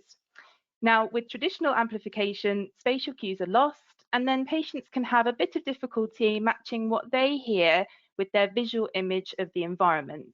And we want to make sure that we preserve this spatial information to provide a more natural sound quality. And we do this through a pinna restoration algorithm, which is called spatial sense. And this is using our 2.4 gigahertz wireless ear-to-ear system to exchange data between the two ears and to preserve the interaural level differences which the brain needs for sound localization. Okay, I hope you're all keeping up so far. I'm now going to move on just to touch on our new extended frequency bandwidth. This is a screenshot which we've taken from the Danalogic fitting software, so it might be familiar for most of you, hopefully. But what you'll notice within the fitting software as a result of our extended frequency bandwidth is that we now have an additional gain handle at 8 kilohertz, as well as gain display for 8 kilohertz on the gain frequency graph, which you can see on the screen just there. And the extended frequency bandwidth also allows for an extra parameter to be introduced to Sound Shaper, which is our frequency compression feature. So now, in addition to strong, moderate, and mild, we also have a very mild option, which means that we're able to compress those high frequencies down to 5 kilohertz. Now to move on to one of our newer features within Ambio Smart, which is something which I think is brilliant. It's called impulse noise reduction. And I'm just going to see if this video plays as well. Hopefully it does. So some types of environmental transient sounds can be annoying for hearing aid users. As audiologists, we see it all the time. These fast, short, loud sounds, they require a very fast acting system to ensure that the patient's nice and comfortable. You can see an example of this in the video on screen at the moment, where you've got the door slamming. Other examples, keys dropping on the floor, plates crashing when they're being stacked. And these situations can be quite challenging for hearing aid users when it comes to the comfort and sound quality. So to reduce these sudden uncomfortable loud noises, we are introducing impulse noise reduction. And as I mentioned, so impulse noise reduction is going to recognize those loud transient sounds that have high rise times and energy levels which are too rapid to be speech. And the activation of this feature depends on three things. So firstly, the intensity of the impulse noise at the level of the microphones. Secondly, the setting that is selected by you in the fitting software. And thirdly, the level of noise in the environment. So based on these three factors, it will activate the impulse noise reduction. The default for this feature will be having it set to mild, where the threshold for activation is for impulse noises which are louder than 90 dB SPL. And when moderate or strong are selected, the threshold for activation is for noises which are louder than 85 dB SPL. And you can turn this feature off if required. And if you were to add on something like a music program, the default is for it then to be switched off, and that's in order to prevent things like distortion. And what we're aiming to do here is to not eradicate the sound completely or even suppress it significantly, but just to contain it to a comfortable level, prevent that discomfort, whilst maintaining as much natural sound quality as possible. Moving on to something which I know we're all very excited about, and that is direct streaming. So due to our close working relationships with both Apple and Google, we've been able to implement their made for Android and made for iPhone direct streaming algorithms within our Ambio Smart product range. We have also been given access to a streaming bandwidth of up to 11 kilohertz. So this means that we're able to stream in audio from both Apple and Android devices with an output of up to 9.5 kilohertz due to our extended bandwidth. And we are also able to utilize this within our wireless accessories. And as we are using the algorithms which are developed with the phone manufacturers, this means that they run off of low energy Bluetooth, which significantly reduces that battery drain, as I mentioned previously with the rechargeable model, and future-proofs this solution for any future firmware and phone developments. The Be More app, if you haven't already got this downloaded onto your devices, feel free to download it and have a play around with it in demo mode. It really is a brilliant tool which patients can use to really personalize their hearing aid settings. So what's new with the Be More app with Ambio Smart? So patients will still be able to use the Be More app, which they may have already become accustomed to. But when using Ambio Smart, they're going to be able to access some of the improvements to the capability of the app. So the first of these new features is a direct phone streaming via mix-in audio. And this overcomes an issue in the previous streaming algorithms where there was a bit of a delay whilst the hearing aid switched to a dedicated streaming program. So this ensures that there's no delay with the streaming of calls, GPS instructions, notifications, etc. The patient also now has the flexibility to change their preferred programs and thereby access their preferred settings whilst they're streaming as well, which is something we weren't able to do before. And we have added quick buttons to allow for personalization when streaming. So the patient can choose to either go into streaming focus or to hear all. And finally, the noise reduction and wind noise reduction buttons will now appear on all programs under the sound enhancer. So as I said, if you've not already got the Be More app, download it, have a play around with it. It really is a brilliant tool. And many of you will already be familiar with our brilliant tinnitus sound generator, or TSG as we abbreviate it to. So we will be keeping the key features of this the same, and it will be available in all of the form factors, including customs. You will have the choices, as you already did before, of traditional sounds such as white noise, as well as 6 different types of nature sounds. And patients will still be able to personalize these sounds within their Be More app. But excitingly, they will now also be able to adjust the volume of the TSG sound within the app if this has been activated by audiology. So this is a feature we've been asked for and to have taken that feedback on board to ensure that we've brought this to our new product range. And the final thing just to mention in my presentation is telehealth. And I know this has already been discussed in various talks today, and some of you may have already been able to test it out. So we do have 2 methods of remote fine-tuning. We have asynchronous and we have live assist, which I will go through both of them with you now. So starting with the asynchronous side of things. Okay, so how this would work is your patient would send you a request via the Be More app. That will get sent through to the audiology department. You can then read the patient's questionnaire, check what they'd like to have help with, make those adjustments, send them back to the patient. The patient can then download it onto their hearing aids via the Be More app. And then a few weeks later, they will be prompted to rate their sound, and that can then go back to the audiologist to let the audiologist know how that patient's been getting on. So this is a really great system and ideal for maybe a quick adjustment, such as adding on a program for a patient or maybe just making a minor adjustment. And we also have GN Assist Live. So it's kind of similar, except it's all done in one go. So it's all done sort of via a video call. So the audiologist will call the patient, they use their fitting software, call the patient through the fitting software. The patient would answer the phone just like they would do if, say, for example, a FaceTime was coming through. They could see the audiologist can see the patient. And then they can just make any adjustments that they'd like to do. The patient can, of course, give feedback in real time.